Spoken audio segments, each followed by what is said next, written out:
Welcome to Dr. Creepin's Dungeon. We're drawn to sci-fi horror stories because they blend the familiar with the unknown, pushing the boundaries of our fears into realms that are both imaginative and unsettling.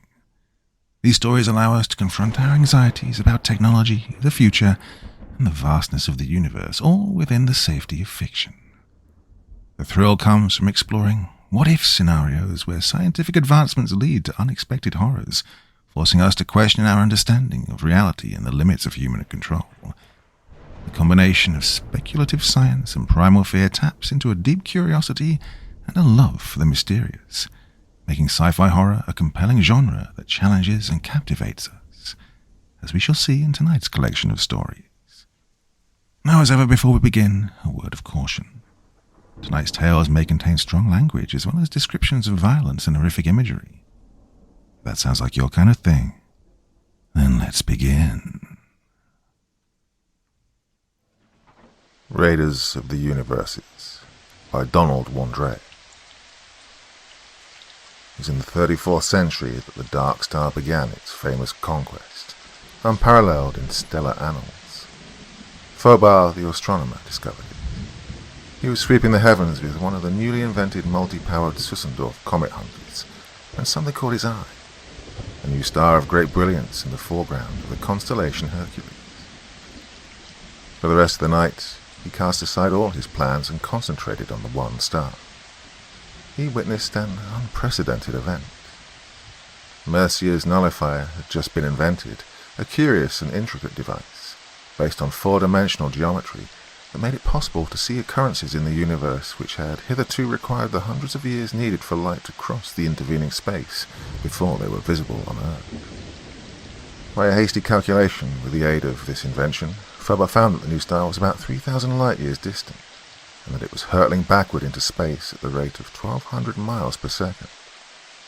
The remarkable feature of his discovery was this appearance of a fourth-magnitude star where none had been known to exist. Perhaps it had come into existence this very night. On the succeeding night, he was given a greater surprise. In line with the first star, but several hundred light-years nearer, was a second new star of even more brightness, and it too was hurtling backward into space at approximately 1,200 miles per second. Fobar was astonished. Two new stars discovered within 24 hours in the same part of the heavens, both of the fourth magnitude. But his surprise was as nothing when on the succeeding night, even while he watched, a third new star appeared in line with these, but much closer. At midnight he noticed firstly a pinpoint of faint light. By 1 o'clock the star was of 8 magnitude. At 2 it was a brilliant sun of the second magnitude, blazing away from Earth like the others at a rate of 1,200 miles per second. And on the next evening, and the next, and the next, other new stars appeared until there were 7 in all, every one on a line in the same constellation, Hercules, every one with the same radiance and the same proper motion, though of varying size. Fobar had broadcast his discovery to the incredulous astronomers, but as star after star appeared nightly, all the telescopes on Earth were turned toward one of the most spectacular cataclysms that history had recorded. Far out in the depths of space, with unheard-of regularity and unheard-of precision, new worlds were flaming up overnight in a line that began at Hercules and extended toward the solar system. Fobar's announcement was immediately flashed to Venus, Mars, Jupiter, and Saturn, the other members of the Five-World Federation. Saturn reported no evidence of the phenomena, because of the interfering rings and the lack of Mercier's nullifier. But Jupiter, with a similar device, witnessed the phenomena and announced furthermore that many stars in the neighborhood of the nova had begun to deviate in singular and abrupt fashion from their normal position. There was not as yet much popular interest in the phenomena. Without Mercier's nullifier, the stars were not visible to ordinary eyes, since the light rays would take years to reach the Earth. But every astronomer who had access to Mercier's nullifier hastened to focus his telescope on the region where extraordinary events were taking place out in the unfathomable gulf of the night. Some terrific force was at work, creating worlds and disturbing the positions of stars within a radius already known to extend billions and trillions of miles from the path of the 7 new stars. But of the nature of that force, astronomers could only guess. Fobar took up his duties early on the 8th night. The last star had appeared about 500 light-years distant. If an 8th new star was found, it should not be more than a few light-years away. But nothing happened. All night Fobar kept his telescope pointed at the probable spot, but search as he might, the heavens showed nothing new. In the morning he sought eagerly for news of any discovery made by fellow watchers, but they, too, had found nothing unusual. Could it be that the mystery would now fade away, a new riddle of the skies? The next evening he took up his position once more, training his telescope on the 7 bright stars, and then on the region where an 8th, if there were one, should appear. For hours he searched the abyss in vain. He could find none. Apparently the phenomena were ended. At midnight he took a last glance before entering on some tedious calculations. It was there, in the center of the telescope, a faint, hazy object steadily growing in brightness. All his problems were forgotten as Fobar watched the 8th star increase hourly. Closer than any other, closer even than Alpha Centauri, the new sun appeared, scarcely 3 light-years away across the void surrounding the solar system. And all the while he watched, he witnessed a thing no man had ever seen before: the birth of a world. By 1 o'clock the new star was of 5th magnitude. By 2 it was of the 1st. As the faint flush of dawn began to come toward the close of that frosty, moonless November night, the new star was a great white-hot object more brilliant than any other star in the heavens. Fobar knew that when its light finally reached Earth, so that the ordinary eyes could see, it would be the most beautiful object in the night sky. What was the reason for these unparalleled births of worlds and the terrifying mathematical precision that characterized them? Whatever the cosmic force behind it, it was progressing toward the solar system. Perhaps it would even disturb the balance of the planets. The possible chance of such an event had already caught the attention of some astronomers, but the whole phenomenon was too inexplicable to permit more than mere speculation. The next evening was cloudy. Jupiter reported nothing new except that Neptune had deviated from its course and tended to pursue an erratic and puzzling new orbit. Fobar pondered long over this last news item and turned his attention to the outermost planet on the succeeding night. To his surprise, he had great difficulty in locating it. The ephemeris was of absolutely no use. When he did locate Neptune after a brief search, he discovered it more than 80 million miles from its scheduled place. This was at 1:40. At 2:10, he was thunderstruck by a special announcement sent from the Central Bureau to every observatory and astronomer of note throughout the world, proclaiming the discovery of an ultra-Plutonian planet. Fobar was incredulous. For centuries it had been proved that no planet beyond Pluto could possibly exist. With feverish haste, Fobar ran to the huge telescope and rapidly focused it where the new planet should be. 500 million miles beyond Neptune was a flaming path like the beam of a giant searchlight that extended exactly to the 8th solar planet. Fobar gasped. He could hardly credit the testimony of his eyes. He then looked more closely. The great stream of flame still crossed his line of vision, but this time he saw something else. At the precise farther end of the flame path, a round disk, dark. Beyond a doubt, a new planet of vast size now formed in addition to the solar group. But that planet was almost impervious to the illuminating rays of the sun and was barely discernible. Neptune itself shone brighter than it ever had, and was falling away from the sun at a rate of 1,200 miles per second. All night Fobar watched the double mystery. By 3 o'clock, he was convinced, as far as lightning calculation showed, that the invader was hurtling toward the sun at a speed of more than 10 million miles an hour. By 3:15, he thought that vanishing Neptune seemed brighter even than the band of fire running to the invader. At 4, his belief was certainty. With amazement and awe, Phobos sat through the long, cold night, watching a spectacular and terrible catastrophe in the sky. As dawn began to break, and the stars grew paler, Phobos turned away from his telescope, his brain a whirl, his heart filled with a great fear. He'd witnessed the devastation of a world, the ruin of a member of his own planetary system by an invader from outer space. As dawn cut short his observations, he knew at last the cause of Neptune's brightness, knew that it was now a white-hot flaming sun that sped with increased rapidity away from the solar system. Somehow, the terrible swathe of fire that flowed from the dark star to Neptune had wrenched it out of its orbit and made it a molten inferno.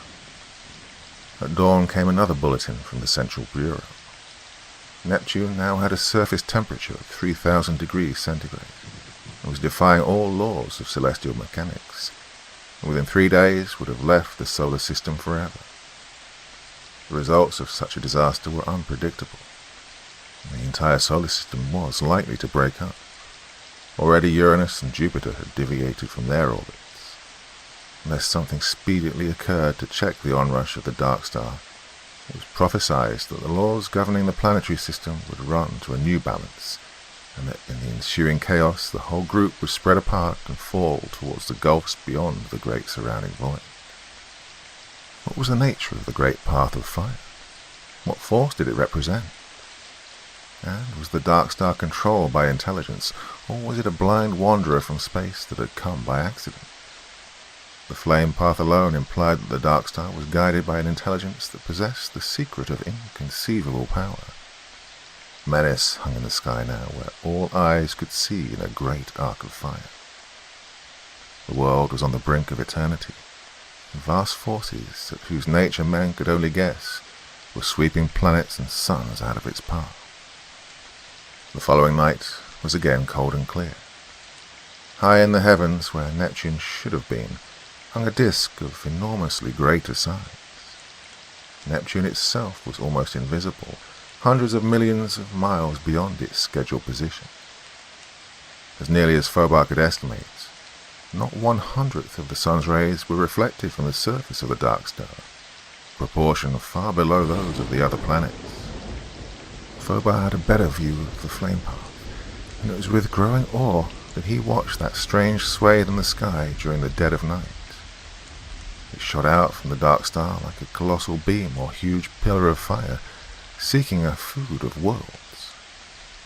With a shiver of cold fear, he saw that there were now 3 of the bands, one toward Neptune, one toward Saturn, and one toward the sun.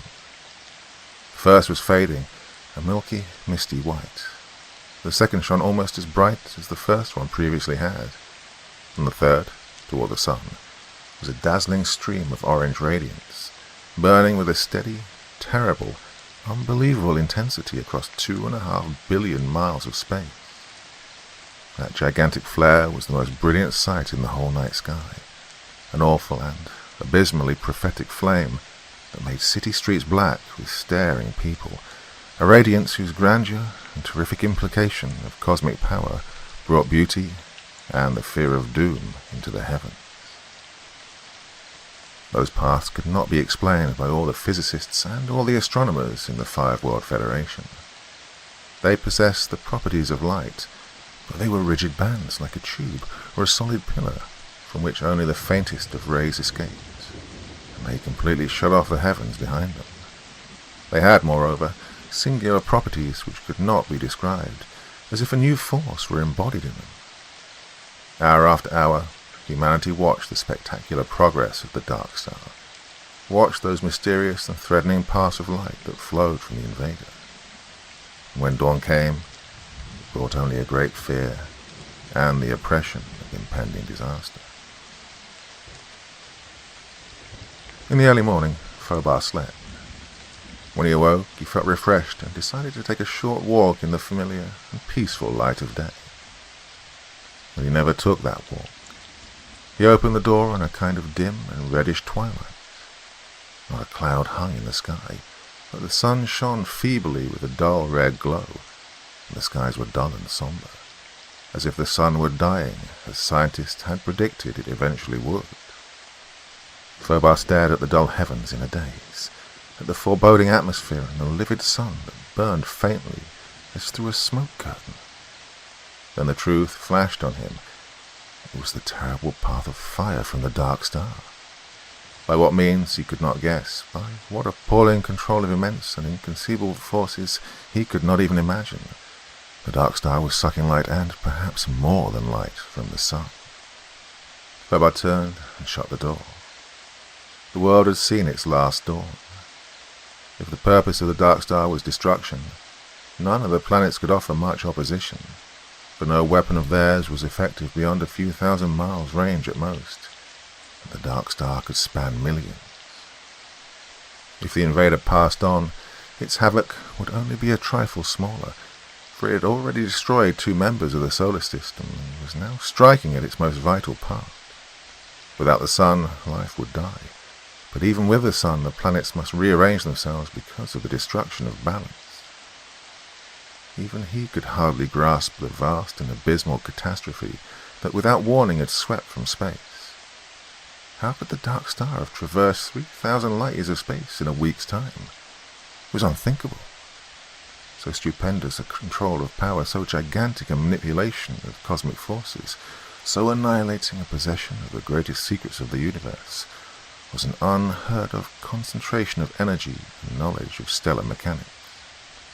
But the evidence of his own eyes and the path of the dark star with flaming suns to mark its progress told him, in language which could not be refuted, that the dark star possessed all that immeasurable, titanic knowledge.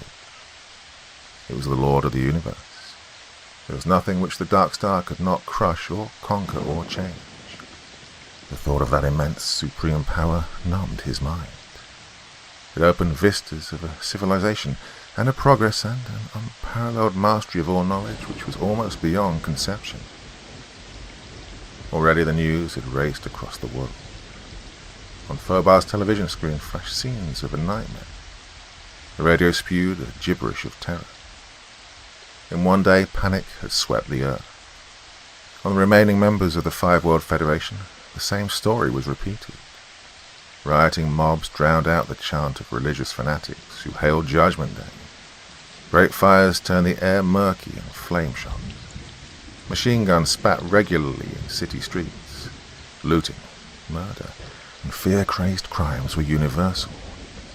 Civilization had completely vanished overnight. The tides roared higher than they ever had before. For every 1,000 people drowned on the American seaboards, 100,000 perished in China and India. Dead volcanoes boomed into the worst eruptions known. Half of Japan sunk during the most violent earthquake in history. Land rocked, the seas boiled, cyclones howled out of the skies. 1 billion eyes focused on Mecca. The mad beating of tom-toms rolled across Africa. Women and children were trampled to death by the crowds that jammed into churches. Has man lived in vain? Asked the philosopher. The world is doomed. There is no escape, said the scientist. The day of reckoning has come. The wrath of God is upon us, shouted the street preachers. In a daze, Phobos switched off the bedlam and, walking like a man asleep, strode out. He didn't care where, if only to get away. The ground and the sky were like a dying fire. The sun seemed a half-dead cinder. Only the great swathe of radiance between the sun and the dark star had any brilliance. Sinister, menacing, and now larger even than the sun, the invader from beyond hung in the heavens. As Phobos watched it, the air around him prickled strangely. A sixth sense gave warning. He turned to race back into his house, but his legs failed. A fantastic orange light bathed him. Countless needles of pain shot through his whole body, and the world darkened. The earth had somehow been blotted out. There was a brief blackness, the nausea of space and of a great fall that compressed eternity into a moment. Then a swimming confusion and outlines which gradually came to rest. Phobos was too utterly amazed to cry out or run. He stood inside the most titanic edifice he could have imagined, a single gigantic structure vaster than all New York City. Far overhead swept a black roof, fading into the horizon. Beneath his feet was the same metal substance. In the midst of this giant work soared the base of a tower that pierced the roof thousands of feet above.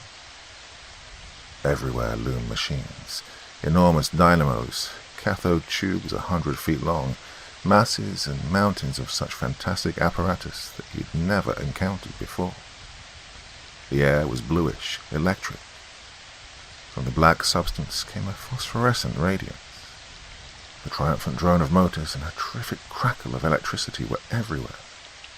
Off to his right, purple-blue flames the size of sequoia trees flickered around a group of what looked like condensers as huge as Gibraltar.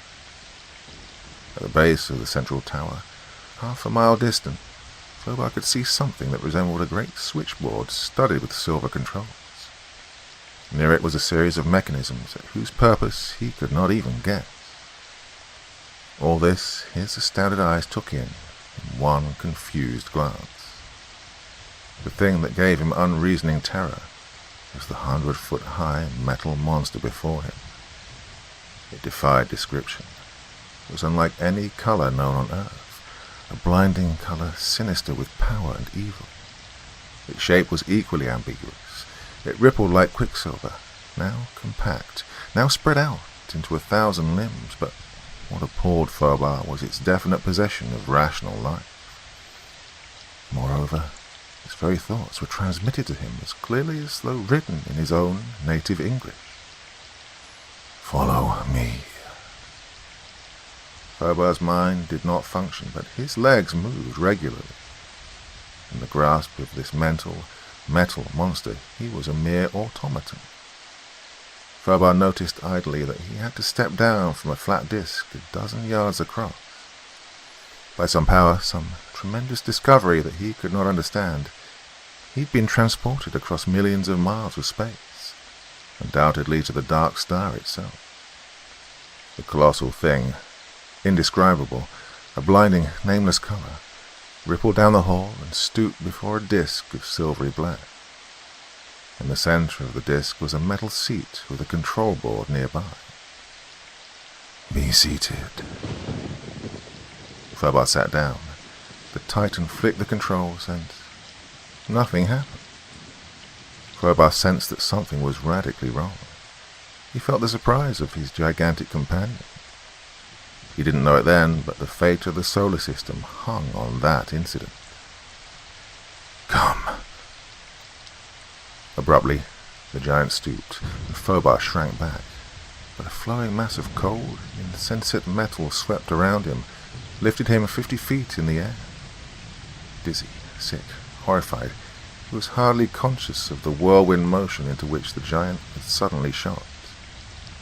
He had a dim impression of machines racing by, of countless other giants, of a sudden opening in the walls of the immense building, and then a rush across the surface of metal land. Even in his vertigo, he had enough curiosity to marvel that there was no vegetation, no water, only the dull black metal everywhere. And yet there was air. And then a city loomed before them. To Fobar it seemed a city of gods or giants. Fully 5 miles it soared toward space, its fantastic angles and arcs and cubes and pyramids amazing in the dimensions of a totally alien geometry. Tier by tier, the stupendous city, hundreds of miles wide, mounted toward a central tower like the one in the building he'd left. Fobar never knew how they got there, but his numb mind was at last forced into clarity by a greater will. He stared about him. His captor had gone. He stood in a huge chamber circling to a dome far overhead.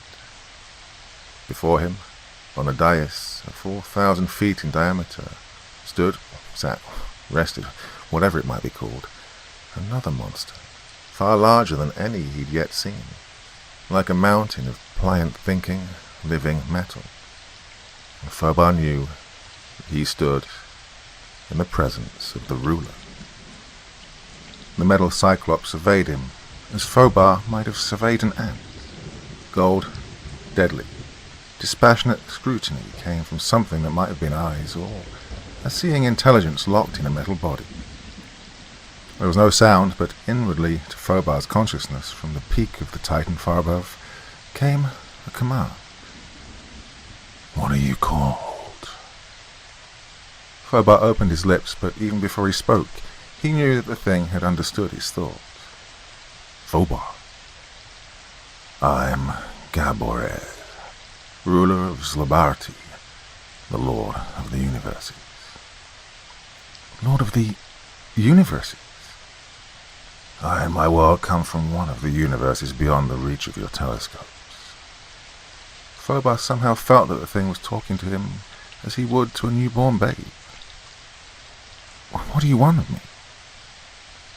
"Tell your Earth that I want the entire supply of your radium ores mined and placed above ground according to the instructions I give, by 7 of your days hence."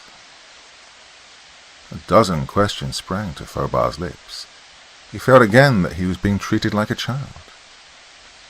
"Why do you want our radium ores?" "Because they are the rarest of the elements on your scale, are absent on ours, and supply us with some of the tremendous energy we need." "Why don't you obtain the ores from other worlds?"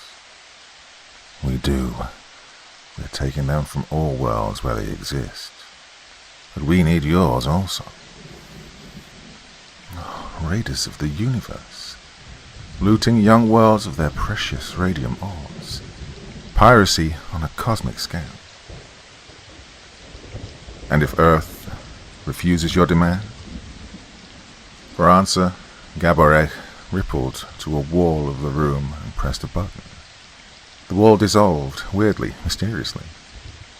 A series of vast silver plates were revealed, and a battery of control levers.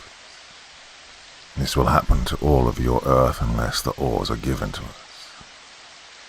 The Titan then closed a switch. On the screen flashed the picture of a huge tower, such as Fobar had seen in the Metal City.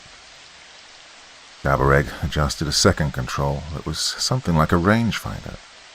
He pressed a third lever, and from the tower leaped a huge surge of terrific energy, like a bolt of lightning 1/4 of a mile broad. The giant closed another switch, and on the second plate flashed a picture of New York City. And then, waiting. Seconds, minutes drifted by. The atmosphere became tense, nerve-cracking. Fobar's eyes ached with the intensity of his stare. What would happen? And then, abruptly, it came. A monstrous bolt of energy streaked from the skies. Purple-blue death in a pillar 1/4 of a mile broad crashed into the heart of New York City, swept up and down Manhattan, across and back, and suddenly vanished. Within 15 seconds, only a molten hell of fused structures and incinerated millions of human beings remained of the world's first city. Fobar was crushed, appalled, and then utter loathing for this soulless thing poured through him. Oh, if only. "It is useless. You can do nothing," answered the ruler, as though it had grasped his thought. "But why? If you could pick me off the Earth, do you not draw the radium ores in the same way?" Fobar demanded. "The orange ray only picks up loose, portable objects. We can and will transport the radium ores here by means of the ray after they have been mined and placed on platforms or discs."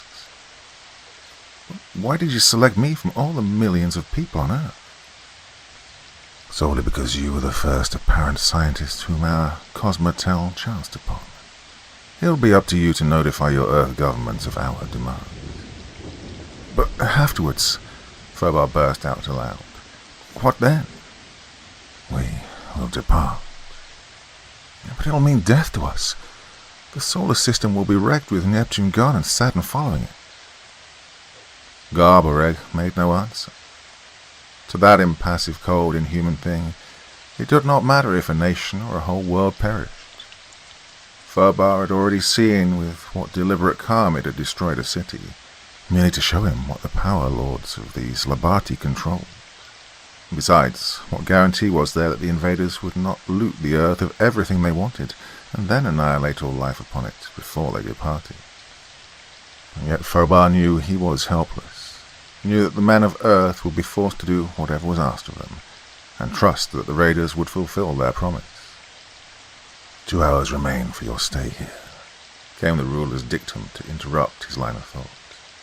For the first half of that period, you will tell me of your world and answer whatever questions I may ask. During the rest of the interval, I will explain some of the things you wish to learn about us.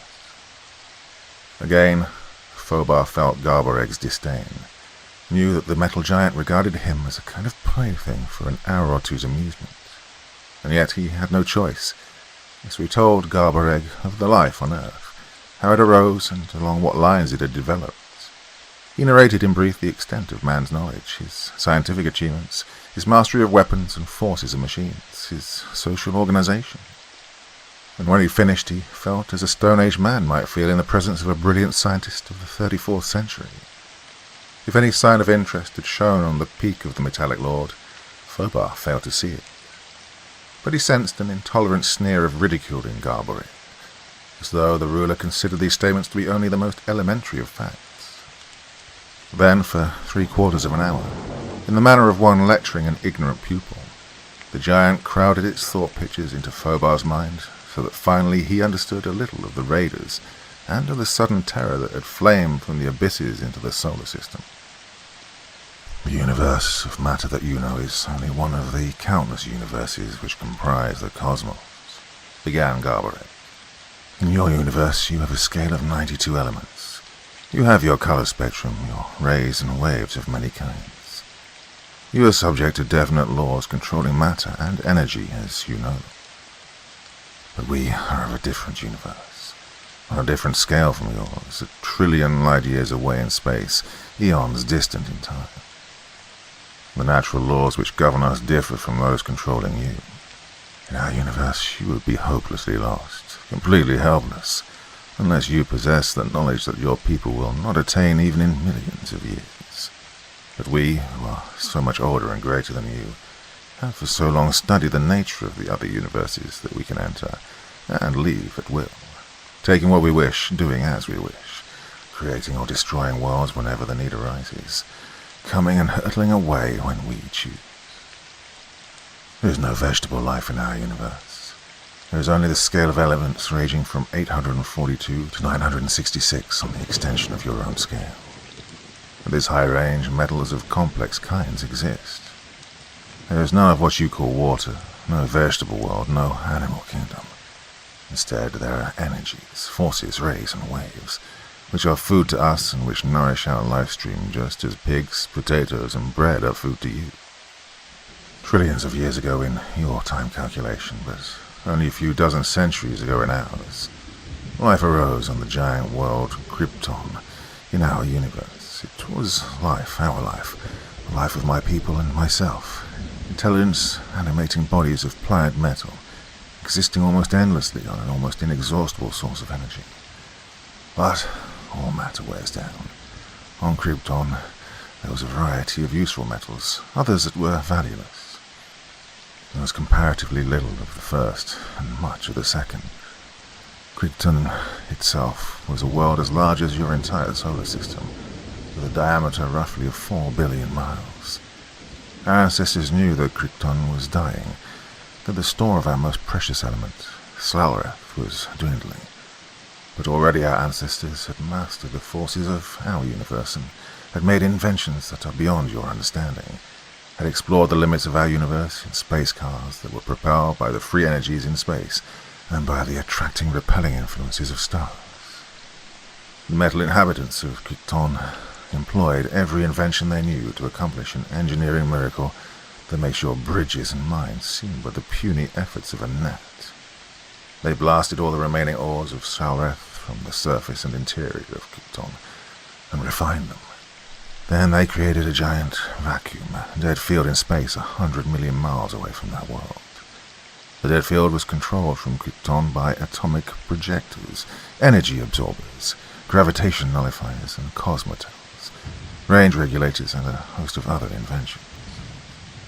As fast as it was mined and extracted, the Salareth metal was vaporized, shot into the dead field by interstellar rays, and solidified there along an invisible framework which we projected. In a decade of our time, we had pillaged Krypton of every particle of Salareth. And then in our skies hung an artificial world, a manufactured sphere, a giant new planet, the world you yourself are now on, Slabarti. We did not create a solid globe. We left chambers, tunnels, passageways, storerooms, throughout, piercing it from surface to surface. And thus, even as Slabarti was being created, we provided for everything that we needed or could need. Experimental laboratories, subsurface vaults, chambers for the innumerable huge ray dynamos, energy storage batteries, and other apparatus which we needed. And when all was ready, we transferred by space cars and by atomic individuation all our necessities from Krypton to the artificial world of Slabarti. And when everything was prepared, we destroyed the dead field by duplicate control from Slabarti, turned our repulsion power on full against the now useless and dying giant world of Krypton, and swung upon our path. But our whole universe is incredibly old. It was mature before ever your young suns flamed out of the gaseous nebulae. It was decaying when your molten planets were flung from the central sun. It was dying before the boiling seas had given birth to land upon your sphere. While we had enough of our own particular electrical food to last us for 1,000,000 or fewer years, and enough power to guide Slabarti to other universes, we had exhausted all the remaining energy of our entire universe. When we finally left it to dwindle behind us in the black abysses of space, we left it a dead cinder, devoid of life, vitiated of activity, and utterly lacking in cosmic forces, a universe finally run down.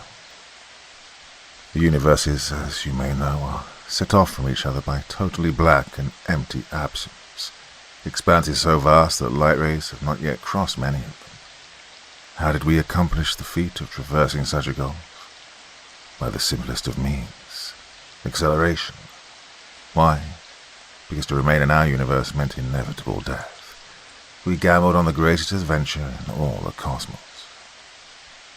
To begin with, we circled our universe to the remotest point opposite where we wanted to leave it. We then turned our attraction powers on partway, so that the millions of stars before us drew us ahead, and then we gradually stepped up the power to its full strength, thus ever increasing our speed. At the same time, as stars passed to our rear in our flight, we turned our repulsion rays against them, stepping that power up also. Our initial speed was 24 miles per second. Midway into our universe, we'd reached the speed of your light, 186,000 miles per second. By the time we left our universe, we were hurtling at a speed which we estimated to be 1,600,000,000 miles per second. Yet even at that tremendous speed, it took us years to cross from our universe to yours. If we'd encountered even a planetoid at that enormous rate, we would have probably been annihilated in white-hot death. But we had planned well. There are no superiors to our stellar mechanics, or astronomers, or our scientists. When we finally hurtled from the black void into your universe, we found what we'd only dared hope for. A young universe with many planets and cooling worlds rich in radiant ores. The only element in your scale that can help to replenish our vanishing energy. Half your universe we've already deprived of its ores. Your Earth has more than we want. Then we shall continue on our way, to loot the rest of the worlds before passing on to another universe. We are a planet without a universe. We will wander and pillage until we find a universe like the one we come from, or until Slabarti itself disintegrates and we perish. We could easily wipe out all the dwellers on Earth and mine the ores ourselves, but that will be a needless waste of our powers. For since you cannot defy us, and since the desire for life burns as high in you as in us, and as it does in all sentient things in the universe, your people will save themselves from death and save us from wasting energy by mining the ores for us. What happens afterwards, we do not care. The 7 new suns that you saw were dead worlds that we used as buffers to slow down Slabarti. The full strength of our repulsion force directed against any single world necessarily turns it into a liquid or gaseous state depending on various factors. Your planet Neptune was pulled out of the solar system by the attraction of Zlabati's mass. The flame paths, as you call them, are directed streams of energy for different purposes. The one to the sun supplies us, for instance, with heat, light, and electricity, which in turn are stored up for eventual use. The orange ray that you felt is one of our achievements. It's similar to the double-action pumps used in some of your sulfur mines, whereby a pipe is enclosed in a larger pipe and hot water forced down through the larger tubing, returning sulfur-laden through the central pipe. The orange ray instantaneously dissolves any portable object up to a certain size, propels it back to Zlabati through its center, which is the reverse ray, and here reforms the object, just as you were recreated on the disk that you stood on when you regained consciousness. But I didn't have enough time to explain everything on Zlabati to you, nor would you comprehend it all if you did. Your stay is almost up. In that one control panel lies all the power that we have mastered, boasted Garbareg with supreme egotism. It connects with the individual controls throughout Zlabati. What's the purpose of some of these levers? Asked Fobar, with a desperate hope in his thoughts. A filament of metal whipped to the panel from the Lord of Zlabati. This first section duplicates the control panel that you saw in the laboratory, where you opened your eyes. Do not think that you can make use of this information. In 10 minutes you will be back on your Earth to deliver our commands. Between now and that moment you will be so closely watched that you can do nothing and will have no opportunity to try. This first lever controls the attraction rays. The second, the repulsion force. The third dial regulates the orange ray by which you will be returned to Earth. The fourth switch directs the electrical bolt that destroyed New York City. Next, it is a device that we have never had occasion to use. It releases the Krangor wave throughout Zlabati. Its effect is to make each atom of Zlabati, the Sraleth metal and everything on it, become compact, to do away with the empty spaces that exist in every atom. Theoretically, it would reduce Zlabati to a fraction of its present size, diminish its mass while its weight and gravity remained as before. The next lever controls matter to be transported between here and the first laboratory. Somewhat like the orange ray, it disintegrates the object and reassembles it here. So that was what Fobar's captor had been trying to do with him back there in the laboratory. Why was it not brought here by that means? Burst out Fobar. Because you belong to a different universe, answered Gaboret. Without experimentation, we cannot tell what natural laws of ours you would not be subject to, but this is one of them. A gesture of irritation seemed to come from him then. Some laws hold good in all the universes we have thus far investigated. The orange ray, for instance, picked you up as it would have plucked one of us from the surface of Krypton. But on Zlabati, which is composed entirely of Slarek, your atomic nature and physical constitution are so different from ours that they were unaffected by the energy that ordinarily transports objects here. And thus the metal nightmare went rapidly over the control panel. At length, Fobar's captor, or another thing like him, re-entered when Garbareg flicked a strange-looking protuberance on the panel. You will now be returned to your world, came the thought of Garbareg. We shall watch you through our Cosmotel to see that you deliver our instructions. Unless the nations of Earth obey us, they will be obliterated at the end of 7 days. A wild impulse to smash that impassive, metallic monster passed from Fobar as quickly as it came. He was helpless. Sick and despairing, he felt the cold, baffling colored metal close around him again.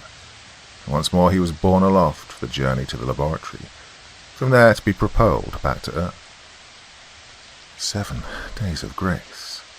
But Fobar knew that less than 10 minutes remained to him. Only here could he possibly accomplish anything. Once off the surface of Zlabati, There was not the remotest chance that all the nations of Earth could reach the invaders or even attempt to defy them. Yet what could he do alone in a week, to say nothing of 10 minutes? He sensed the amused, supercilious contempt of his captor. That was really the greatest obstacle, this ability of theirs to read thought pictures. And already he'd given them enough word pictures of English so they could understand. In the back of Fobar's mind, the ghost of a desperate thought suddenly came. What was it he'd learned years ago in college? Homer, the Odyssey, Plutarch. From rusty, disused corners of memory crept forth the half-forgotten words. He bent all his efforts to the task, not daring to think ahead or plan ahead or visualize anything but the Greek words.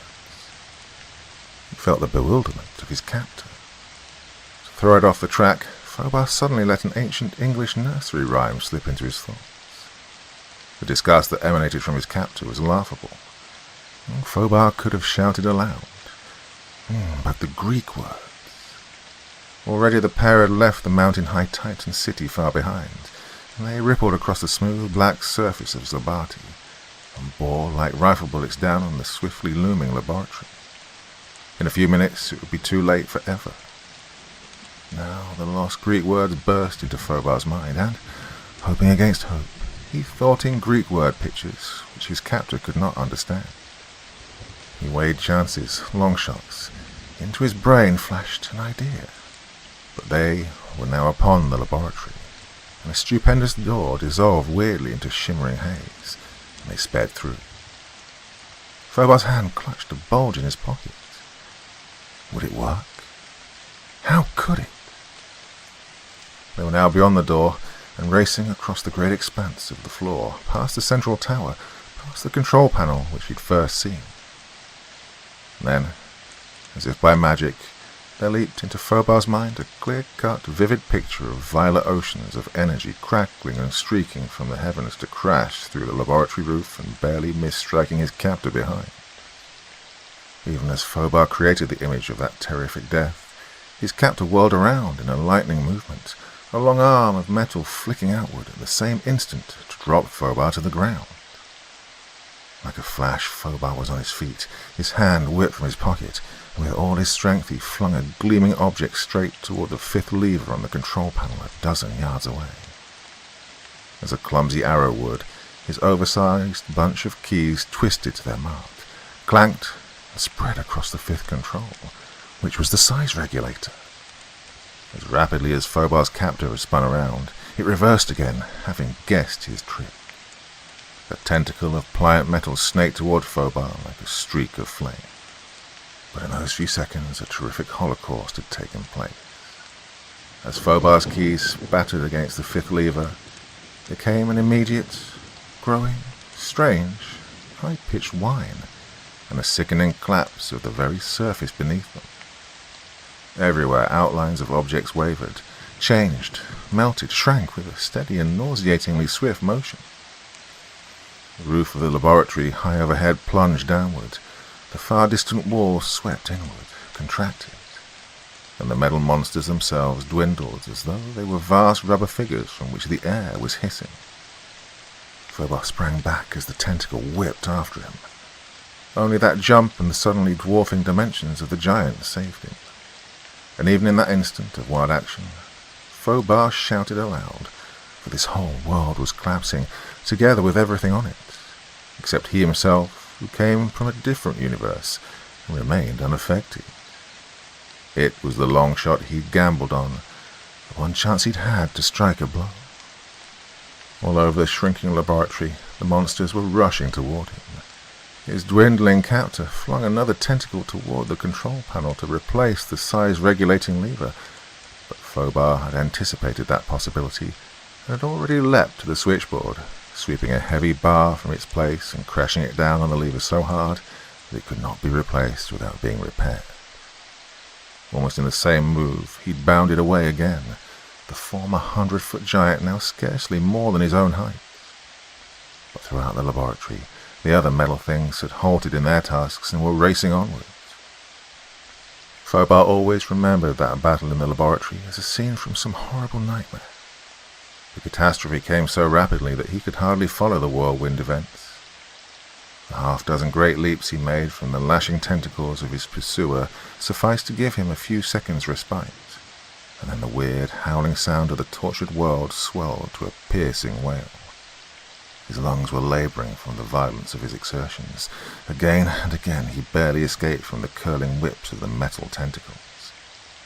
And now the monster was hardly a foot high. The huge condensers and tubes and colossal machinery were like those of a pygmy laboratory, and overhead the roof plunged ever downward. But Fobar was cornered at last. He stood in the center of a circle of the foot-high things. His captor suddenly shot forth a dozen rope-like arms toward him as the others closed in. He didn't even have a weapon, for he dropped the bar in his first mad bound away from the control panel. He saw himself trapped in his own trick. For in minutes at most the laboratory would be crushing him with fearful force. Blindly, Fobar reverted to a primitive defense in this moment of infinite danger, and he kicked with all his strength at the squat monster before him. The thing tried to whirl aside, but Fobar's shoe squashed thickly through, and in a disorder of quivering pieces the metal creature fell and subsided. Knowing at last that the invaders were vulnerable, and how they could be killed, Fobar went leaping and stamping on those nearest him. Underfoot they disintegrated into little pulpy lumps of inert metal. And in a trice he broke beyond the circle and darted to the control panel. One quick glance showed him that the roof was now scarcely a half-dozen yards above. With fingers that fumbled in haste at tiny levers and dials, he spun several of them, the repulsion ray full, the attraction ray full. When they were set, he picked up the bar he dropped and smashed the controls so that they were helplessly jammed. You could almost feel the planet catapult through the heavens. The laboratory roof was only a foot over his head now. He whirled around, squashed a dozen tiny creeping things, leapt to a disc that was now not more than a few inches broad. Stooping low, balancing himself precariously, he somehow managed to close the tiny switch. The haze of orange light enveloped him. There came a great vertigo and dizziness and pain. He felt himself falling through bottomless spaces. So exhausted that he could scarcely move, Fobar blinked his eyes open to brilliant daylight in the chill of a November Indian summer noon. The sun shone radiant in the heavens. Off in the distance he heard a pandemonium of bells and whistles. Wearily he noticed that there were no flame paths in the sky. Staggering weakly, he made his way to the observatory, mounted the steps with tired limbs, and wobbled to the eyepiece of his telescope, which he had left focused on the dark star 2 hours before. Almost trembling, he peered through it. The dark star was gone. Somewhere far out in the abysses of the universe, a runaway world plunged headlong at ever-mounting speed to uncharted regions under its double acceleration of attraction and repulsion. A sigh of contentment came from his lips as he sank into a heavy and profound sleep. Later he would learn of the readjustments in the solar system, and of the colder climate that came to Earth, and of the vast changes permanently made by the invading planet, and of a blazing new star discovered in Orion that might signify the birth of a sun or the death of a metallic dark world. But these were events to be, and he demanded his immediate reward of a day's dreamless slumber.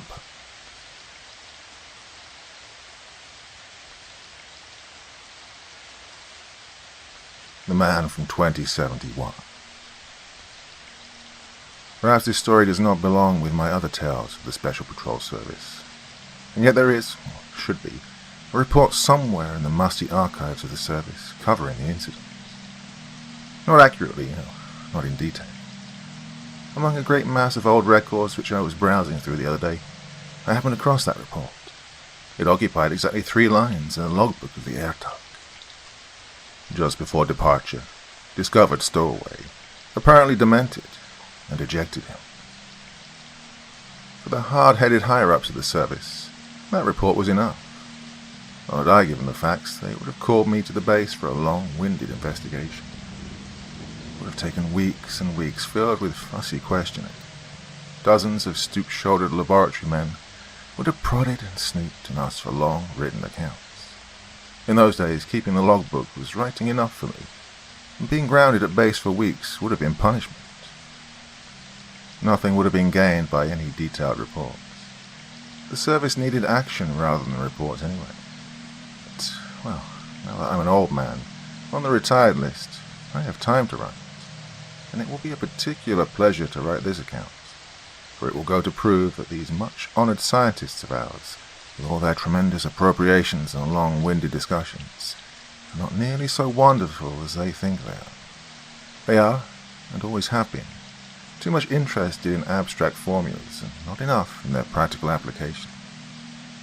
Never had a great deal of use for it. Well, I'd received orders to report to Earth regarding a dull routine matter of reorganizing the emergency base which had been established there.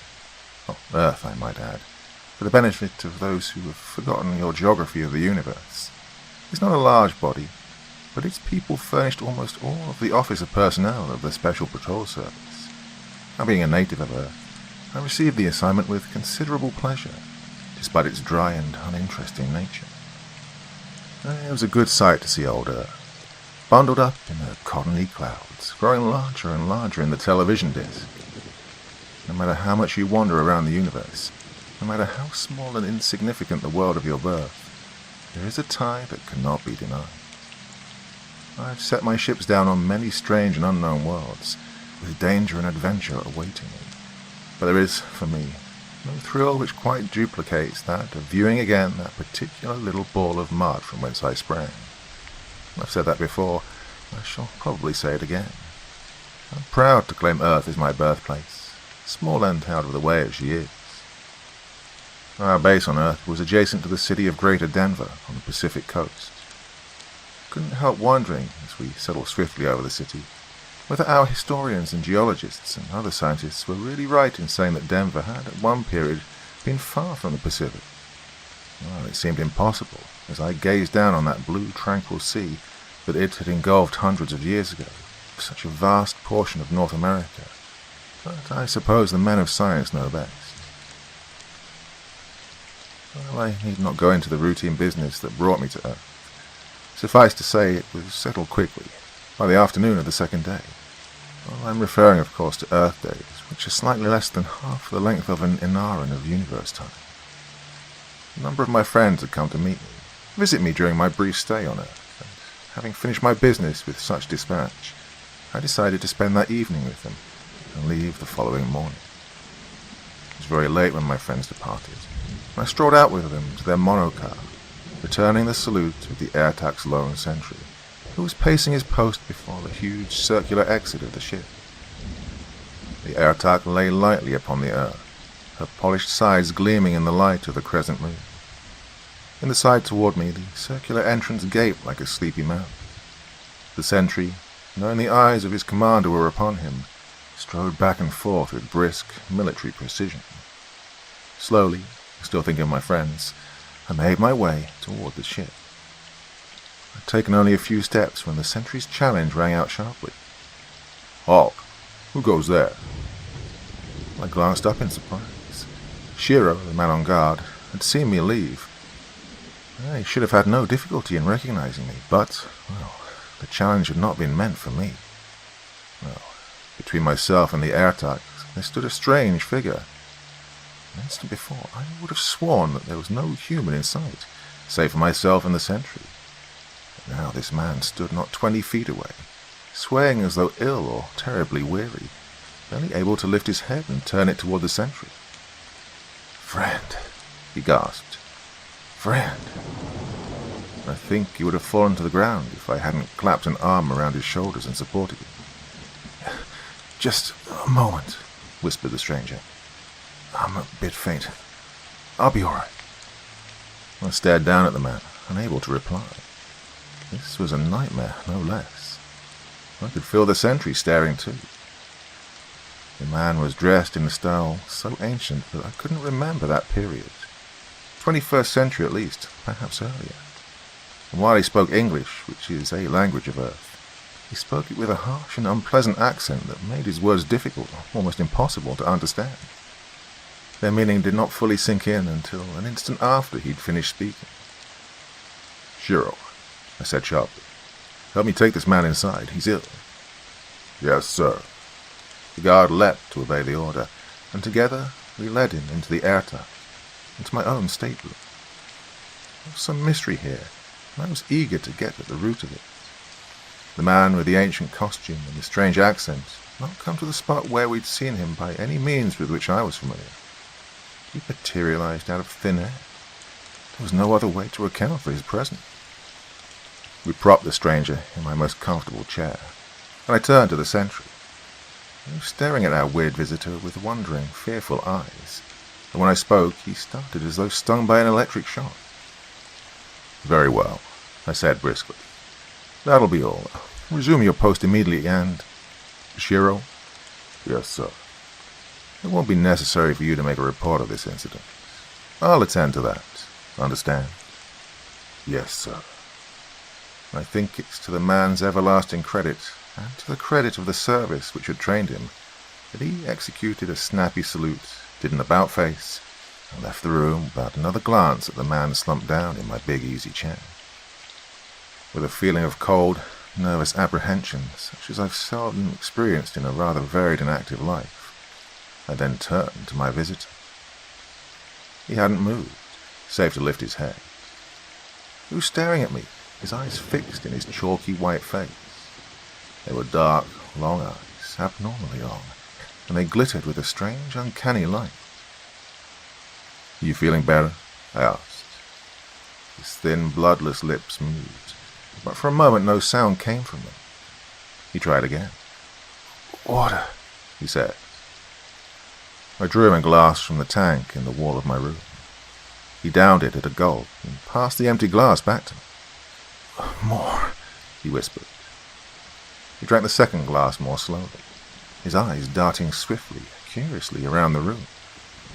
Then his brilliant, piercing glance fell upon my face. "Tell me," he commanded sharply, "what year is this?" I stared at him. It occurred to me that my friends might have conceived and executed an elaborate hoax, and then I dismissed the idea instantly. There were no scientists among them who could make a man materialize out of nothingness. "Are you in your right mind?" I asked slowly. "Your question strikes me as damnably odd, sir." The man laughed wildly and slowly straightened up in the chair. His long bony fingers clasped and unclasped slowly, as though feeling were just returning to them. "Your question," he replied in his odd, unfamiliar accent, "is not unnatural under the circumstances. I assure you that I am of sound mind, of very sound mind." He smiled, rather a ghastly smile, and made a vague, slight gesture with one hand. "Would you be good enough to answer my question? What year is this?" "Earth year, you mean?" He stared at me then, his eyes flickering. "Yes," he said. "Earth year. Are there other ways of figuring time now?" "Oh, certainly. Each inhabited world has its own system. There's a master system for the universe. Well, who are you? What are you? That you should ask me a question the smallest child should know." "First," he insisted, "tell me what year this is. Earth reckoning." I told him, and the light flickered up in his eyes again, a cruel, triumphant light. "Thank you." He nodded, and then slowly and softly, as though he spoke to himself, he added, "Less than half a century off. Less than half a century." And they laughed at me. Oh, I shall laugh at them now. "You choose to be mysterious, sir?" I asked impatiently. No.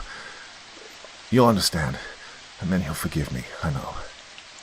I've come through an experience such as no man has ever known before. If I'm shaken weak, surprising to you, it's because of that experience." He paused for a moment, his long, powerful fingers gripping the arms of the chair. "You see," he added, I've come out of the past and into the present. Or from the present into the future. Depends upon one's viewpoint. If I'm distraught, then forgive me. A few minutes ago, I was Jacob Harbauer in a little laboratory on the edge of a mountain park near Denver. Now, my nameless being hurtled into the future, pausing here many centuries from my own era. Do you wonder now that I'm so unnerved? Do you mean? I said slowly, trying to understand what he'd babbled forth. That you have come out of the past, that you... Well, it was too monstrous to put into words. I mean, he replied, I was born in the year 2028. I'm 43 years old. Oh, I was a few minutes ago, but... His eyes flickered again with that strange, mad light. I'm a scientist. I've left my age far behind me for a time. I've done what no other human being has ever done. I've gone centuries into the future. What? I don't understand. Could he, after all, be a madman? How can a man leave his own age and travel ahead to another? Even in this age of yours? Have they not discovered that secret? Harbauer exulted. You travel the universe, I gather. Your scientists have not yet learned to move in time. Listen, let me explain to you how simple the theory is. I take it that you're an intelligent man. Your uniform and its insignia would seem to indicate a degree of rank, am I correct? I'm John Hanson, commander of the Airtalk, of the Special Patrol Service, I informed him. Then you will be capable of grasping, in part at least, what I have to tell you. It's really not so complex. See, time is a river, flowing steadily, powerful, at a fixed rate of speed. It sweeps the whole universe along in its bosom at that same speed. That's my conception of it. Is that clear to you? Well, I should think, I replied, that the universe is more like a great rock in the middle of your stream of time that stands motionless while the minutes, the hours, and the days roll by. No, the universe travels on the breast of the current of time. It leaves yesterday behind and sweeps on towards tomorrow. It's always been so until I challenged this so-called immutable law. I said to myself, why should a man be a helpless stick on the stream of time? Why need he be borne on this slow current at the same speed? Why cannot he do as a man in a boat, paddle backwards or forwards, back to a point already passed, ahead, faster than the current, to a point that, drifting, he would not reach so soon? In other words, why can he not slip back through time to yesterday, or ahead to tomorrow? And if to tomorrow, why not next year, next century? These are questions I ask myself. Other men have asked themselves the same questions, I know. They were not new, but... Harbauer drew himself far forward in his chair and leaned close to me, almost as though he prepared himself to spring. No other man ever found the answer. Well, that remained for me. Well, I was not entirely correct, of course. I found that one could not go back in time. The current was against one. But to go ahead with the current at one's back, that was different. I spent 6 years on the problem, working day and night, handicapped by lack of funds, ridiculed by the press. Look. Harbauer reached inside his antiquated costume and drew forth a flat packet which he passed to me. I unfolded it curiously, my fingers clumsy with excitement. I could hardly believe my eyes. The thing Harbauer had handed me was a folded fragment of a newspaper, such as I'd often seen in museums. I recognized the old-fashioned type and the peculiar arrangement of the columns. Instead of being yellow and brittle with age, and preserved in fragments behind sealed glass, this paper was fresh and white, and the ink was as black as the day it had been printed. What this man said then must be true. He must... I can understand your amazement, said Harbauer. It had not occurred to me that a paper which, to me, was printed only yesterday, It seems so antique to you, but that must appear as remarkable to you as fresh papyrus, newly inscribed with the hieroglyphics of the ancient Egyptians, would seem to, people of my day and age. But you read it, you see how my world viewed my efforts.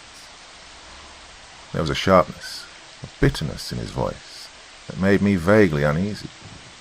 Even though he'd solved the riddle of moving in time as men have always moved in space, my first conjecture that I had a madman to deal with might not be so far from the truth. Well, ridicule and persecution have unseated the reason of all too many men. The type was unfamiliar to me, and the spelling was archaic, but I managed to stumble through the article. It read, as nearly as I can recall it, like this. Harbauer says time is like great river. Jacob Harbauer, local inventor, in an exclusive interview, propounds a theory that man can move about in time exactly as a boat moves about on the surface of a swift-flowing river, save that he cannot go back in time, on account of the opposition of the current. Well, that is very fortunate, this writer feels. It would be a terrible thing, for example, if some good-looking scamp from our present 21st century were to dive into the past and steal Cleopatra from Antony, or start an affair with Josephine and send Napoleon scurrying back from the front and let the Napoleonic Wars go to pot. We'd have to have all our histories rewritten. Harbauer is well known in Denver as the eccentric inventor who, for the last 5 or 6 years, has occupied a lonely shack in the mountains, guarded by a high fence of barbed wire. Well, he claims he's now perfected equipment which will enable him to project himself forward in time. He expects to make the experiment in the very near future. Well, this writer was permitted to view the equipment which Harbauer says will shoot him into the future. The apparatus is housed in a low, barn-like building in the rear of his shack. Along one side of the room is a veritable bank of electrical apparatus with innumerable controls, many huge tubes of unfamiliar shape and appearance, a mighty generator of some kind, and an intricate maze of gleaming copper bus bars. In the center of the room is a circle of metal, about a foot in thickness, insulated from the flooring by 4 truncated cones of fluted glass. Now, this disc is composed of 2 unfamiliar metals, arranged in concentric circles. Above this disc, at a height of about 8 feet, is suspended a sort of grid, composed of extremely fine silvery wires, supported on a framework of black insulating material. Asked for a demonstration of his apparatus, Harbauer finally consented to perform an experiment with a dog, a white, short-haired mongrel that, Harbauer informed us, he kept to warn him of approaching strangers. Now he bound the dog's legs together securely, placed the struggling animal in the center of the heavy metal disc. Then the inventor hurried to the central control panel and manipulated several switches, which caused a number of things to happen almost at once. The big generator started with a growl and unsettled immediately into a deep hum. The whole row of tubes glowed with a purplish brilliancy. There was a crackling sound in the air, and the grid above the disc seemed to become incandescent, although it gave forth no apparent heat. From the rim of the metal disc, thin blue streamers of electric flame shot up toward the grid, and the little white dog began to whine nervously. "Now watch!" shouted Harbauer. He closed another switch, and the space between the disc and the grid became a cylinder of livid light, for a period of perhaps 2 seconds. Then Harbauer pulled all the switches and pointed triumphantly to the disc. It was empty. We looked around the room for the dog, but he was not visible anywhere. "I've sent him nearly a century into the future," said Harbauer. "We'll let him stay there a moment and then bring him back." "What do you mean to say," we asked, "that the pup is now roaming around somewhere in the 22nd century?" Harl said he meant just that, and added that he would now bring the dog back to the present time. The switches were closed again, but this time it was the metal plate that seemed incandescent, and the grid above that shot out the streaks of thin blue flame. As he closed the last switch, the cylinder of light appeared again. When the switches were opened, there was the dog in the center of the disc. howling and struggling against his bonds. "Look," cried Harbauer. "He's been attacked by another dog or some other kind of animal, while in the future. You see the blood on his shoulder?" We ventured the humble opinion that the dog had scratched or bit himself in struggling to free himself from the cords with which Harbauer had bound him, and the inventor flew into a terrible rage, cursing and waving his arms as though demented. Feeling that discretion was the better part of valor, we beat a hasty retreat, pausing at the barbed wire gate only long enough to ask Mr. Harbauer if he'd be good enough, sometime when he had a few minutes to spare, to dash into next week and bring back some stock market reports to aid us in our financial investments. Under the circumstances, we did not wait for a response, but we presume we are persona non grata at the Harbauer establishment from this time on. And all in all, we are not sorry. I folded the paper and passed it back to him. Some of the allusions I did not understand, but the general tone of the article was very clear indeed. "You see," said Harbauer, his voice grating with anger, "I try to be courteous to that man, to give him a simple, convincing demonstration of the greatest scientific achievement in centuries. And the fool returned to write this, to hold me up to ridicule, to paint me as a crack-brained, wild-eyed fanatic. Look, it's hard for the layman to conceive of a great scientific achievement," I said soothingly. "All great inventions and inventors have been laughed at by the populace at large." True. Harbauer nodded his head solemnly. "But just the same—" He broke off suddenly and forced a smile.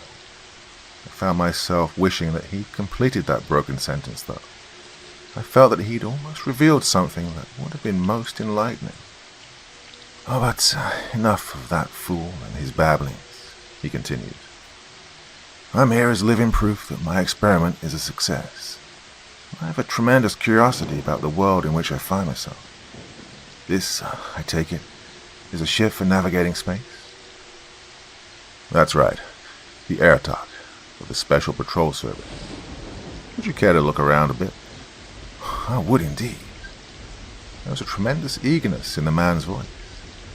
"You're not too tired?" "No, I'm quite recovered from my experience." Harbauer leapt to his feet, those abnormally long, slitted eyes of his glowing. "I'm a scientist, and I'm most curious to see what my fellows have created since my own era." I picked up my dressing gown and tossed it to him. "Slip this on, then, to cover your clothing. You'd be an object of too much curiosity to those men who are on duty," I suggested. Well, I was much taller than he was, and the garment came within a few inches of the floor. He knotted the cincture around his middle and thrust his hands into the pockets, turning to me for approval. I nodded, and motioned for him to precede me through the door. As an officer of the Special Patrol Service, it's often been my duty to show parties and individuals through my ship. Well, most of these parties are composed of females who have only exclamations to make instead of intelligent comment, and who possess an unbounded capacity for asking utterly asinine questions. It was therefore a real pleasure to show Harbauer through the ship. He was a keen, eager listener. When he asked a question, and he asked many of them, he showed an amazing grasp of the principles involved. My knowledge of our equipment was, of course, only practical, save for the rudimentary theoretical knowledge that everyone has of present-day inventions and devices. The ethon tubes which lit the ship interested him only a little. The atomic generators, the gravity pads, their generators, and the disintegrator ray, however, he delved into with that frenzied ardor of which only a scientist, I believe, is capable. Questions poured out of him, and I answered them as best I could, or sometimes completely and satisfactorily, so that he nodded and said, I see, but sometimes so poorly that he frowned, and cross-questioned me insistently until he obtained the desired information. In the big, soundproof navigating room, I explained the operation of the numerous instruments, including the 2 three-dimensional charts actuated by super radio reflexes, television disc, the attraction meter, the surface temperature gauge, and the complex control system. Forward, I added, is the operating room. You can see it through these glass partitions.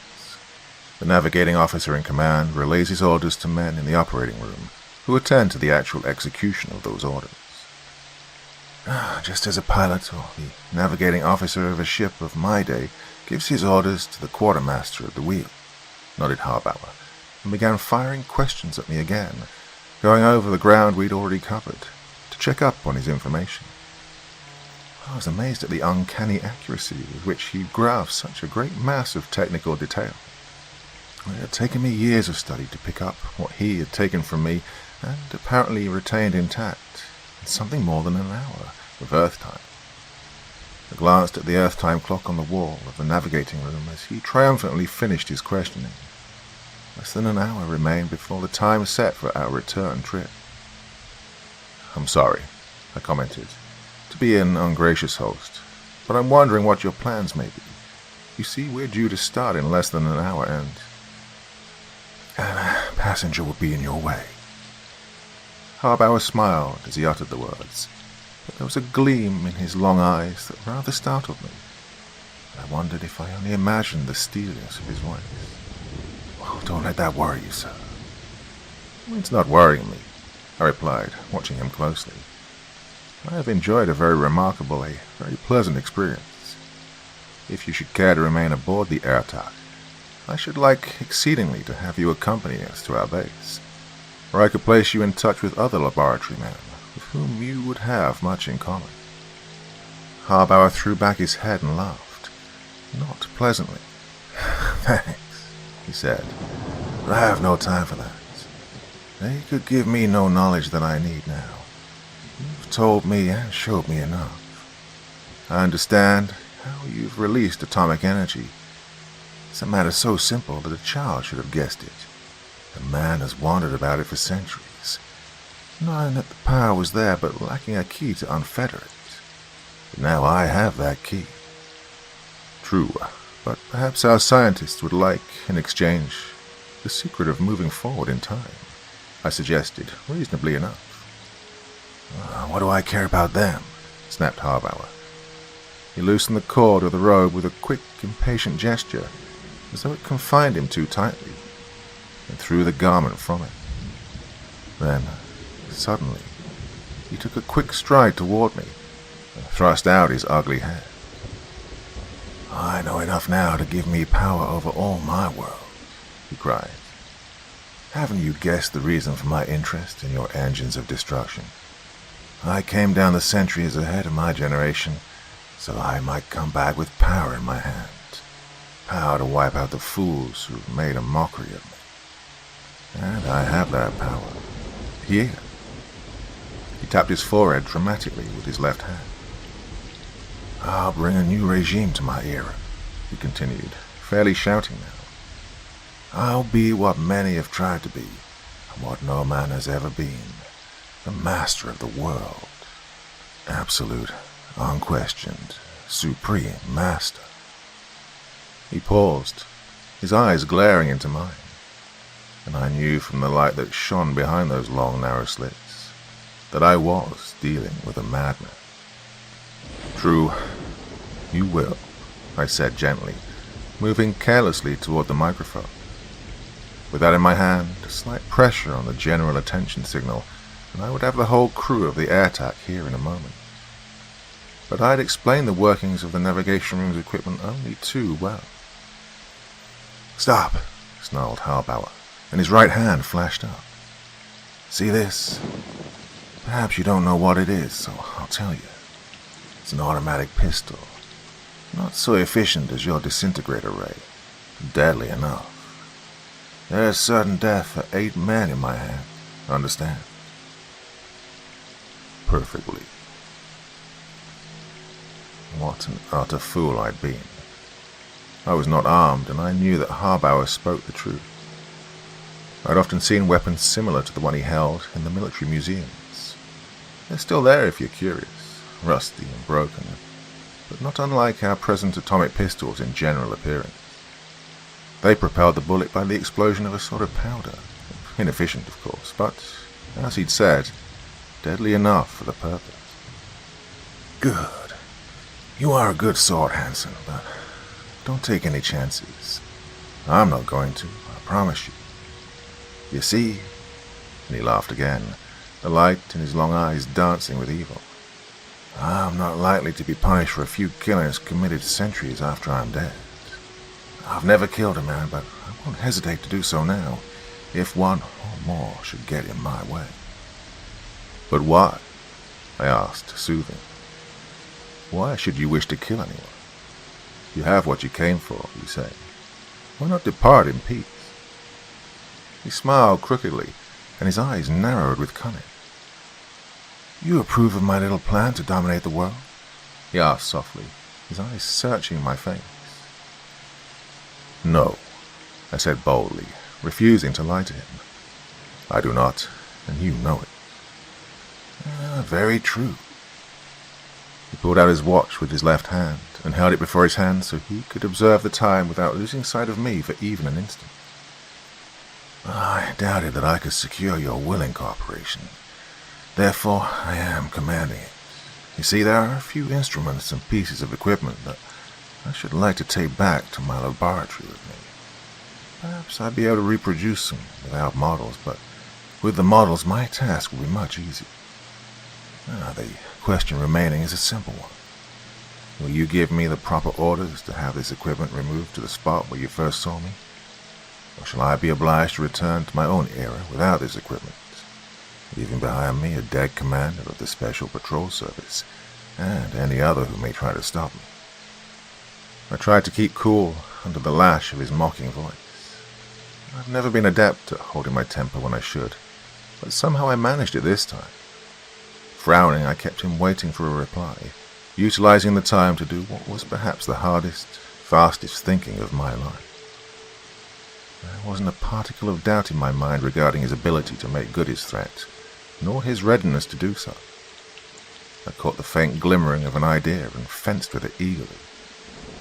How are you going back to your own period, your own era? I asked him. You told me that it was impossible to move backward in time. That's not answering my question, he said, leering. Don't think you're fooling me. But, well, I'll tell you just the same. I can go back to my own era, that is, back to my own actual existence. I shall return just 2 hours after I leave. I couldn't go back further than that, and it's not necessary that I do so. I can only go back because I came from that present. I'm not really of this future at all, so I go back from whence I came. But, I objected, thinking of something I'd read in the clipping he'd showed me. You're not going back to your own era. You can't. If you return, you put your project into execution. History doesn't record that activity. I saw from the sudden narrowing of his abnormally long eyes that I caught his interest. I pressed my advantage hastily. Remember that all the history of your time is written, Harbauer. It's in the books of Earth's history, with which every child of this age into which you have thrust yourself is familiar. And those histories do not record the domination of the world by yourself. And so, you're confronted by an impossibility. Well, my reasoning now sounds specious, and yet it was a line of thought which could not be waved aside. I saw Harbauer's black brows knit together, and mounting anger darken his face. I don't know, but I believe I was never nearer death than I was at that instant. Fool, he cried. Idiot, imbecile. You think you can confuse me, turn me from my purpose with words, do you? Do you believe me to be a child or a weakling? I tell you, I've planned this thing to the last detail. If I hadn't found what I sought on this first trip, I would have taken another, a dozen, a score, until I found the information I sought. Now, the last 60 years of my life, I've worked day and night to this end. Your histories and your words. My plan had worked. The man was beside himself with insane anger, and in his rage he forgot, for an instant, that he was my captor.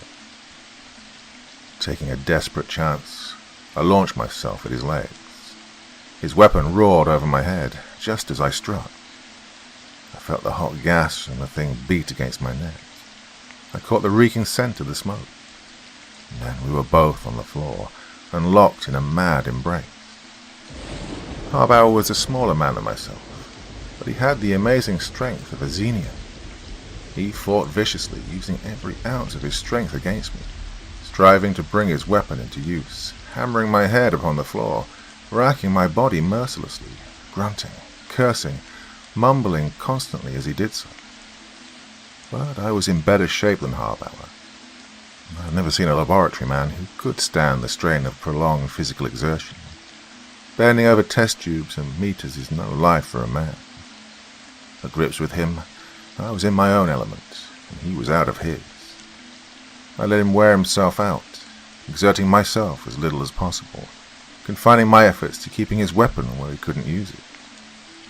I felt him weakening at last. His breath was coming in great sobs, and his long eyes started from their sockets with the strained effort he was putting forth. And then, with a single mighty effort, I knocked the pistol from his hand so that it slid across the floor and brought up with a crash against a wall of the room. "Now," I said, and turned on him. He knew, at that moment when I put forth my strength, that I'd been playing with him. I read the shock of sudden fear in his eyes. My right arm went about him in a deadly hold. I had him in a grip that paralyzed him. Grimly, I jerked him to his feet, and he stood there trembling with weakness, his shoulders heaving as his breath came and went between his teeth. "You realize, of course, that you're not going back," I said quietly. "Back?" Half dazed, he stared at me through the quivering lids of his peculiar eyes. "What do you mean?" "I mean that you're not going back to your own era. You've come to us, uninvited, and you're going to stay here." "No, no," he shouted, and struggled so desperately to free himself that I was hard put to hold him, without tightening my grip sufficiently to dislocate his shoulders. "You wouldn't do that. I must return. I must prove to them." "No. That's exactly what must not happen, and what shall not happen," I interrupted.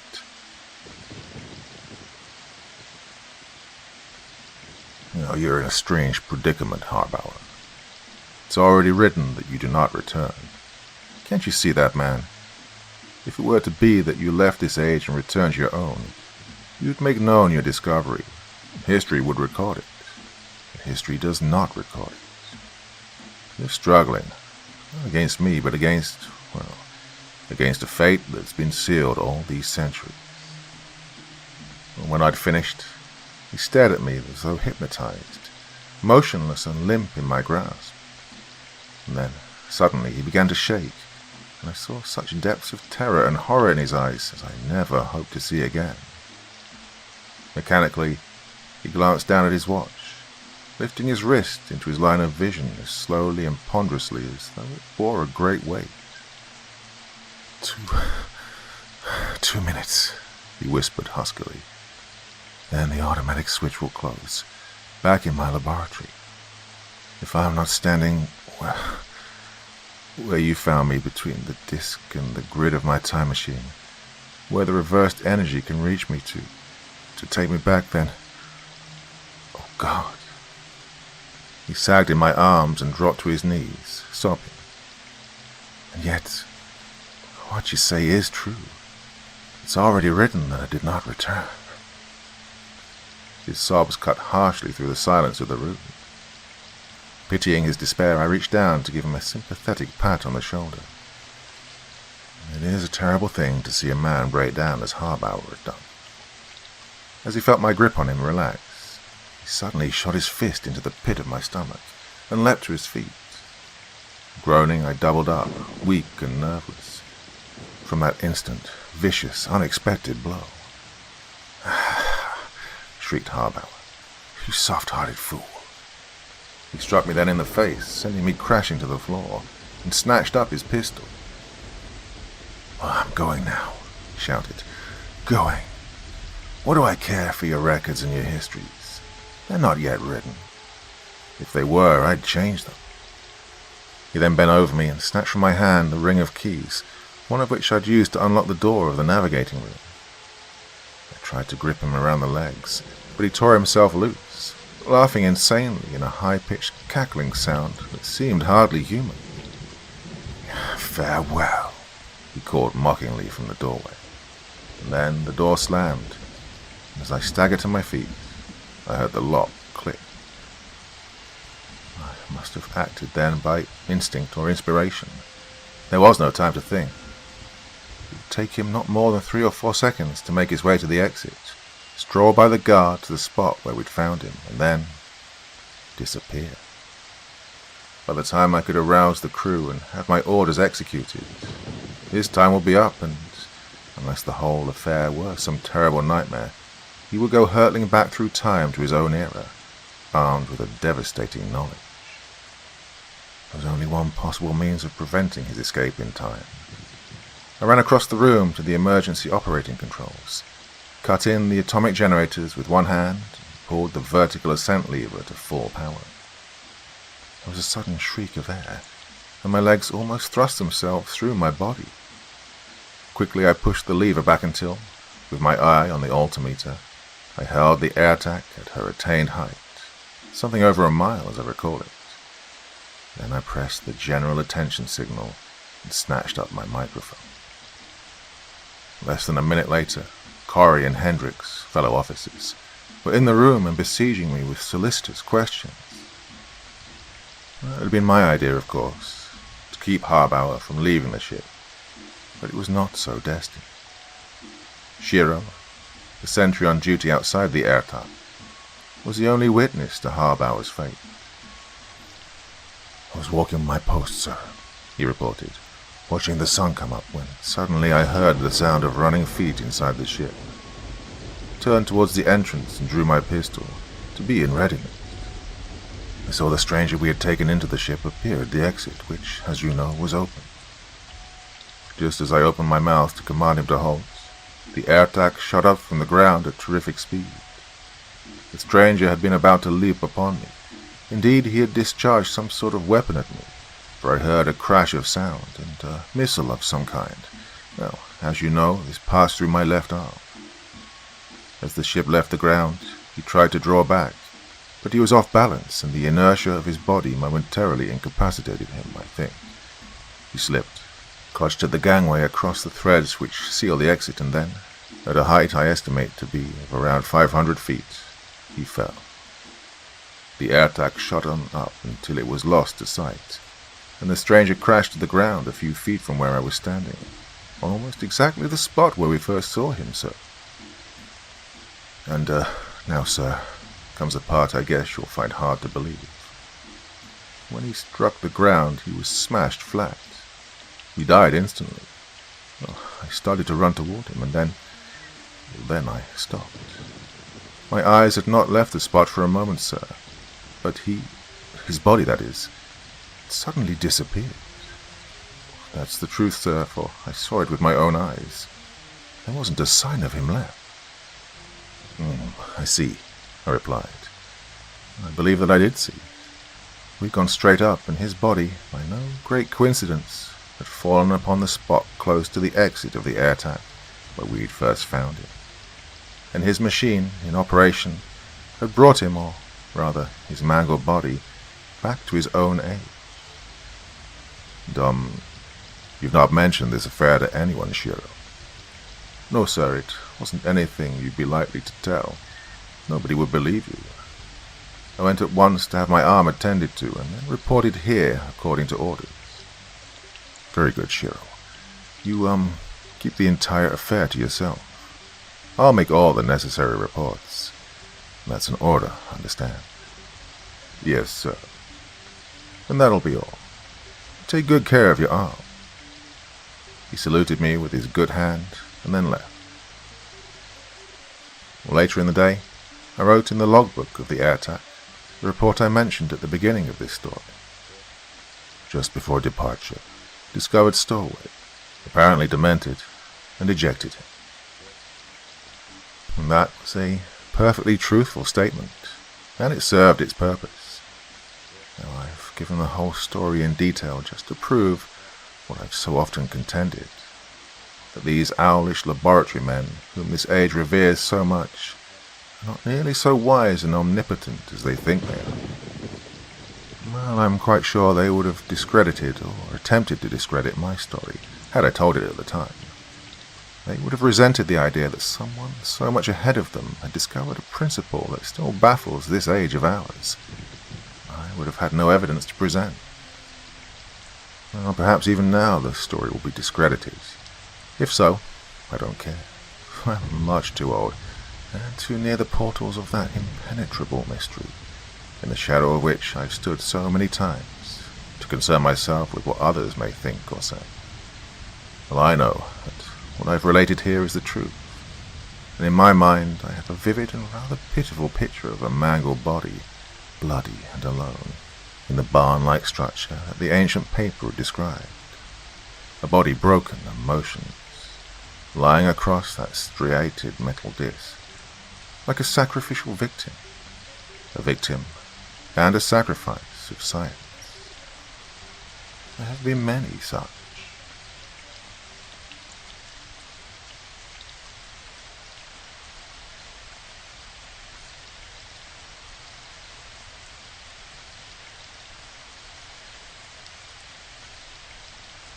The Soul Snatcher by Tom Curry. The shrill voice of a woman broke the steady hum of the many machines in the great, semi-darkened laboratory. It was the onslaught of weak femininity against the ebony shadow of Jared, the silent servant of Professor Ramsay Burr.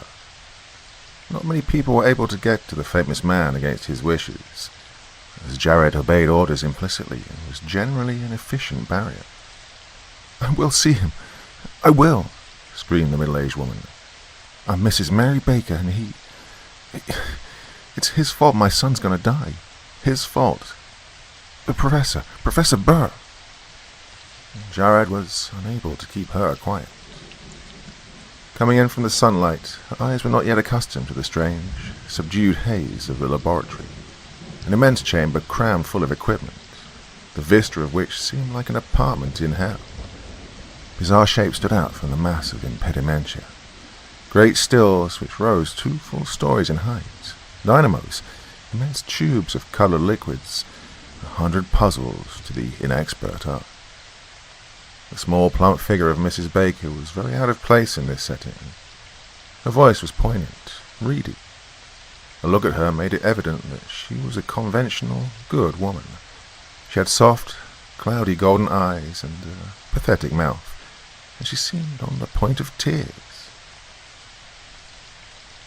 Madam, the doctor is busy," whispered Jared, endeavouring to shoo her out of the laboratory with his polite hands. He was respectful but firm. She refused to obey. She stopped when she was within a few feet of the activity in the laboratory and stared with fear and horror at the centre of the room and its occupant, Professor Burr, whom she had addressed during her flurried entrance. The professor's face, as he peered at her, seemed like a disembodied stare, for she could only see eyes behind a mask of lavender-grey glass eye-holes, with its flapping ends of dirty, grey-white cloth. She drew in a deep breath and gasped, for the pungent fumes, acrid and penetrating, of sulphuric and nitric acids, stabbed at her lungs. It was like the breath of hell, and aptly Professor Burr seemed like the devil himself, manipulating these infernal machines. Acting swiftly, the tall figure stepped over and threw 2 switches in a single, sweeping movement. The vermilion light, which had lived in a long row of tubes on a nearby bench, abruptly ceased to writhe like so many tongues of flame, and the embers of hell died out. Then the professor flooded the room in harsh, grey-green light, and stopped the high-pitched humming whine of his dynamos. A shadow picture writhing on the wall, projected from a lead-glass barrel, disappeared suddenly. The great colour filters and other machines lost their semblance of horrible life, and a regretful sigh seemed to come from the metal creatures as they gave up the ghost. To the woman, it had been like entering the abode of fear. Oh, she couldn't restrain her shudders, but she bravely confronted the tall figure of Professor Burr as he came forth to greet her. He was extremely tall, with a red, bony mask of a face pointed at the chin by a sharp little goatee. Feathery blonde hair, silvered and awry, covering his great head.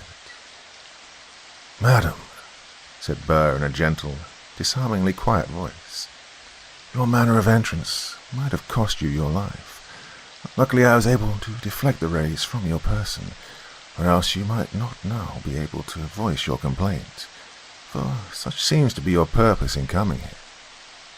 He turned to Jared, who was standing close by. "Very well, Jared, you may go. After this, it will be as well to throw the bolts, although in this case I am quite willing to see the visitor." Jared slid away then, leaving the plump little woman to confront the famous scientist.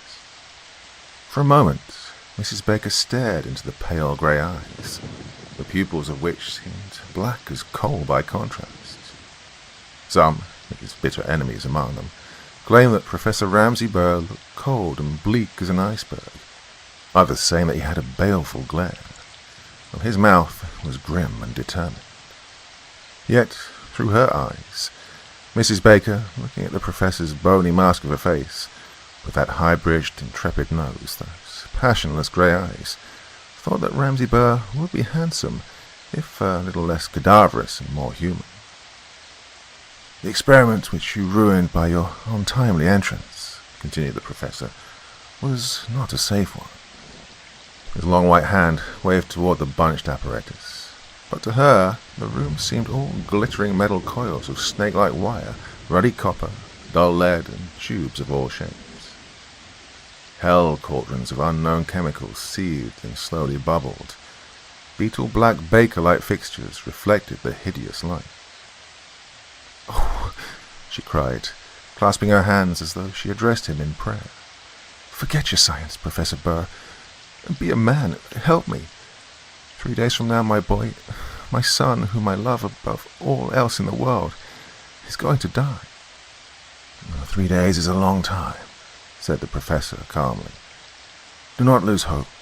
I have no intention of allowing your son, Alan Baker, to pay the price for a deed of mine.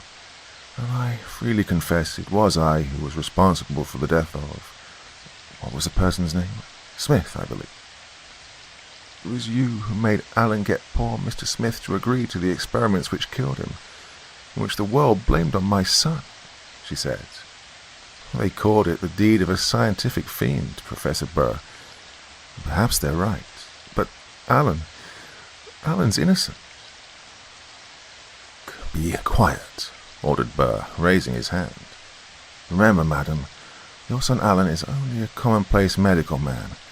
While I taught him a little from my vast store of knowledge, he was ignorant and of much less value to science and humanity than myself.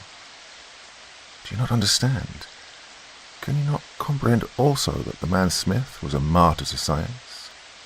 He was no loss to mankind, and only sentimentalists could have blamed anyone for his death.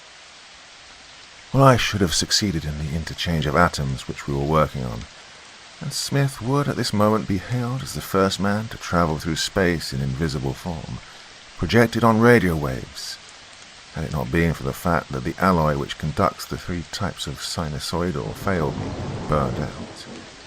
Yes, it was an error in calculation, and Smith would now be called the Lindbergh of the atom but for that. Yet Smith has not died in vain, for I have finally corrected this error. Science is but trial and correction of error, and all will be well." Alan must not die at all," she cried. "For weeks he's been in that death house. Oh, it's killing me. The governor refuses him a pardon, nor will he commute my son's sentence.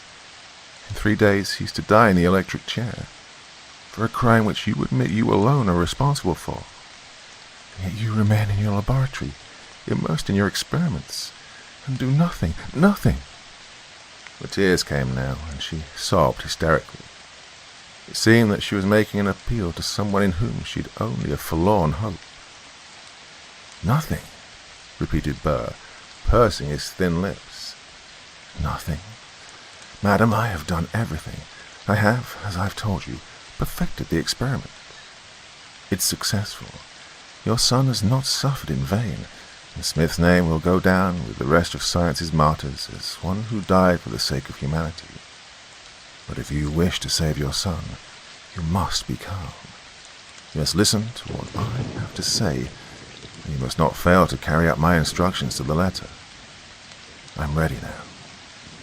And with that light, the light of hope, sprang in the mother's eyes. She grasped his arm and stared at him with shining face through tear-dipped eyelashes. Do you mean it? Can you save him? Even after the governor has refused me? What can you do? No influence will snatch Alan from the jaws of the law. The public's greatly excited and very hostile toward him. A quiet smile played at the corners of Burr's thin lips. Come, he said. Place this coat about you. Alan wore it when he assisted me. The professor replaced his own mask and conducted the woman into the interior of the laboratory. I will show you, said Professor Burr. She saw before her now, on long metal shelves which appeared to be delicately poised on fine scales whose balance was registered by hairline indicators, 2 small metal cages. Professor Burr stepped over to a row of common cages set along the wall. There was a small menagerie there, guinea pigs, the martyrs of the animal kingdom, rabbits, monkeys, and some cats. The man of science reached in and dragged out a meowing cat, placing it in the right-hand cage on the strange table. He then obtained a small monkey and put this animal in the left-hand cage, beside the cat. The cat, on the right, squatted on its haunches, meowing and looking up at its tormentor. The monkey, after a quick look around, began to investigate the upper reaches of its new cage. Over each of the animals was suspended a fine, curious metallic armament.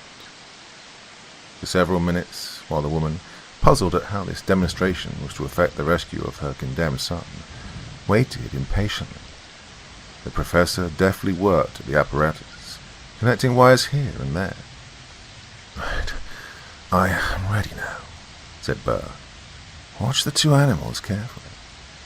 Yes, she replied faintly, for she was quite afraid.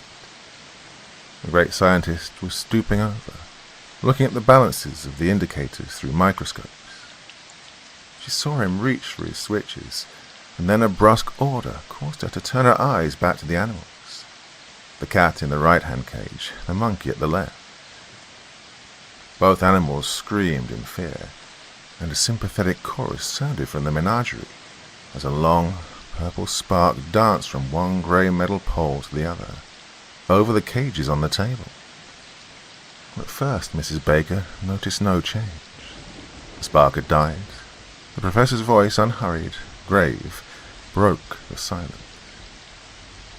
The first part of the experiment is over, he said. The ego... Oh, my God, cried the woman. You've driven the poor creatures mad. She indicated to the cat. That animal was clawing at the top bars of its cage, uttering a bizarre chattering sound, somewhat like a monkey. The cat hung from the bars, swinging itself back and forth as if on a trapeze, and then reached up and hung by its hind claws. As for the monkey, it was squatting on the floor of its cage, and it made a strange sound in its throat, almost a meow, as it hissed several times at the professor.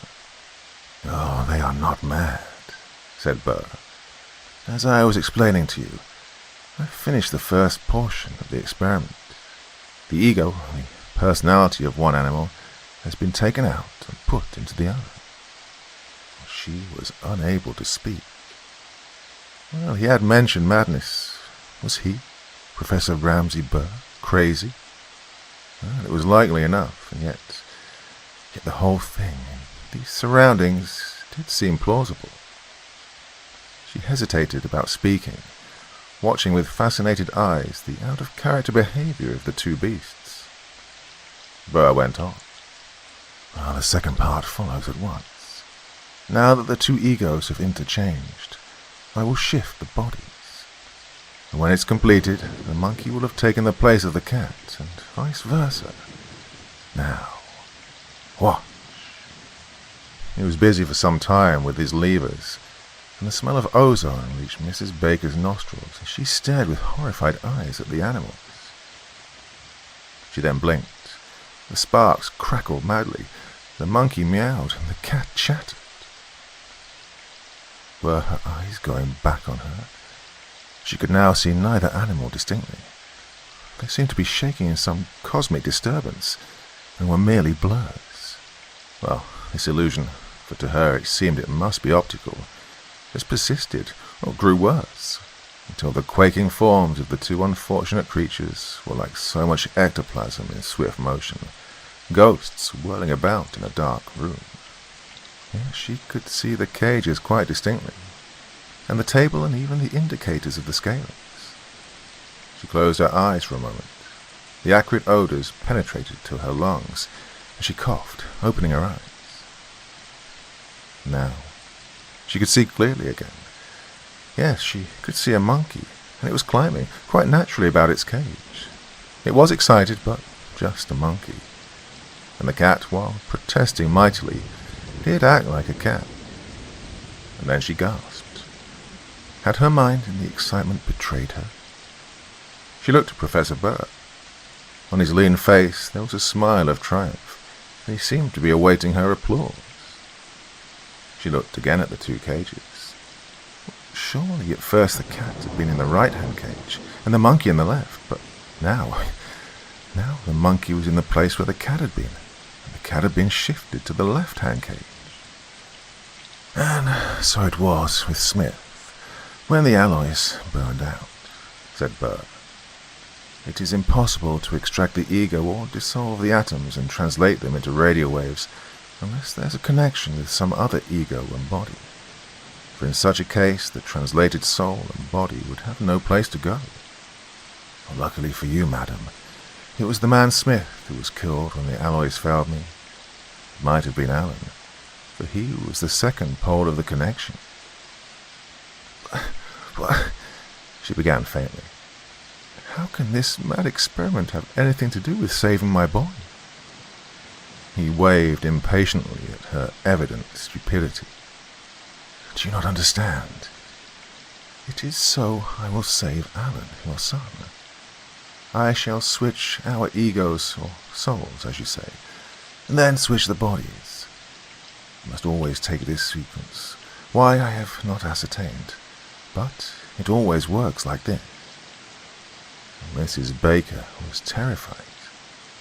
What she had just seen smacked of the blackest magic. Yet a woman in her position must grasp at straws. The world was blaming her son for the murder of Smith, a man Professor Burr had made use of as he might a guinea pig, and Alan must be snatched from the death house. Do you mean you can bring Alan from the prison to here, just by throwing those switches? She asked. That's it. But there is more to it than that, for it is not magic, madam. It is science, you understand. There must be some physical connection. But with your help, that can easily be done. Professor Ramsay Burr, she knew, was the greatest electrical engineer the world had ever known. And he stood high as a physicist. Nothing hindered him in the pursuit of knowledge, they said.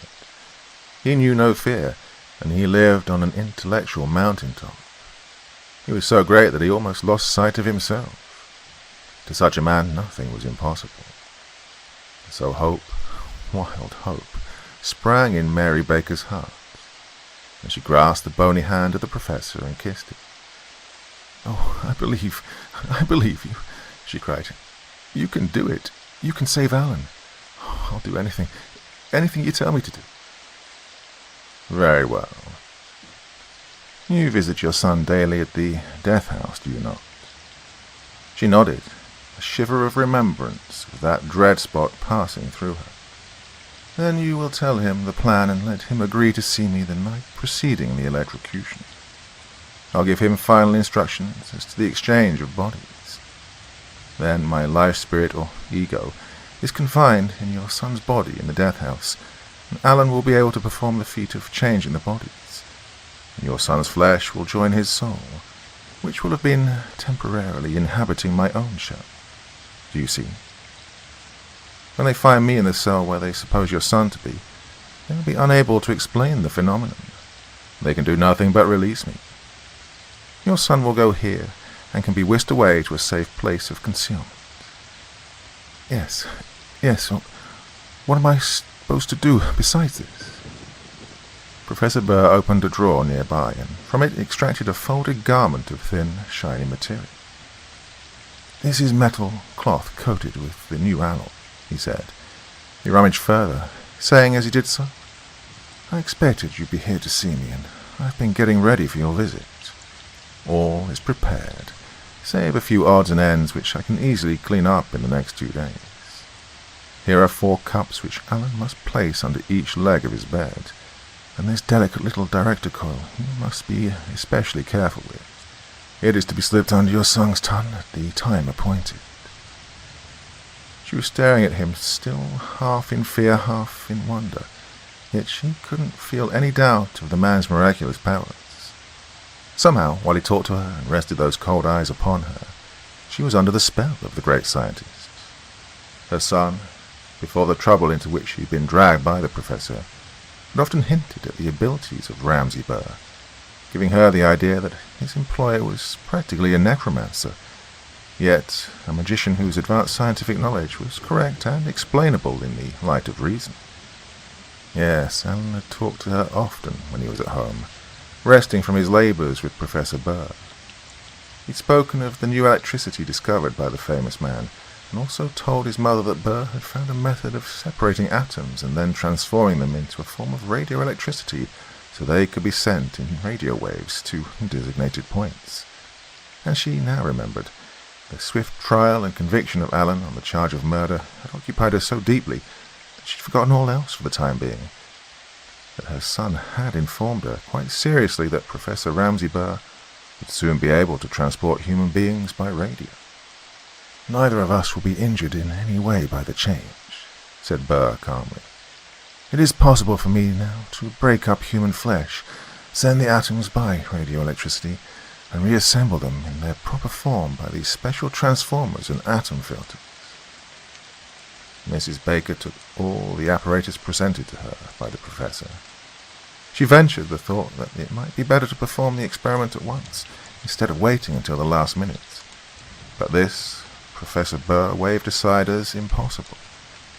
He needed the extra time, he said, and there was no hurry. She glanced around the room, and her eyes took in the giant switches of copper with their black handles. There were others of a grey-green metal she didn't recognize. Many dials and meters, strange to her, all confronting the little woman. These things, she felt with a rush of gratitude toward the inanimate objects, were those that would help to save her son. So they interested her, and she began to feel kindly towards these great machines. Would Professor Burr really be able to save Alan, as he claimed? Yes, she thought, he could.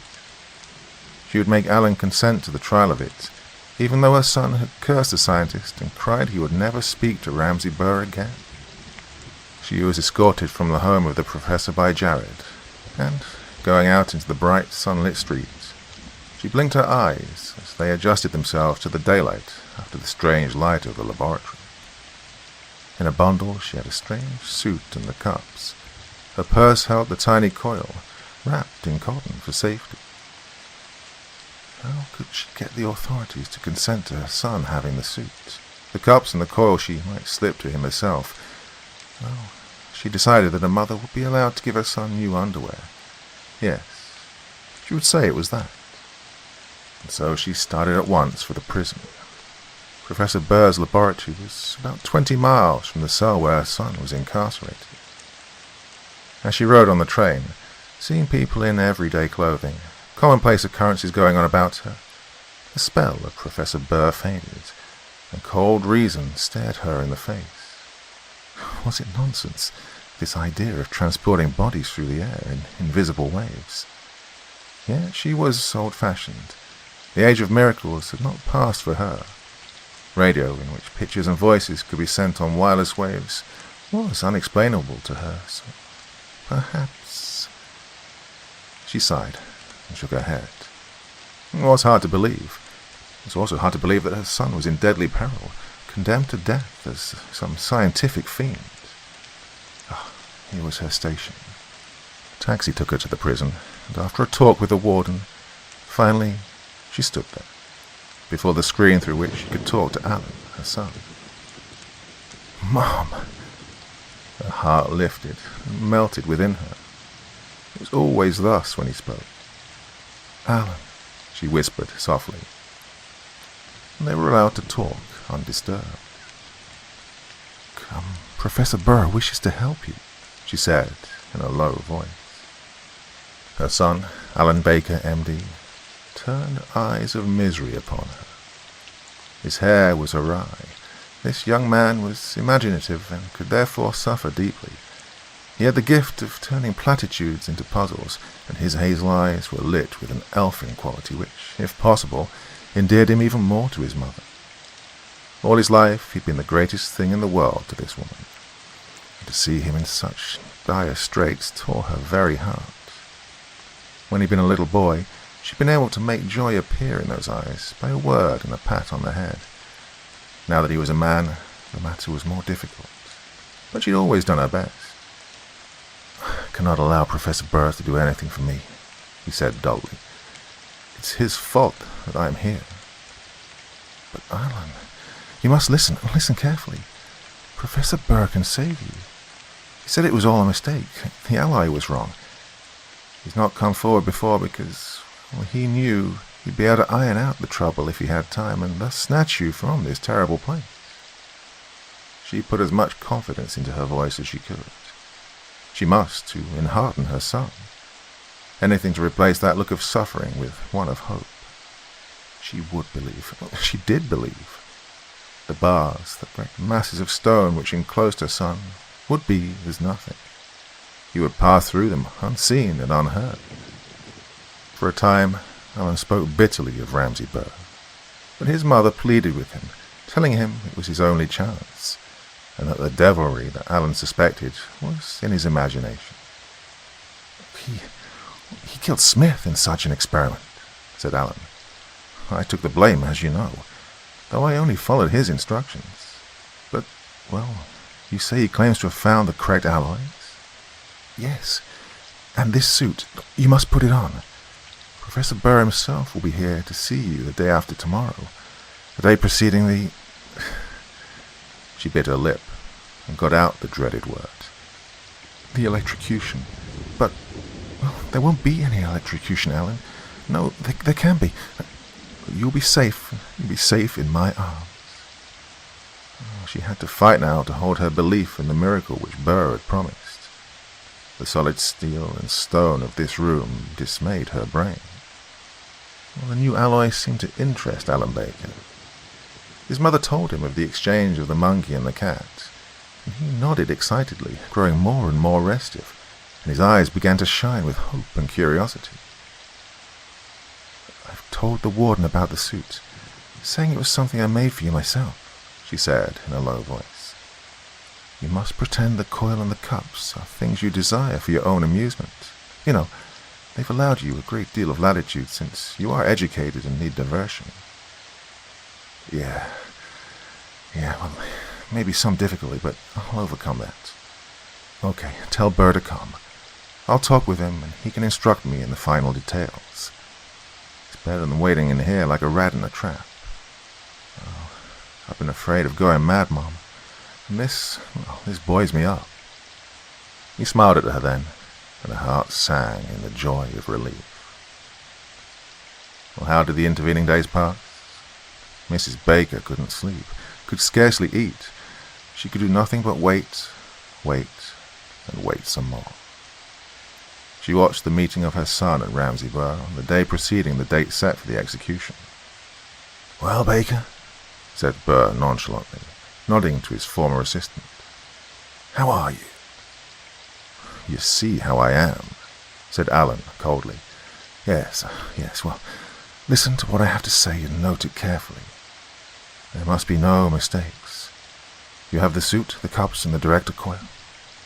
Now you must keep the suit on. The cups go under the legs of the cot you lie on, and the director under your tongue.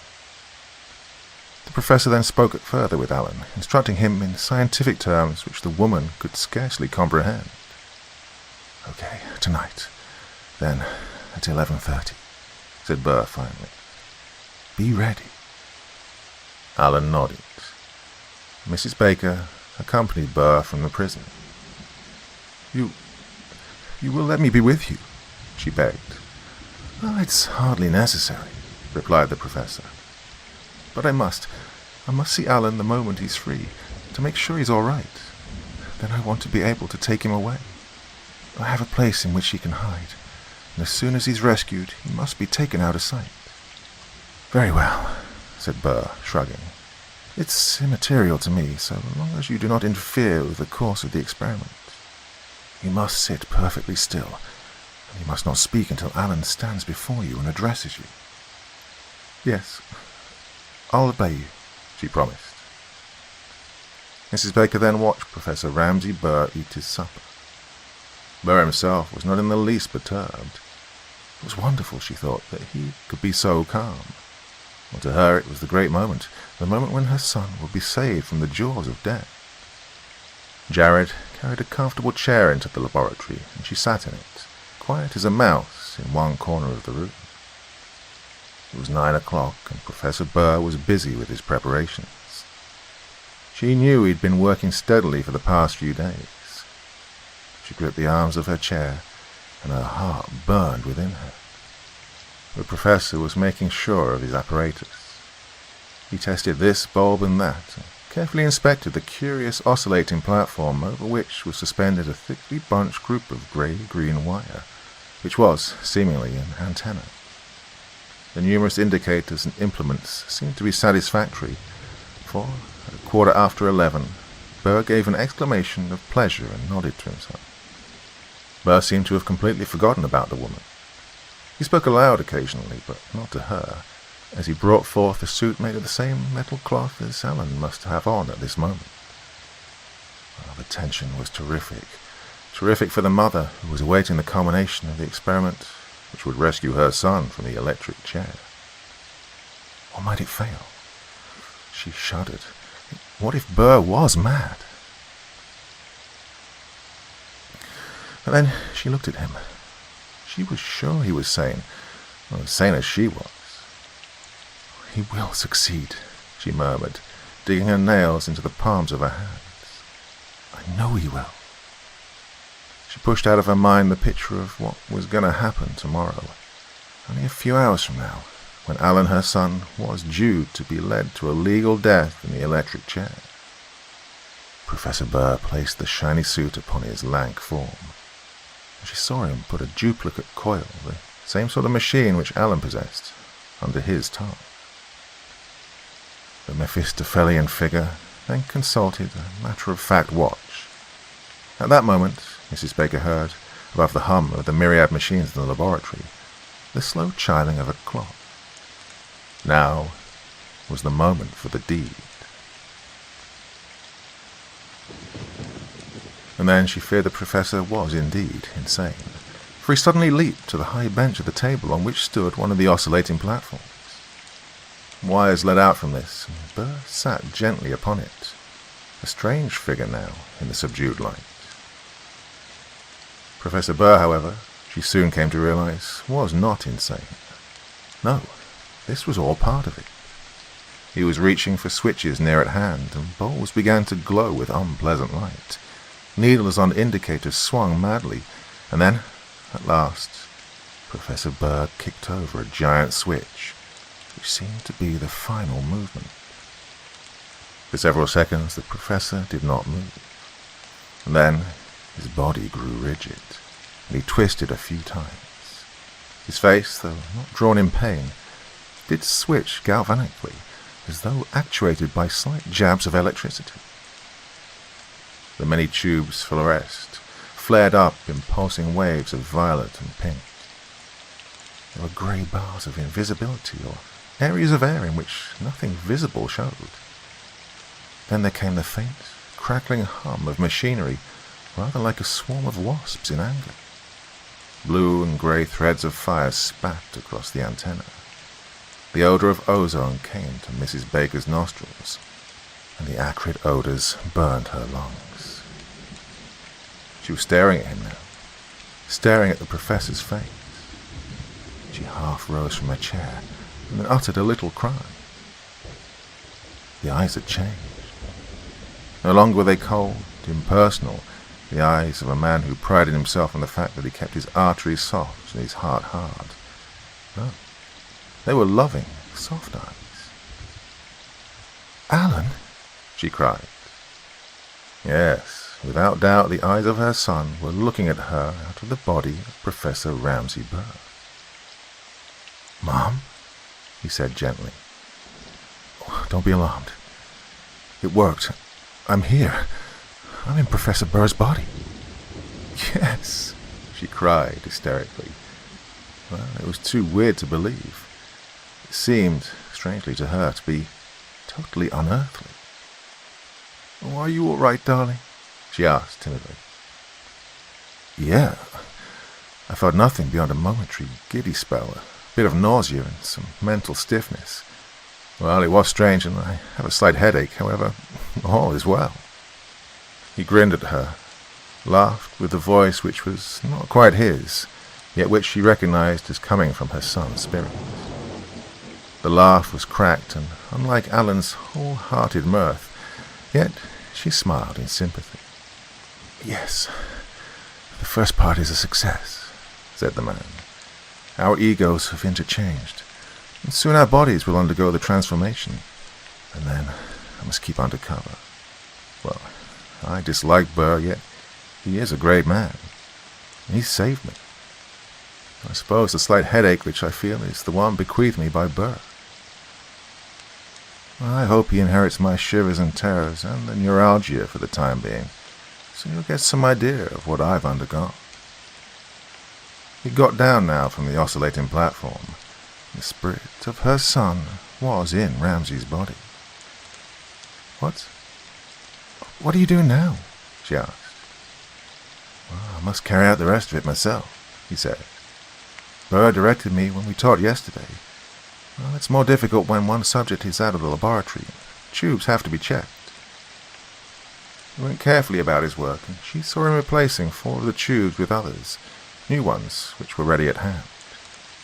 Though it was the body of Ramsay Burr, the movements were different from the slow, precise work of the professor, and more she realized that her son now inhabited the shell before her.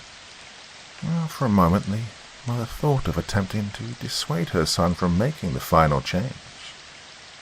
Was it not better like this than to chance the disintegration of the body? Suppose something went wrong, and the exchange didn't take place, and her son, that is, his spirit, just went back to the death house. Midnight struck as he worked feverishly at the apparatus. The long face corrugated as he checked the dials and tubes. He worked swiftly, but evidently was following a procedure which he had committed to memory, for he was forced to pause often to make sure of himself. "Everything's okay," said the strange voice at last. He then consulted his watch. 12:30, he said. She bit her lip in terror as he cried, "Now!" and sprang to the table to take his place on the metallic platform, which oscillated to and fro under his weight. The delicate greyish metal antenna, which she knew would form a glittering halo of blue and grey threads of fire, rested now above his head. "This is the last thing," he said calmly, as he reached for the big ebony-handled switch. "I'll be myself in a few minutes, Mom." "Yes, son. Yes." The switch connected, and Alan Barker, in the form of Ramsay Burr, suddenly cried out in great pain. His mother leaped up to run to his side, but he waved her away. She stood, wringing her hands, as he began to twist and turn, as though torn apart by some invisible force. Eerie screams came from the throat of the man on the platform, and Mrs. Baker's cries of sympathy mingled in with them. The mighty motors hummed in a high-pitched, unnatural whine, and suddenly Mrs. Baker saw the tortured face before her grow dim. The countenance of the professor seemed to melt, and then there came a dull, muffled thud, a burst of white-blue flame, the odor of burning rubber, and the tinkle of broken glass. Then back to the face came the clarity of outline, and it was still Professor Ramsay Burr's body that she was staring at. Her son, in the professor's shape, climbed from the platform and looked about him as though dazed. An acrid smoke filled the room, and burning insulation assailed the nostrils. Desperately, without looking at her, his lips set in a determined line, the man went hurriedly over to the apparatus again. God, have I forgotten them? Did I do something wrong? She heard his anguished cry. 2 tubes were burned out, and these he replaced as swiftly as possible. But he was forced to go over all the wiring again and cut out whatever had been short-circuited so that it could be hooked up anew with uninjured wire.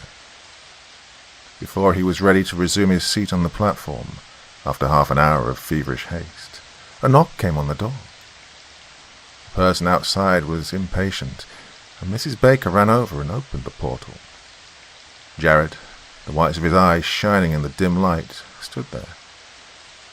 "Oh, the professor. Tell him that the warden wishes to speak with him. It's very important, ma'am." The body of Burr, inhabited by Alan's soul, pushed by her, and she followed falteringly, wringing her hands. She saw the tall figure snatch at the receiver and listen. "Oh, God," he cried. And then, at last, he put the receiver back on the hook and sank down in a chair, his face in his hands. Mrs. Baker went to him quickly. "What is it, Alan?" she cried. "Mom," he said hoarsely, "it was the warden of the prison. He told me that Alan Barker had temporarily gone insane and claimed to be Professor Ramsay Burr in my body." "But what's the matter?" she asked. "Can't you finish the experiment, Alan?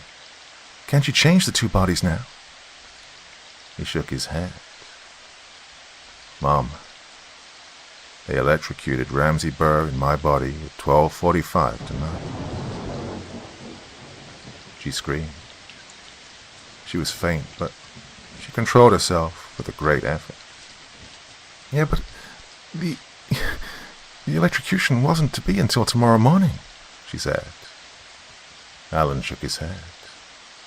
"Well, they're allowed a certain latitude, about 12 hours, he said.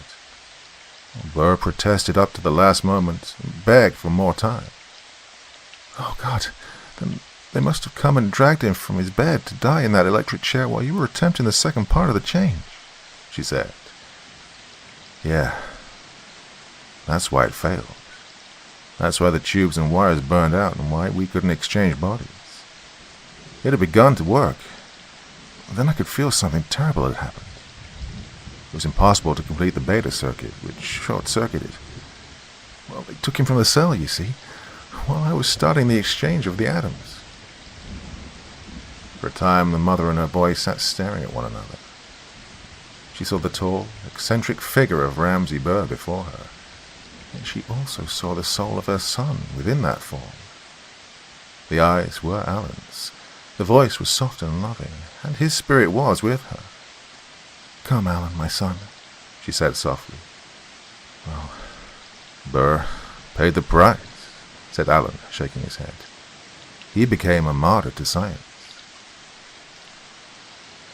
The world has often wondered why Professor Ramsay Burr, so much in the headlines as a great scientist, suddenly gave up all his experiments and took up the practice of medicine. Well, now that the public furor and indignation over the death of the man Smith has died down, sentimentalists believe that Ramsay Burr has reformed and changed his icy nature, for he manifests great affection and care for Mrs. Mary Baker, the mother of the electrocuted man who had been his assistant.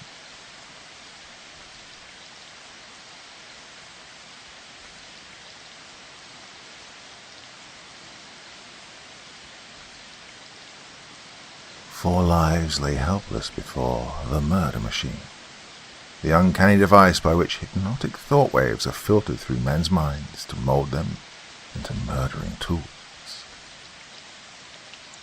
The Murder Machine by Hugh B.K. It was dusk on the evening of December 7th when I first encountered Sir John Harmon. At the moment of his entrance, I was standing over the table in my study, a lighted match in my cupped hands and a pipe beneath my teeth. That pipe was never lit. I heard the lower door slam shut with a violent clatter. The stairs resounded to a series of unsteady footsteps, and the door of my study was flung back. In the opening, staring at me with quiet dignity, stood a young, careless fellow, about 5 feet 10 in height and decidedly dark of complexion. The swagger of his entrance branded him as an adventurer. The ghastly pallor of his face, which was almost colourless, branded him as a man who has found something more than mere adventure. "Dr. Dale?" he demanded. "I'm Dr. Dale." Closed the door of the room deliberately, advancing toward me with slow steps. "My name is John Harmon, Sir John Harmon. It is unusual, I suppose," he said quietly with a slight shrug, "coming at this late hour. I won't keep you long." He faced me silently. A single glance at those strange features convinced me of the reason for his coming. Only one thing can bring such a furtive, restless stare to a man's eyes. Only one thing. Fear. "I've come to you, Dale, because..." Sir John's fingers closed heavily over the edge of the table.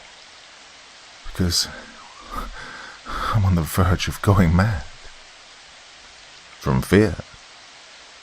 "From fear, yes. I suppose it's easy to discover. I mean, a single look at me." "A single look at you," I said simply, "will convince any man that you are deadly afraid of something. Now, do you mind telling me what it is?" He shook his head slowly. The swagger of the poise was gone. He stood upright now with a positive effort, as if the realization of his position had suddenly surged over him. "I do not know," he said quietly. "It's a childish fear. Fear of the dark, you may call it. Well, the cause does not matter, but if something doesn't take this unholy terror away, the effect will be madness." I watched him in silence for a moment, studying the shrunken outline of his face and the unsteady gleam of his narrowed eyes.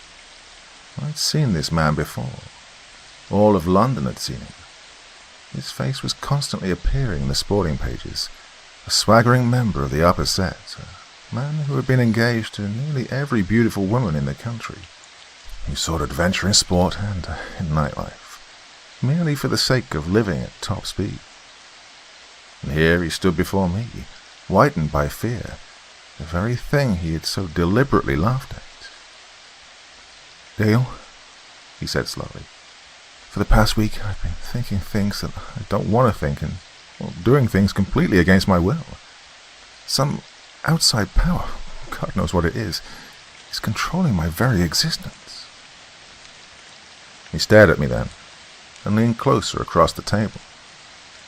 "Last night, sometime before midnight," he told me, "I was sitting alone in my den. Alone, mind you, not a soul was in the house with me. Well, I was reading a novel, and suddenly, as if a living presence had stood in the room and commanded me, I was forced to put the book down. I fought against it, fought to remain in that room and go on reading. But, well, I failed." "Failed?" My reply was a single word of wonder. "I left my home, 'cause I couldn't help myself. Have you ever been under hypnotism, Dale?" "Yeah, well, the thing that gripped me was something similar, except that no living person came near me in order to work his hypnotic spell. I went alone, the whole way, through back streets, alleys, filthy dooryards, never once striking a main thoroughfare, until I crossed the entire city and reached the west side of the square. And there, before a big grey townhouse, I was allowed to stop my mad wandering. Well, the power, whatever it was broken. And well, I went home. Sir John got to his feet then, with an effort, and stood over me. "Dale," he whispered hoarsely. "What was it?" "You were conscious of every detail?" I asked. "Conscious of the time, of the locality you went to? You're sure it was not just some fantastic dream?" "Dream? Is it a dream to have some damnable force move me about like a mechanical robot?" "But you can think of no explanation?" Well, I was a bit skeptical of his story. Well, he turned on me savagely. "I have no explanation, Doctor," he said curtly. "I came to you for an explanation. And while you're thinking over my case during the next few hours, perhaps you can explain this. When I stood before that grey mansion on After Street, alone in the dark, there was murder in my heart. I should have killed the man who lived in that house, had I not been suddenly released from the force that was driving me forward." Sir John then turned from me in bitterness. Without offering any word of departure, he pulled open the door and stepped across the sill. The door closed, and I was left alone. And that was my introduction to Sir John Harmon. I offer it in detail because it was the first of a startling series of events that led me to the most terrible case of my career. In my records, I've labeled the entire case the affair of the death machine. 12 hours after Sir John's departure, which will bring the time to the morning of December the 8th, the headlines of the Daily Mail stared up at me from the table. They were black and heavy. They were black and heavy, those headlines, and horribly significant. They were as follows: Franklin White Jr. found murdered. Midnight marauder strangles young society man in West End mansion.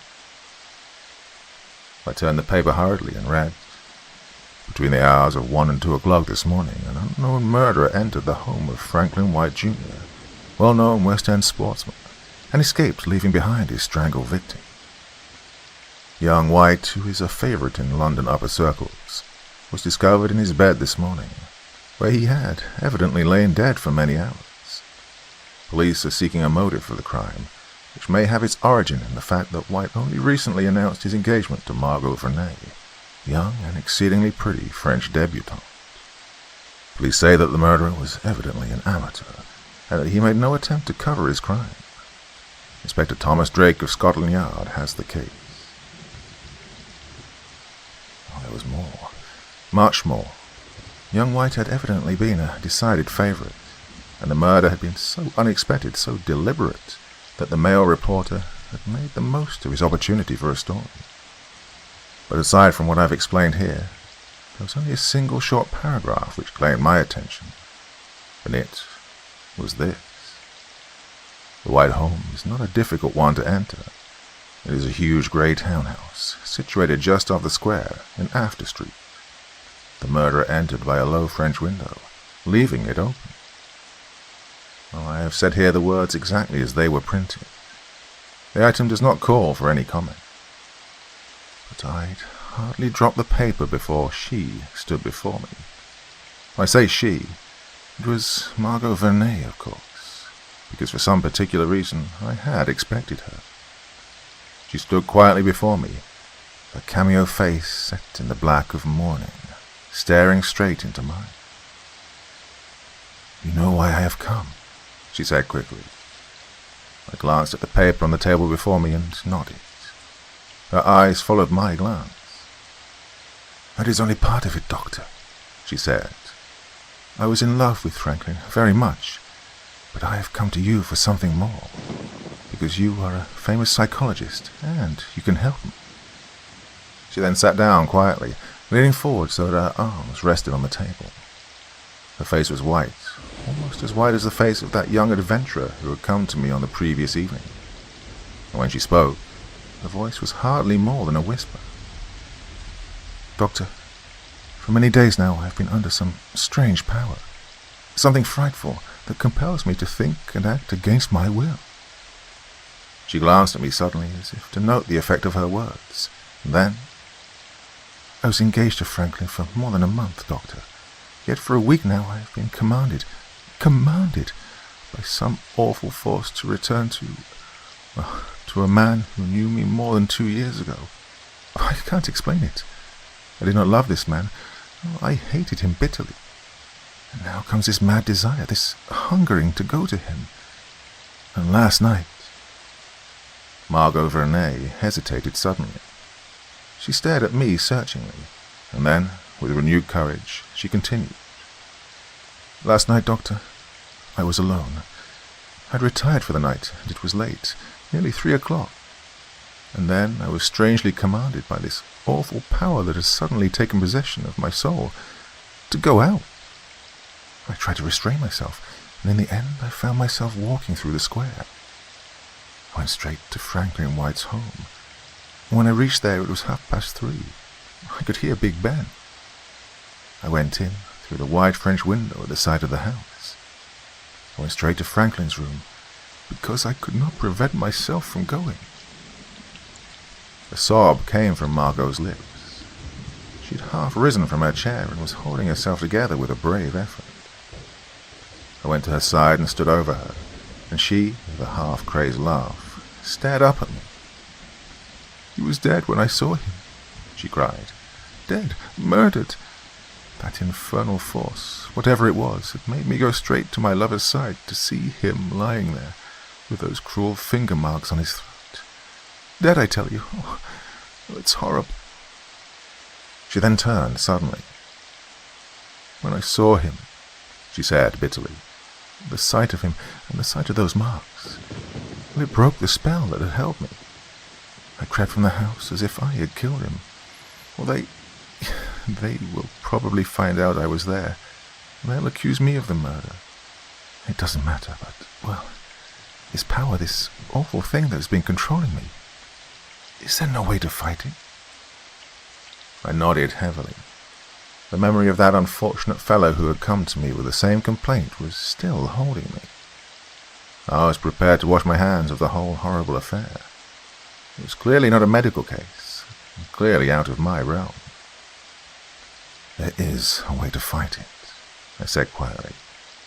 "I am a doctor, not a master of hypnotism, or a man who can discover the reasons behind that hypnotism. But London has its Scotland Yard, and Scotland Yard has a man who is one of my greatest comrades." She nodded her surrender. As I stepped to the phone, I heard her murmur in a weary, troubled voice. "Hypnotism? It is not that.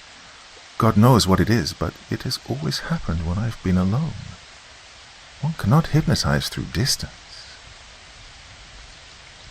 And yet, with Margot Vernay's consent, I sought the aid of Inspector Thomas Drake of Scotland Yard. In half an hour Drake stood beside me, in the quiet of my study. When he'd heard Margot's story, he asked a single, significant question. It was this. "You say you have a desire to go back to a man who was once intimate with you. Who is he?" Margot looked at him dully. "It is Michael Strange," she said slowly. "Michael Strange, of Paris, a student of science." Drake nodded. Without further questioning, he dismissed my patient, and when she'd gone, he turned to me. "She did not murder her sweetheart, Dale," he said. "That is evident. Have you any idea who did?" And so I told him of that other young man, Sir John Harmon, who had come to me the night before. When I'd finished, Drake stared at me, stared through me, and suddenly turned on his heel. "I shall be back, Dale," he said curtly. "Wait for me." Wait for him? Well, that was Drake's peculiar way of going about things. Impetuous, sudden, until he faced some crisis. Then, in the face of danger, he became a cold, indifferent officer of Scotland Yard. And so I waited. During the 24 hours that elapsed before Drake returned to my study, I did my best to diagnose the case before me. First, Sir John Harmon, his visit to the home of Franklin White, and then the deliberate murder, and finally, young Margot Vernay and her confession. It was like the revolving whirl of a pinwheel, this series of events, continuous and mystifying, but without beginning or end. Surely somewhere in the procession of horrors there would be a loose end to cling to, some loose end that would eventually unravel the pinwheel. Well, it was plainly not a medical affair, or at least only remotely so. The thing was in proper hands then, with Drake following it through, and I had only to wait for his return. And he came at last and closed the door of the room behind him. He stood over me with something of a swagger. "Hale, I've been looking into the records of this Michael Strange," he said quietly. "They are interesting, these records. They go back some 10 years, when this fellow Strange was beginning his study of science. And now Michael Strange is one of the greatest authorities in Paris on the subject of mental telegraphy. He's gone into the study of human thought with the same thoroughness that other scientists go into the subject of radiotelegraphy. He's written several books on the subject." Drake pulled a tiny black volume from the pocket of his coat and dropped it on the table before me. With one hand he opened it to a place which he'd previously marked in pencil. "Read it," he said significantly. Well, I looked at him in wonder, and then did as he ordered. What I read was this: "Mental telegraphy is a science, not a myth. It's a very real fact, a very real power which can be developed only by careful research. To most people it is merely a curiosity. They sit, for instance, in a crowded room at some uninteresting lecture, stare continually at the back of some unsuspecting companion, until that companion, by the power of suggestion, turns suddenly around. Or they think heavily of a certain person nearby, perhaps commanding him mentally to hum a certain popular tune, until the victim, by the power of their will, suddenly fulfills the order. To such persons, the science of mental telegraphy is merely an amusement. And so it will be until science has brought it to such a perfection that these waves of thought can be broadcast, that they can be transmitted through the ether precisely as radio waves are transmitted. In other words, mental telegraphy is at present merely a mild form of hypnotism, until it has been developed so that these hypnotic powers can be directed through space, and directed accurately to those individuals to whom they are intended. The science will have no significance. It remains for the scientists of today to bring about that development." I closed the book. When I looked up, Drake was watching me intently, as if expecting me to say something. "Drake," I said slowly, more to myself than to him, "the pinwheel is beginning to unravel. We've found the beginning of the thread. Perhaps, if we follow that thread—" Drake smiled. "If you pick up your hat and coat, Dale," he interrupted, "I think we have an appointment. This Michael Strange, whose book you have just enjoyed so immensely, is now residing on a certain quiet little side street about 3 miles from the square, in London." I followed Drake in silence, until we'd left Cheney Lane in the gloom behind us. At the entrance to the square my companion called a cab, and from there on we rode slowly, through a heavy darkness which was blanketed by a wet, penetrating fog. The cabbie, evidently one who knew my companion by sight, and what London cabbie does not know his Scotland Yard men, chose a route that twisted through gloomy, uninhabited side streets, seldom winding into the main route of traffic. As for Drake, he sank back into the uncomfortable seat and made no attempt at conversation.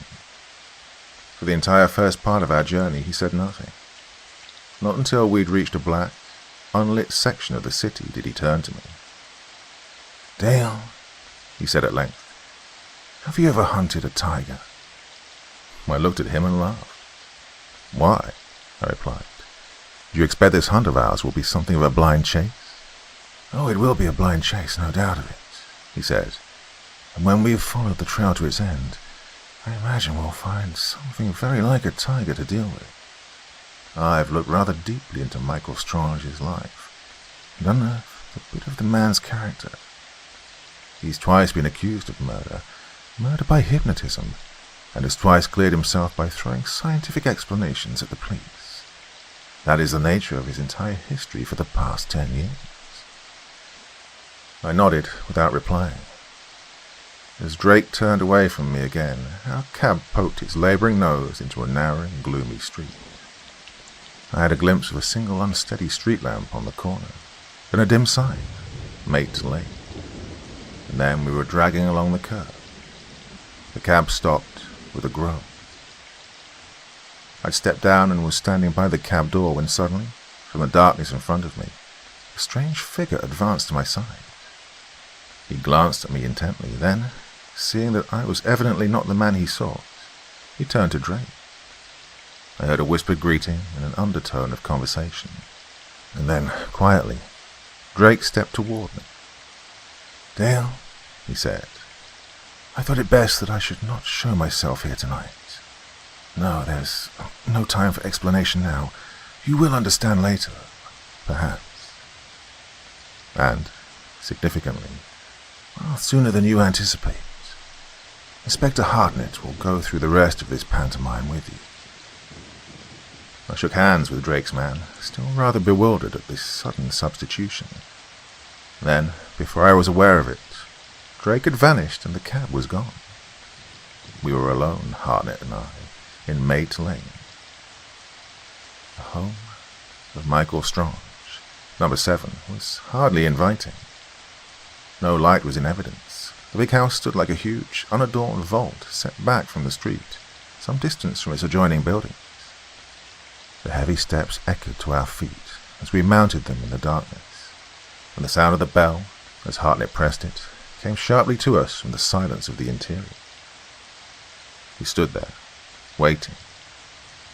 In the short interval before the door opened, Hartnett glanced at his watch. It was nearly 10 o'clock, and then said to me, "I imagine, Doctor, we shall meet a black wall. Well, let me do the talking, please." And that was all. In another moment, the big door was pulled slowly open from the inside, and in the entrance, glaring out at us, stood the man we had come to see. It was not hard to remember that first impression of Michael Strange. He was a huge man, gaunt and haggard, moulded with the hunched shoulders and heavy arms of a gorilla. His face seemed to be unconsciously twisted into a snarl. His greeting, which came only after he'd stared at us intently for nearly a minute, was curt and rasping. "Well, gentlemen, what is it?" "I should like a word with Dr. Michael Strange," said my companion quietly. "I am Michael Strange." "And I," replied Hartnett, with a suggestion of a smile, "am Raoul Hartnett from Scotland Yard." I didn't see any sign of emotion on Strange's face. He stepped back in silence to allow us to enter. Then, closing the big door after us, he led the way along a carpeted hall to a small, poorly lit room just inside. Here he motioned to us to be seated, he himself standing upright beside the table facing us. "From Scotland Yard," he said, and the tone was heavy with dull sarcasm. "Well, I am at your service, Mr. Hartnett." And now, for the first time, I wondered just why Drake had insisted on my coming here to his gloomy house in Mate Lane. Why had he so deliberately arranged a substitute so that Michael Strange should not come face to face with him directly?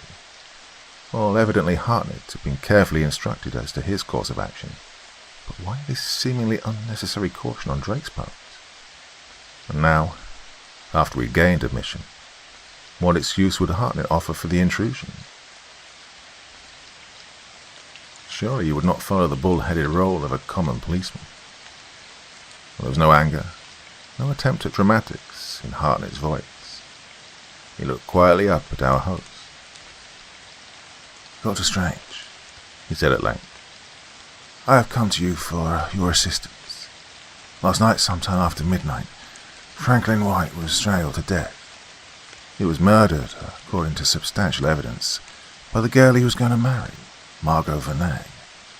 I come to you because you know the girl rather well, and perhaps you can help Scotland Yard in finding her motive for killing White." Michael Strange said nothing, He stood there scowling down at my companion in silence, and I too, I must admit, turned upon Hartnett with a stare of bewilderment. His accusation of Margot had brought a sense of horror to me. I had expected almost anything from him, even to a mad accusation of Strange himself. I had hardly foreseen this cold-blooded declaration. "You understand, Doctor," Hartnett went on in that same ironical drawl, "that we do not believe Margot Verney did this thing herself. Well, she had a companion, undoubtedly, one who accompanied her to the house on After Street and assisted her in the crime. Who that companion was, we're not sure, but there's decidedly a case of suspicion against a certain young London sportsman. Now, this fellow is known to have prowled about the White Mansion both on the night of the murder and the night before." Hartnett glanced up casually. Strange's face was a total mask. When he nodded, the nod was the most even and mechanical thing I'd ever seen. Certainly this man could control his emotions. "Naturally, Doctor," Hartnett said. "We've gone rather deeply into the past life of the lady in question. Well, your name appears, of course, in a rather unimportant interval when Margot Verney resided in Paris. So we come to you in the hope that you can perhaps give us some slight bit of information, or something that seems insignificant perhaps to you, but which may put us on the right track." It was a careful speech. Even as Hartnett spoke it, I could have sworn that the words were Drake's and had been memorized. But Michael Strange merely stepped back to the table and faced us without a word. He was probably, during that brief interlude, attempting to realize his position and to discover just how much Raoul Hartnett actually knew. And then, after his interim of silence, he came forward sullenly and spoke over my comrades. "I'll tell you this much, Mr. Hartnett of Scotland Yard," he said bitterly. "My relations with Margot Verney are not an open book to be passed through the clumsy fingers of ignorant police officers. As to this murder, I know nothing. At the time of it, I was seated in this room in company with a distinguished group of scientific friends. I will tell you, on authority, that Margot did not murder her lover. Why? Well, because she loved him." The last words were heavy with bitterness. Before they died into silence, Michael Strange had opened the door of his study. "Now, if you please, gentlemen," he said quietly. Hartnett got to his feet. For an instant he stood facing the gorilla-like form of our host. Then he stepped over the sill without a word. We passed down the unlit corridor in silence, while Strange stood in the door of his study, watching us.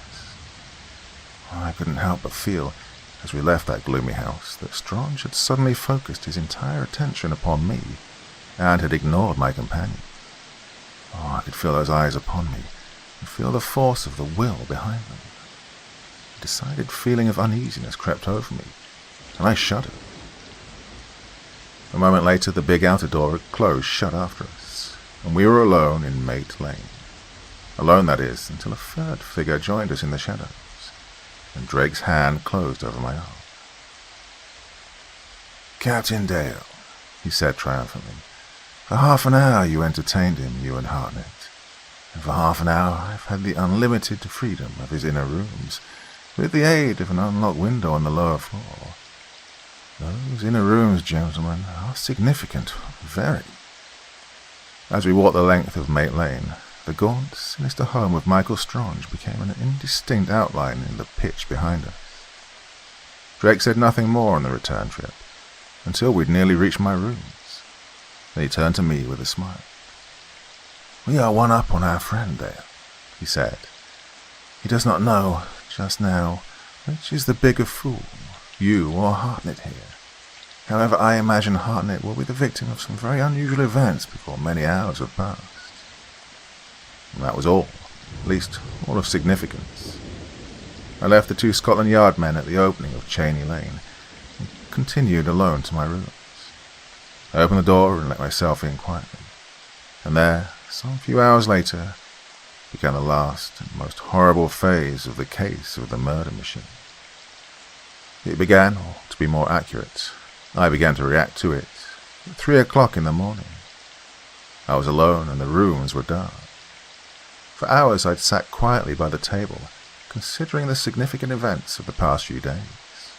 Well, sleep was impossible with so many unanswered questions staring into me, and so I sat there wondering. Did Drake actually believe that Margot Vernet's simple story had been a ruse, that she had in truth killed her lover on that midnight intrusion of his home? Did he believe that Michael Strange knew of that intrusion, that he had possibly planned it himself and aided her in order that Margot be free to return to him? And did Strange know of that other intrusion, and of the uncanny power which had driven Sir John Harmon, and supposedly driven Margot to that house on After Street? And those were the questions that still remained without answers. It was over those questions that I pondered, while my surroundings became darker and more silent as the hour became more advanced.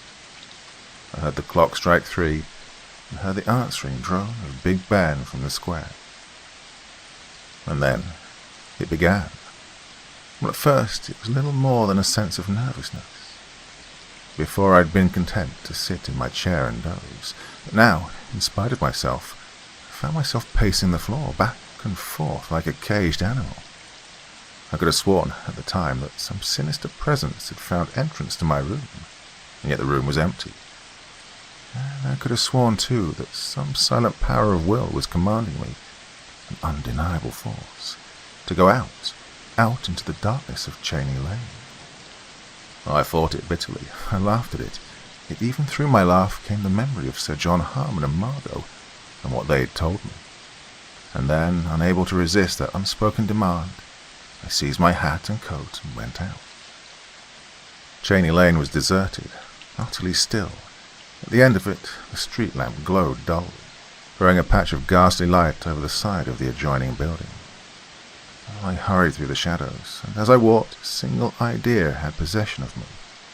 I must hurry, I thought, with all possible speed, to that grim house in Mate Lane, number 7. Where that deliberate desire came from, I did not know. I didn't stop to reason. Something had commanded me to go at once to Michael Strange's home. And though I stopped more than once, deliberately turning in my tracks, inevitably I was forced to retrace my steps and continue. I remember passing through the square and prowling through unlit side streets that lay beyond. 3 miles separated Cheney Lane from Mate Lane, and I'd been over the route only once before in a cab. Yet I followed that route without a single false turn, followed it instinctively. At every intersecting street I was dragged in a certain direction, and not once was I allowed to hesitate. It was as though some unseen demon perched on my shoulders, as the demon of the sea rode Sinbad, and pointed out the way. Only one disturbing thing occurred on that night journey through London. I turned into a narrow street hardly more than a quarter mile from my destination, and before me, in the shadows, I made out the form of a shuffling old man. And here, as I watched him, I was conscious of a new, mad desire. I crept upon him stealthily, without a sound. My hands were outstretched, clutching for his throat. At that moment, I could have killed him. I can't explain it. During that brief interval, I was a murderer at heart. I wanted to kill. Now that I remember it, the desire had been pregnant in me ever since the lights of Cheney Lane had died behind me. All the time that I prowled through those black streets, murder lurked in my heart. I could have killed the first man who crossed my path. But I didn't kill him, thank God. As my fingers twisted toward the back of his throat, that mad desire suddenly left me. I stood still, while the old fellow, still unsuspecting, shuffled away into the darkness. Then, dropping my hands with a sob of helplessness, I went forward again. And so I reached Mate Lane and the huge grey house that awaited me. Well, this time, as I mounted the stone steps, the old house seemed even more repulsive and horrible. I dreaded to see that door open, but I could not retreat. I dropped the knocker heavily.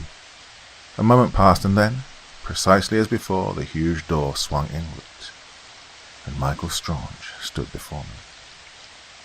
He didn't speak. Perhaps if he had spoken, That fiendish spell would have been broken, and I should have returned, even then, to my own peaceful little rooms in Cheney Lane. No, he merely held the door for me to enter. As I passed him, he stood there, watching me with a significant smile. Straight to that familiar room at the end of the hall I went, with Strange behind me. When we'd entered, he closed the door cautiously. For a moment, he faced me without speaking. You came very close to committing a murder on your way here, did you not, Dale? I stared at him. How in God's name could this man read my thoughts so completely? You would have completed the murder, he said softly, had I wished it. I did not wish it. I didn't answer. There was no way to reply to such a mad declaration. As for my companion, he watched me for an instant, and then laughed. He wasn't mad. Well, I'm doctor enough to know that. But the laugh was not long in duration. He stepped forward suddenly and took my arm in a steel grip, dragging me toward that half-hidden door at the farther end of the room. I shall not keep you long, Dale, he said harshly. I could have killed you. Could have made you kill yourself, and in fact, I intended to do so, but after all, you are merely a poor, stumbling fool who has meddled in things too deep for you. He pulled open the door and pushed me forward. The room was dark, and not until he closed the door again and switched on a dim light could I see its contents. Even then I saw nothing, at least nothing of importance to an unscientific mind. There was a low table against the wall, with a profusion of tiny wires emanating from it. I was aware that a cup-shaped microphone, or something very similar, hung over the table, about on a level with my eyes, had I been sitting in a chair. Beyond that I saw nothing, until Strange should move forward and drawn aside a curtain that hung beside the table. I made you come here tonight, Dale, he murmured, because I was a bit afraid of you. Your comrade, Hartnett, was an ignorant police officer. He has not the intellect to connect the series of events of the past day or two, and so I did not trouble myself with him. But you're an educated man. You've made no demonstrations of your ability in the field of science, but... He stopped speaking abruptly. From the room behind us came the sound of a warning bell. Strange turned quickly and went to the door. You will wait here, Doctor, he said. I have another caller tonight. Another one who came the same way as you. And then he vanished. For a short interlude I was alone, with that peculiar radio-like apparatus before me. It was, for all the world, like a miniature control room in some small broadcasting station. Except for the odd shape of the microphone, if it was such, I could detect no radical difference in the equipment. However, I had little time for conjecture. A patter of footsteps interrupted me from the next room, and a frightened, feminine voice broke the stillness of the outer study. Even before the owner of that voice stepped into my presence, I knew who it was. And when she came, with her white, fearful face and trembling body, I couldn't withhold a shudder of apprehension. It was the young woman who'd come to my office, Margot Vernet. Evidently, at last, she had yielded to the horrible impulse that had drawn her back to Michael Strange, an impulse which, I now understood, had originated from the man himself. He pressed her forward. There was nothing tender in his touch. It was cruel and triumphant. So, you've succeeded at last, I said bitterly. He turned to me with a sneer. I've brought her here, yes, he replied. And now that she has come, she shall hear what I have to tell you. It will perhaps give her a respect for me, and this time she will not have the power to turn me away. He pointed to the table, to the apparatus that lay there. I'm telling you this, Dale, he said, because it gives me pleasure to do so. You are enough of a scientist to appreciate and understand it. And if, when I've finished, I've told you too much, there's a very easy way to keep your tongue silent. You have heard of hypnotism, Dale. You've also heard of radio. Have you ever thought of combining the two? He faced me directly then, and I made no effort to reply. Radio, he said quietly, is broadcast by means of sound waves. That much you know. But hypnotism, too, can be transmitted through distance, if an instrument delicate enough to transmit thought waves can be invented. Well, for 25 years I've worked on that instrument, and for 20 years I have studied hypnotism. You understand, of course, that this instrument is worthless unless it's operated by a mastermind. Thought waves are useless. They'll not control the actions of even a cat. But hypnotic waves of concentrated thought, they will control the world.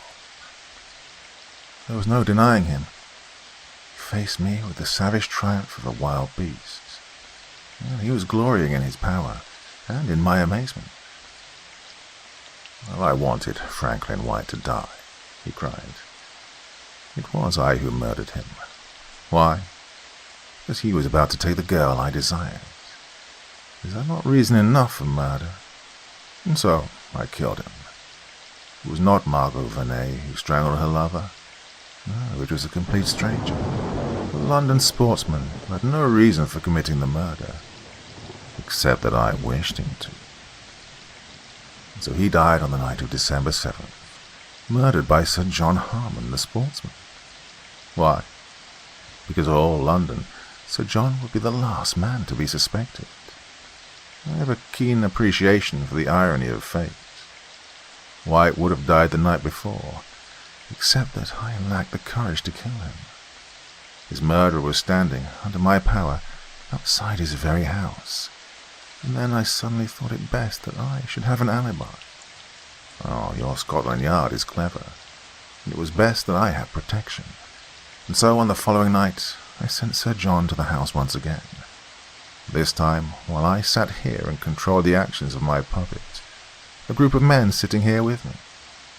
They believed that I was experimenting with a new type of radio receiver. Michael Strange laughed. He laughed harshly in utter triumph, like a cat laughs at the antics of his mouth's victims. When the murder was done, he said, I sent Margot to the scene so that she might see her lover strangled, dead. Oh, I repeat, Dale, that I enjoy the irony of fate, especially when I can control it. As for you, I brought you here tonight merely so you would realize the intensity of the powers that control you. When you leave here, you will be unharmed. But after the exhibition I shall give you, I'm sure that you will make no further attempt to interfere with things out of your realm of understanding. I heard a sob from Margot. She'd retreated to the door and clung there. As for myself, I didn't move. Strange's recital had revealed to me the horrible lust that gripped him, and now I watched him in fascination. He wouldn't harm the girl, that much I was sure of. In his distorted fashion, he really did love her. In his crazed, murderous way, he would attempt to win her love, even though she had once scorned him. I saw him step toward the table, saw him drop heavily into the chair, and stare directly into that microphonic thing that hung before his eyes. As he stared, he spoke to me. Science, in its intricate forms, is probably above the mind of a common medical man, Jane, he said. It would be useless to explain to you how my thoughts, and my will, can be transmitted through space. Perhaps you've sat in a theatre and stared at a certain person until that person turned to face you. You have? Well then, you will perhaps understand how I can control the minds of any human creature within the radius of my power. Ah, you see, Dale, this intricate little machine gives me the power to transform London into a city of stark murder. I could bring about such a horrible wave of crime that Scotland Yard would be scorned from one end of the world to the other. I could make every man murder his neighbour, till the streets of the city were running with blood. Strange turned then, quietly, to look at me, and spoke deliberately. And now for the little exhibition of which I spoke, Dale, he murmured. Your detective friend, Hartnett, has been under my power for the past 3 hours. You see, it was safer to control his movements, and be sure of him, and now, to be doubly sure of him, perhaps you'd like to see him kill himself. I stepped forward with a sudden cry. Strange said nothing. His eyes merely burned into mine. Once again I felt that strange, all-powerful control forcing me back. I retreated, step by step, until the wall stopped me. But even as I retreated, a childish hope filled me. How could Strange, working his terrible murder machine, concentrate his power on any individual when the whole of London lay before him? Well, he answered my question. He must have read it as it came over me. Have you ever been in a crowd, Dale, and watched a certain individual intently until that particular individual turned to look at you? Well, the rest of the crowd pays no attention, of course. Just that one man. Now we shall make that one man murder himself. Strange turned slowly. I saw his fingers creep along the rim of the table, touching certain wires that came together there. I heard a dull, droning hum fill the room, and over it, Strange's penetrating voice. When I am finished, Dale, I shall probably kill you. I brought you here merely to frighten you, but I believe I may have told you too much. With that new horror upon me, I saw my captor's lips move slowly. And then, from the shadows at the other end of the small room, came a low, unemotional voice. Before you begin, Strange. Michael Strange whipped about in his chair like a tiger. His hand dropped to his pocket so swiftly that my eyes did not follow it. And as it dropped, a single staccato shot split the darkness of the room, and the scientist slumped forward in his chair. The dull whirring sound of that hellish machine then stopped abruptly, cut short by the sudden weight of Strange's lunging body as he fell upon it. I saw the livid, fiery snake of white light twist suddenly upward through that coil of wires, and in another moment the entire apparatus shattered by a blinding crash of flame.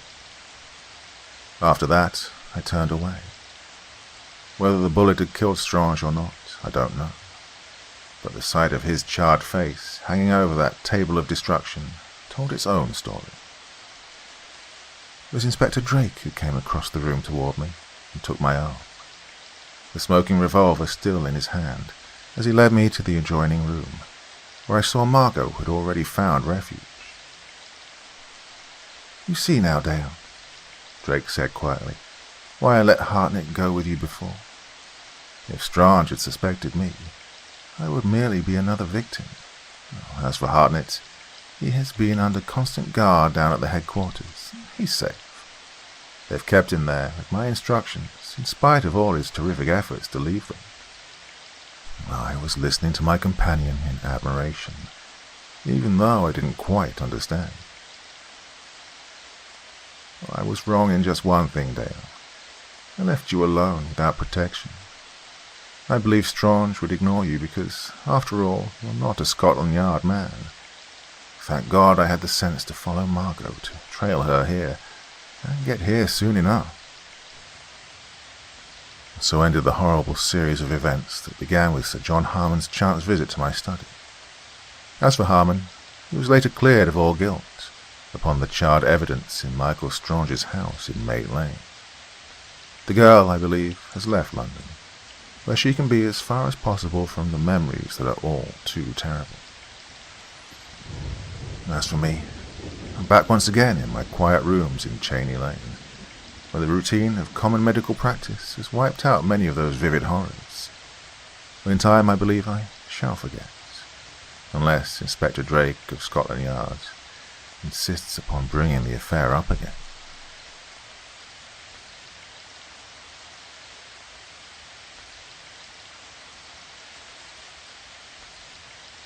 When the moon turned green. It was nearly midnight when Bruce Dixon finished his work and wearily rose from before the workbench of his lonely mountain laboratory, located in an abandoned mine working in southern Arizona. He looked like some weirdly garbed monk of the Middle Ages as he stretched his tall, lithe figure. His head was completely swathed in a hood of lead cloth, broken only by twin eye-holes of green glass. The hood merged into a long-sleeved tunic of the same fabric, while lead-cloth gauntlets covered his hands. The leadcloth costume was demanded by Dixon's work with radium compounds. The result of that work lay before him on the bench. A tiny lead capsule containing a pinhead lump of a substance which Dixon believed would utterly dwarf Earth's most powerful explosives in its cataclysmic power. So engrossed had Dixon been in the final stages of his work that for the last 72 hours he'd literally lived there in his laboratory. It remained now only for him to step outside and test the effect of the little contact grenade, and at the same time get a badly needed taste of fresh air. He set the safety catch on the little bomb and slipped it into his pocket. As he started for the door, he threw back his hood, revealing the ruggedly good-looking face of a young man in his early 30s, with the lines of weariness now etched deeply into the clean-cut features. The moment that Dixon entered the short winding tunnel that led to the outer air, he was vaguely aware that something was wrong. There was a strange and intangibly sinister quality in the moonlight that streamed dimly into the winding passage. Even the cool night air itself seemed charged with a subtle aura of brooding evil. Dixon reached the entrance and stepped out into the full radiance of the moonlight. He stopped abruptly and stared around him in utter amazement. High in the eastern sky, there rode the disk of a full moon. But it was a moon weirdly different from any that Dixon had ever seen before. This moon was a deep and baleful green, was glowing with a stark malignant fire like that which lurks in the blazing heart of a giant emerald. Bathed in the glow of the intense green rays, the desolate mountain landscape shone with a new and eerie beauty. Dixon took a dazed step forward. His foot thudded softly into a small feathered body there in the sparse grass. He stooped to pick it up. It was a crested quail, with every muscle as stonily rigid as though the bird had been dead for hours. Yet Dixon, to his surprise, felt the slow, faint beat of a pulse still in this tiny body. Then a dim group of unfamiliar objects down in the shadows of a small gully in front of him caught Dixon's eye. Tucking the body of the quail inside his tunic for later examination, he hurried down into the gully. A moment later, he was standing by what had been the night camp of a prospector. Well, the prospector was still there, his rigid figure wrapped in a blanket, and his wide-open eyes staring sightlessly at the malignant green moon in the sky above. Dixon knelt to examine the stricken man's body. It showed the same mysterious condition as that of the quail, rigidly stiff in every muscle, yet with a slow pulse and respiration of life still faintly present. Dixon found the prospector's horse and burro sprawled on the ground a dozen yards away, both animals frozen in the same baffling condition of living death. Dixon's brain reeled as he tried to fathom the incredible calamity that had apparently overwhelmed the world while he had been hidden away in his subterranean laboratory. Then a new and terrible thought assailed him. If the grim effect of the baleful green rays was universal in its extent, what then of old Emil Crawford and his niece, Ruth Lawton? Crawford, an inventor like Dixon, had his laboratory in a valley some 5 miles away. An abrupt chill went over Dixon's heart at the thought of Ruth Lawton's beauty being forever stilled in the grip of that eerie living death. Well, he and Ruth had loved each other ever since they'd first met. And so Dixon broke into a run as he headed for a nearby ridge that looked out over the valley. His pulse hammered with unusual violence as he scrambled up the steep incline, and his muscles seemed to be tiring with strange rapidity. He had a vague feeling that the rays of that malignant green moon were beating directly into his brain, clouding his thoughts and draining his physical strength. Gaining the crest of the ridge, he stopped aghast as he looked down the valley toward Emil Crawford's place. Near the site of Crawford's laboratory home was an unearthly pyrotechnic display such as Dixon had never seen before. An area several hundred yards in diameter seemed one vivid welter of pulsing colors, with flashing lances of every hue crisscrossing in and through a great central cloud of ever-changing opalescence, like a fiery aurora borealis gone mad. Dixon fought back the ever-increasing lethargy that was benumbing his brain, and groped dazedly for a key to his new riddle. Was it some weird and colossal experiment of Emil Crawford's that was causing the green rays of death from a transformed moon, an experiment the earthly base of which was amid the seething play of blazing colors down there in the valley? The theory seemed hardly a plausible one.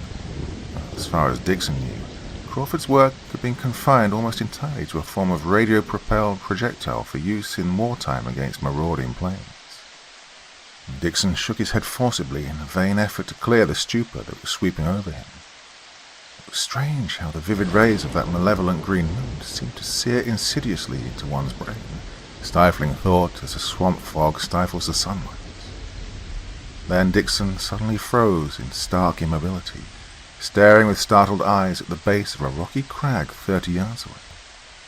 Something was lurking there in the green-black shadows, a great sprawling black shape of abysmal horror, with a single flaming opalescent eye fixed unwinkingly upon Dixon. The next moment the vivid moon was suddenly obscured by drifting wisps of cloud. As the green light blurred to an emerald haze, the creature under the crag came slithering out toward Dixon. He had a vague glimpse of a monster such as one should see only in nightmares, a huge, loathsome spider form with a bloated body as long as that of a man, and great sprawling legs that sent it half a dozen yards nearer Dixon in one effortless leap. The onslaught proved too much for Dixon's morale, half dazed as he was by the green moon's paralyzing rays. With a low, inarticulate cry of terror, he turned and ran, straining every muscle in a futile effort to distance the frightful thing that inexorably kept pace in the shadowy emerald gloom behind him. Dixon's strength faded rapidly after his first wild sprint. 50 yards more and his faltering muscles failed him utterly. The dread rays of that grim green moon sapped his last faint powers of resistance. He staggered on for a few more painful steps, then sprawled helplessly to the ground. His brain hovered momentarily upon the verge of complete unconsciousness. Then he was suddenly aware of a fluttering struggle inside his tunic where he placed the body of the quail. A moment later, and the bird wriggled free. It promptly spread its wings and flew away, apparently as vibrantly alive as before the mysterious paralysis had stricken it. The incident brought a faint surge of hope to Dixon as he dimly realized the answer to at least part of the green moon's riddle. The bird had recovered after being shielded in the lead cloth of his tunic. Well, that could mean only one thing. The menace of those green moon rays must in some unknown way be radioactive. If Dixon could only get the lead cloth hood over his own head again, he also might cheat the green doom. He fumbled at the garment with fingers that seemed as stiff as wooden blocks. There was a long moment of agony when he feared that his effort had come too late. Then the hood finally slipped over his head just as utter oblivion claimed him. Dixon came abruptly back to life with the dimly remembered echo of a woman's scream still ringing in his ears. For a moment he thought that he was awakening on his cot back in the laboratory after an unusually vivid and weird nightmare. Then the garish green moonlight around him brought swift realization that the incredible happenings of the night were a grim reality. The clouds were gone from the moon, leaving his surroundings again clearly outlined in the flood of green light. Dixon lifted his head and cautiously searched the scene, but he could see no trace of the great spider form that had pursued him. Wondering curiously why the creature had abandoned the chase at the moment when victory was within its grasp, Dixon rose lithely to his feet. The protecting hood had brought a quick and complete recovery from the devastating effects of the green moon's rays. His muscles were again supple, and his brain once more functioned with clearness. Then, abruptly, Dixon's blood froze as the sound of a woman's scream came again. The cry was that of a woman in the last extremity of terror, and Dixon knew with a terrible certainty that that woman was Ruth Lawton. He raced toward the small ridge of rocks from behind which the sound had apparently come. A moment later he'd reached the scene and stopped, horror-stricken. 3 figures were there in a small rock-walled clearing. One was old Emil Crawford, sprawled unconscious on his side, the soft glow of a small white globe in a strange headpiece atop his grey hair shining eerily in the green moonlight. Near Crawford's body loomed the giant spider creature, and clutched firmly in the great claspers just under the monster's terrible fanged mouth was the slender body of Ruth Lawton. Merciful unconsciousness had apparently overwhelmed the girl now, for she lay supinely in the dread embrace, with eyes closed and lips silent. As the monster dropped the girl's body to the ground and whirled to confront Dixon, for the first time he had a clear view of the thing in all its horror. He shuddered in uncontrollable nausea. The incredible size of the creature was repellent enough, but it was the grisly head of the monstrosity that struck the final note of horror. That head was more than half human. The fangs and other mouthparts were those of a giant tarantula, but these merged directly into the mutilated but unmistakable head of a man, with an aquiline nose, staring eyes, and a tousled mop of dirty brown hair. Resting on top of the head was a metallic headpiece similar to the one worn by Emil Crawford, but the small globe in this one blazed with a fiery opalescence. The creature crouched lower, with its legs twitching in obvious preparation for a spring. Dixon looked wildly about him for a possible weapon, but saw nothing. Then he suddenly remembered the little lead grenade in his pocket. The cataclysmic power of that little bomb should be more than a match for even this monster. His fingers closed over the grenade just as the great spider's twitching legs straightened in a mighty effort that sent it hurtling through the air straight toward him. Dixon dodged to one side with a swiftness that caused the monster to miss by a good yard. Dixon raced a dozen paces further away, then whirled to face this great spider. The creature's legs began scuttling warily forward. It was to be no wild leap through the air this time, but rather a swift rush over the ground that Dixon would be powerless to evade. Releasing the safety catch of the grenade, Dixon hurled the tiny missile straight at the rock floor just under the feet of that vast, misshapen creature. There was a vivid flash of blinding blue flame, then a terrific noise. Dazed by the concussion but unhurt, Dixon cautiously went over to investigate the result of the explosion. One brief glance was enough. The hideous mass of shattered flesh sprawling there on the rocks would never again be a menace. The only thing that had escaped destruction in that shattering blast was a strange headpiece the thing had worn. Either the small shining globe was practically indestructible, or else it had been spared by some odd freak of the explosive, for it still blazed in baleful light atop the shattered head. Dixon hurried back to where Emil Crawford and Ruth Lawton lay. The girl's body was so rigidly inert that Dixon threw back his encumbering hood and knelt over her for a swift examination. His fears were quickly realized. Ruth was already a victim of the Green Moon's dread paralysis. "Dixon! Bruce Dixon!" Dixon turned at the call. Emil Crawford, his face drawn with pain, had struggled up on one elbow. The old man was obviously fighting off complete collapse by sheer willpower. "Dixon, replace Ruth's shining headpiece at once," Crawford gasped. "That'll make her immune from the Green Death. And then we can—" The old man's voice swiftly faded away into silence as he again fainted. Dixon hurriedly searched the scene and found Ruth's headpiece on the ground, where it had apparently fallen in her first struggle with the giant spider. But the tiny white globe in the device was shattered and dark. Despair gripped Dixon for a moment. Then he remembered the unbroken headpiece of the slain monster. Well, true, the glow of its globe was opalescent instead of white, but it seemed to offer its wearer the immunity to the Green Moon's rays. He swiftly retrieved the headpiece from the spider creature's body and set the light metal framework in place on Ruth's auburn curls. Results came with incredible quickness. The rigidity left Ruth's body immediately. Her breath came in fast, quickening gasps, and her eyes fluttered open as Dixon knelt before her. "It's Bruce, Ruth. Bruce Dixon," he said tenderly. "Do you know who I am, dear?" But there was no trace of recognition in those wide-open blue eyes staring fixedly up at him. For a moment, Ruth lay there, with muscles strangely tense. Then, with a lithe strength that was amazing, she suddenly twisted free of the clasp of Dixon's arms and sprang to her feet. The next minute, Dixon gave ground, and he found himself battling for his very life. This was not the Ruth Lawton whom he had known and loved. This was a mad woman of savage menace, with soft lips writhing over white teeth in a jungle snarl, and blue eyes that fairly glittered with unrestrained, intense hate.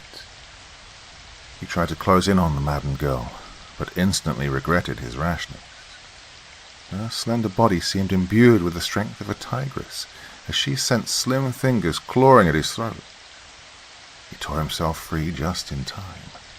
Dazed and shaken, he again gave ground before the fury of the girl's attack. He couldn't bring himself to the point of actually fighting back, yet he knew that, in another moment, he would either have to mercilessly batter his beautiful adversary into helplessness, or else be himself overcome. There was no middle course. Then old Emil Crawford's voice came again, as the old man rallied to consciousness for another brief moment. "Bruce, the opal globe is a direct link to those devils themselves. Break it, Bruce, break it, for Ruth's sake as well as your own." Crawford had barely finished his gasped warning when Ruth again hurled herself forward upon Dixon with tapering fingers, curved like talons as they sought his throat. Dixon swept her clutching hands aside with a desperate left-handed parry, then snatched wildly at the gleaming headpiece with his right hand. The thing came away in his grasp, and in the same swift movement he savagely smashed it against the rocky wall beside him. Whatever the opalescent globe's eerie powers might be, it was not indestructible. It shattered like a bursting bubble, its fire dying in a tiny cloud of particles that shimmered faintly for a moment, and then was gone. And once again the effect upon Ruth was almost instantaneous. Every trace of her insane fury had vanished. She swayed dizzily and would have fallen had not Dixon caught her in his arms. For a moment she looked up into his face with eyes in which recognition now shone unmistakably. Then her eyelids slowly closed, and she again lapsed into unconsciousness. Dixon looked over at Emil Crawford and found that the old man had again collapsed. Dixon knew of but one thing to do with the stricken man and girl, and that was to take them to his laboratory. The laboratory, apparently insulated by veins of lead ore in the mountain surrounding it, was the one sure spot of refuge in this weird nightmare world of paralyzing lunar rays and prowling monsters. Part 2. Flinging his tunic over Ruth's head to shield her as much as possible from the moonlight, he carried her to the laboratory, then returned for Emil Crawford. Safe within the subterranean retreat with the old scientist, Dixon removed his encumbering lead costume and began doing what he could for the stricken pair. Ruth was still unconscious, but the cataleptic rigidity was already nearly gone from her body, and her breathing was now the deep respiration of normal sleep. But Emil Crawford's condition was more serious. Not only was the old man's frail strength nearly exhausted, but he was also badly wounded. His thin chest was seared by two great livid areas of burned flesh, the nature of which puzzled Dixon as he began to dress the injuries. They seemed to be of radioactive origin, yet in many ways they were unlike any radium burns Dixon had ever seen. While Dixon was working over them, Crawford stirred weakly and opened his eyes. He sighed in relief as he recognized his surroundings. "Oh, good boy, Bruce," he commended warmly. "We're safe here among the insulating veins of lead ore in the mountain. This is where Ruth and I were trying to come after we escaped from those devils tonight. But, oh, Bruce, how did you guess the radioactive nature of the green sickness in time to avoid falling a victim to it as soon as you left the shelter of your laboratory?" "My escape was entirely luck," Dixon admitted grimly. "Tonight, I left my laboratory for the first time in 3 days, and I found a world gone mad, with a strange green moon blazing down upon a land of living dead men, and with marauding monsters hideous enough to have been spawned in the pit itself. What in heaven's name does it all mean?" "I'm afraid that it means the end of the world, Bruce," Crawford answered quietly. "It's a little over 48 hours ago that the incredible event first happened. Without a moment's warning, the moon turned green. Hardly had the world's astronomers had time to speculate upon this amazing phenomenon before the green sickness struck. pestilence of appalling deadliness that swept resistlessly in the path of those weird green rays. Wherever the green moon shone, every living creature succumbed with ghastly swiftness to the condition of living death that you've seen. Westward with the racing moon sped the green sickness, and nothing stopped its attack. The green rays pierced through buildings of wood, stone, and iron, as though they didn't even exist. The doomed world had neither the time nor opportunity to guess that lead was the one armor against those dread rays. Tonight, Bruce, we are, in all probability, the only 3 human beings on this planet who are not slumbering in the paralytic stupor of the green sickness. Ruth and I were stricken with the rest of this world, Crawford continued. We recovered consciousness hours later to find ourselves captives in the Earth camp of the invaders themselves. You probably saw the display of lights that marks their camp down in the valley a mile beyond my place. We've learned since that the ship of the invaders dropped silently down into the valley the night before the moon turned green. They established the camp as a sort of outpost and observatory. They left 2 of their number there as pioneers, and the rest of them departed in the spaceship for their present post up near the moon. Ruth and I were revived, only so the 2 invaders in the camp might question us regarding life on this planet. They have a science that's based upon principles as utterly strange and incomprehensible to us as ours probably is to them. They probed my brain with a thought machine. It was an apparatus that worked both ways. What knowledge they got from me, I don't know. But I do know that they unwittingly told me much in the bizarre and incredible mental pictures that the machine carried from their brains to mine.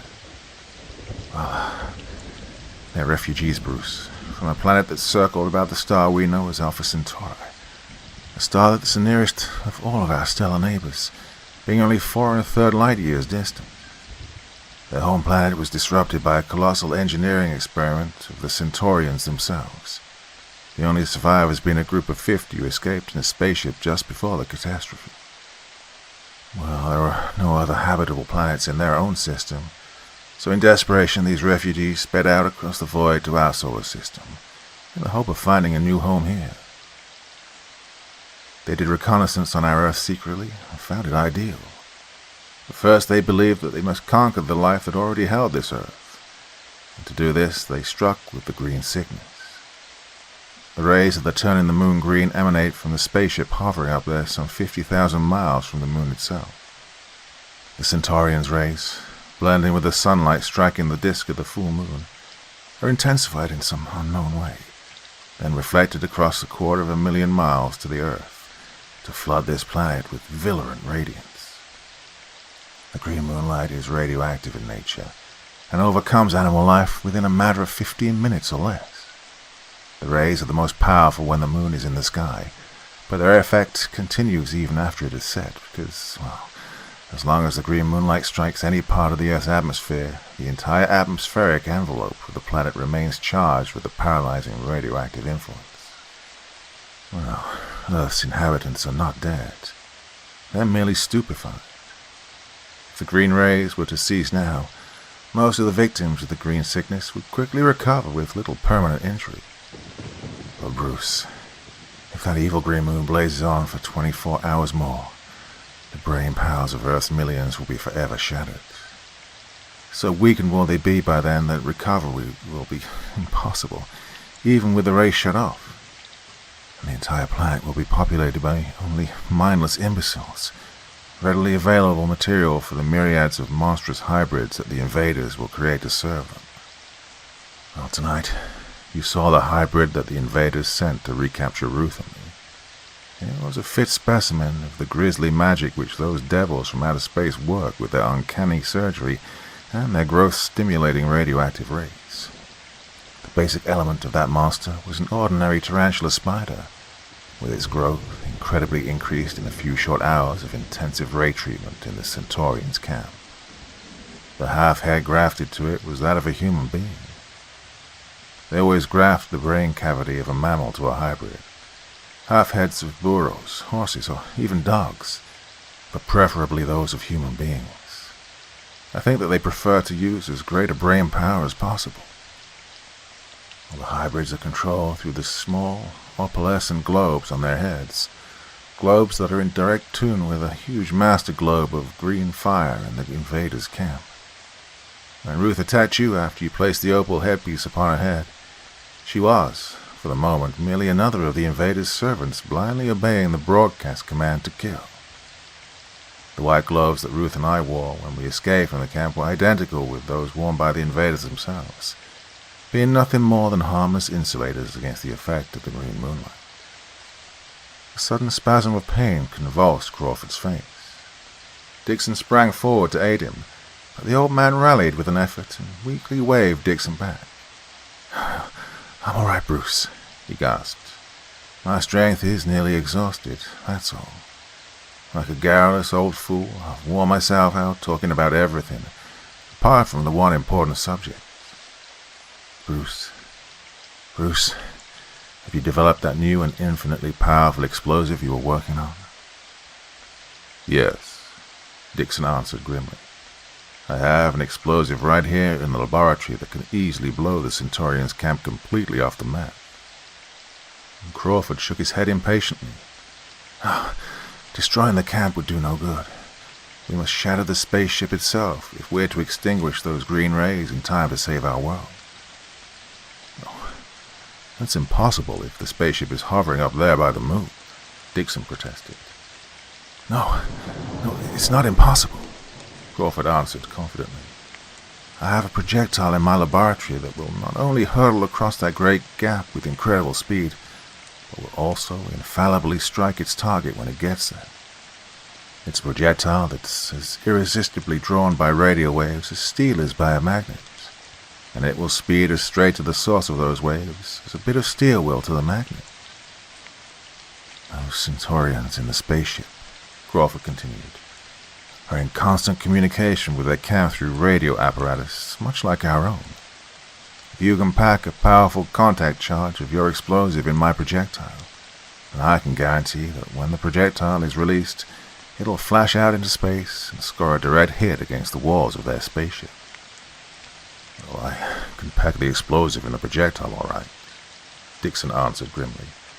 "We'll need only a lump the size of an egg, and a small container of the heavy gas that activates it. The explosive itself is a radium compound that, when allowed to come into contact with the activating gas, becomes so unstable that any sharp blow will set it off in an explosion that, in a matter of seconds, releases the infinite quantities of energy usually released by radium over a period of at least 1,200 years. The cataclysmic force of that explosion should be enough to wreck a small planet." "Good," Crawford commended weakly. "If you can only strike your blow tonight, Bruce, our world still has a chance. If only you—" The old man's voice suddenly failed. He sank back in utter collapse, his eyes closed, and his last vestige of strength spent. Knowing that the old man would probably remain in his sleep of complete exhaustion for hours, Dixon turned his attention to Ruth. Not to his surprise, he found her sitting up, apparently completely recovered. "Well, I'm quite all right again," she said reassuringly. "I've been listening to what Uncle told you. And you go ahead and prepare your explosive, Bruce. I'll do what I can for Uncle while you're working." Dixon donned his lead-cloth hood and tunic again and set to work. 10 minutes later, he turned to Ruth with a slender foot-long cylinder of lead in his hand. "Ruth, will this fit your uncle's projectile?" he asked. "Easily," she assured him. "But isn't it frightfully dangerous to carry it in that form?" "No, it's completely safe now, and it'll be safe until this stud is turned, releasing the activating gas from one compartment to mingle with the radium compound in the other section. Then the cylinder will become a bomb that any sharp jar will detonate." "All right, let's go then," Ruth answered. "Have you any more of those lead clothes I can wear? I could wear the globe headpiece that Uncle wore, but it would loom up in the dark like a searchlight." Dixon didn't protest Ruth's going with him. There was nothing further that could be done for Emil Crawford for hours, and in the hazardous journey to Crawford's laboratory, he knew that Ruth's cool courage and quick wits would at least double their chances of success in their desperate mission. He provided her with a reserve hood and tunic of lead cloth, then handed her a tiny leaden pellet. "Keep this for a last resort," he told her. "It's a contact bomb that becomes ready to throw when this safety catch is snapped over. I wish we had a dozen of them, but that's the last capsule I had, and there's no time to prepare more." He fished a rusty old revolver out of a drawer and placed it in his pocket. "I'll use this gun for a last resort weapon myself," he said. "The action only works about half the time, but it's the only firearm I have in the place." The green moon was still high in the sky as Ruth and Dixon emerged from the tunnel, but it was already beginning to drop gradually down toward the west. Dixon wheeled his disreputable flivver out of his nearby shed. With engine silent, they started coasting down the rough, winding road into the valley. For nearly 2 miles they wound down the long grade. Then, just as they reached the valley floor, they saw, far up among the rocks to the left of the road, the thing that they'd been dreading. The bobbing, green globe that marked the presence of one of the Centaurian's hideous hybrids. The shimmering globe paused for a moment, then came racing down toward them. The need for secrecy was past. Dixon threw the car in gear and savagely pulled down the gas lever. With throttle wide open, they hurtled around the perilous curves of the narrow road. But always in the rocks beside and above them, they heard the scuttling progress of some huge, many-legged creature that constantly kept pace with them. They had occasional glimpses of the thing. Its pale-jointed body was some 20 feet in length, and had apparently been developed from that of a centipede, with scores of racing legs that carried it with startling speed over the rocky terrain. The flivver raced madly on toward the blaze of kaleidoscopic colors that marked the Centaurian's camp. Crawford's home loomed up now, barely 100 yards ahead. As though sensing that its quarry was about to escape, the hybrid flashed a burst of speed that sent it on by the car for a full 50 yards, and then down into the road directly in front, where it whirled to confront them. Dixon knew that he could never stop the car in the short gap separating them from that huge upreared figure, and to attempt swerving from the road upon either side was certain disaster. He took the only remaining chance. With throttle wide open, he sent the little car hurtling straight for the giant centipede. He threw his body in front of Ruth to shield her as much as possible, just as they smashed squarely into this hybrid. Well, the impact was too much for even that monstrous figure. It was hurled bodily from the road to crash upon the jagged rocks at the bottom of a 30-foot gully. And there it sprawled in a broken mass, too hopelessly shattered to ever rise again. The flivver skidded momentarily, then crumpled to a full stop against the rocks at the side of the road. Dixon and Ruth scrambled from the wreckage and raced for Crawford's home, scarcely 50 yards ahead. They entered the laboratory, and Ruth went directly over to where the radio projectile rested in a wall rack. Dixon took the gleaming cylinder down to examine it. Tapering to a rounded point at the front end, it was nearly a yard long and about 5 inches in diameter. "The mechanism inside the projectile's turned off now, of course," Ruth said. "If it were turned on, the projectile would have been on its way to the spaceship long ago, for the radio waves were as strong here as at the Centaurian's camp." The woman pointed to a small metal stud in the nose of the projectile. "When that's snapped over, it makes the contact that sets the magnetizing mechanism into action," she explained. "Then the projectile will go hurtling directly for the source of any radio waves within range. I don't know the nature of its mechanism. Uncle merely told me that it's the application of an entirely new principle of electricity." Dixon laid the long projectile down on the workbench and began packing his lead cylinder of explosive inside it. He had to release the lead cylinder's safety catch before closing the projectile, which made his work a thrillingly precarious one, for any sharp blow now would detonate the unstable mixture of gas and radium compound in one cataclysmic explosion. He sighed in relief as he finally straightened up with the completed projectile held carefully in both hands. "All we have to do now, Ruth," he said, "is step out from under this roof and snap that energizing start.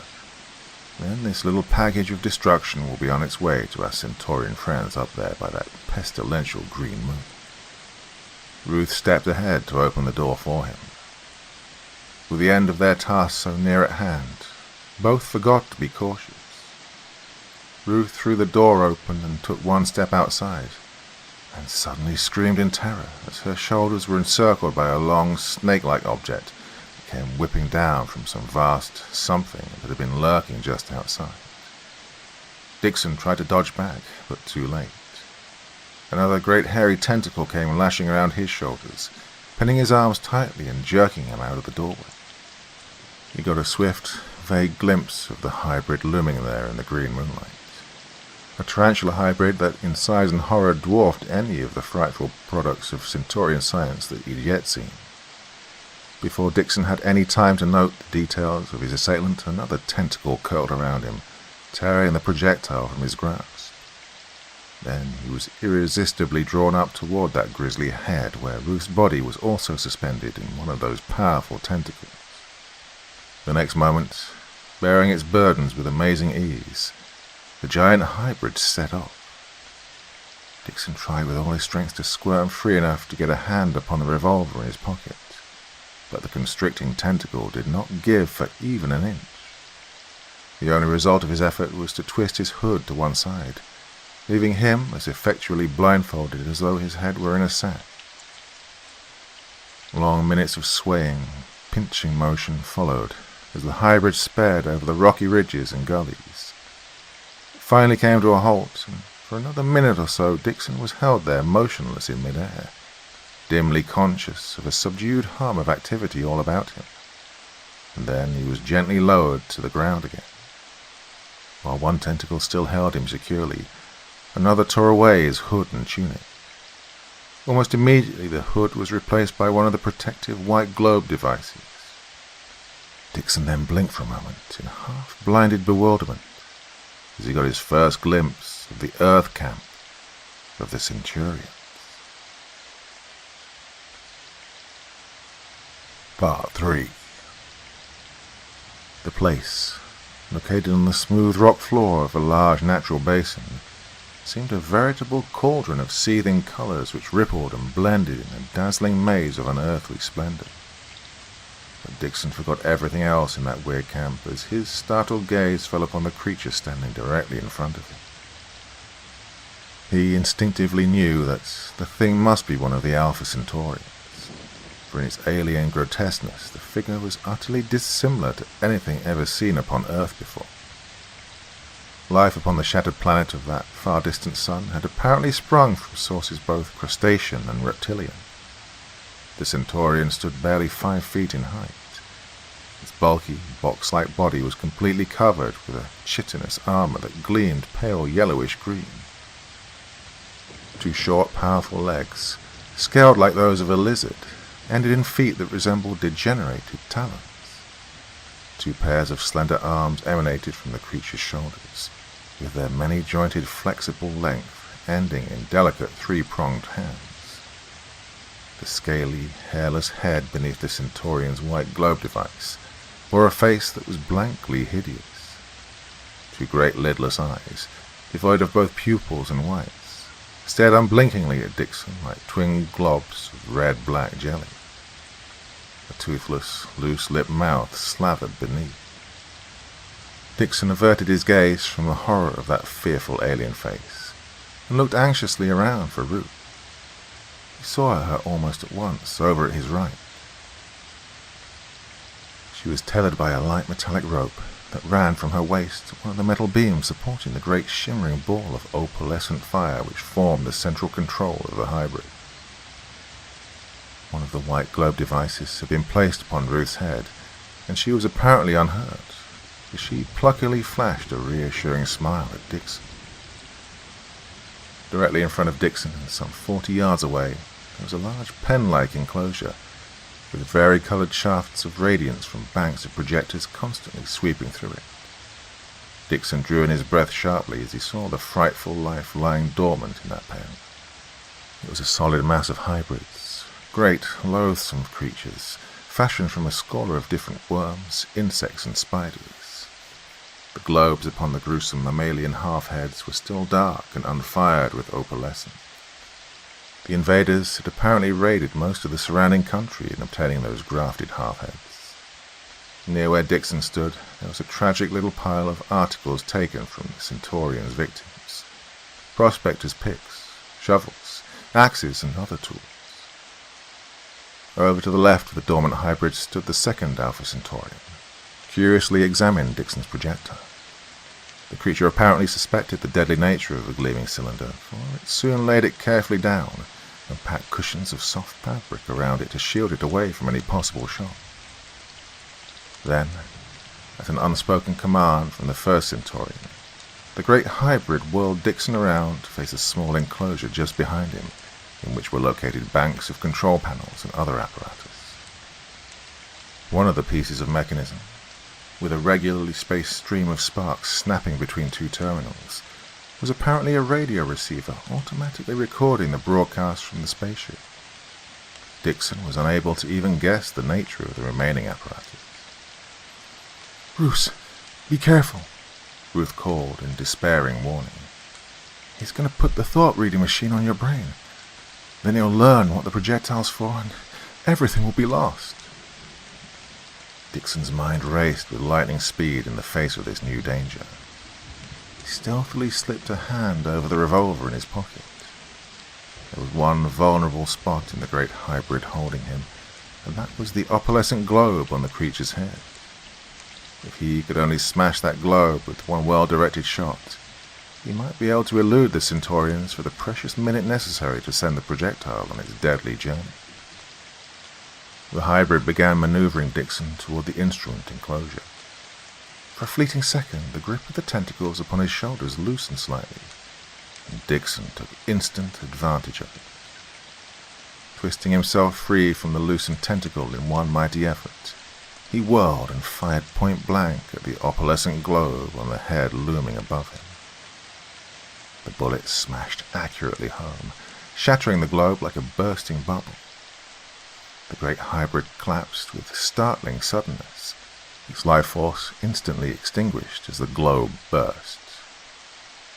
Dixon leapt to one side and swung the gun into line with the Centaurian's hideous face. He pulled the trigger, but there was no response. The rusty old firearm had hopelessly jammed. Dixon then savagely flung the revolver at the Centaurian. The creature tried to dodge, but the heavy gun struck its body a glancing blow. There was a slight spurt of bodily fluid as the chitinous armor was partly broken. And Dixon's heart leapt exultantly. No wonder these creatures had to create hybrids to fight for them. Their own bodies were as vulnerable as that of a soft-shelled crab. The Centaurian quickly drew a slender tube of dark green from a scabbard in its belt. Dixon dodged back, looking wildly about him for a weapon. Well, there was an axe in the pile only a few yards away.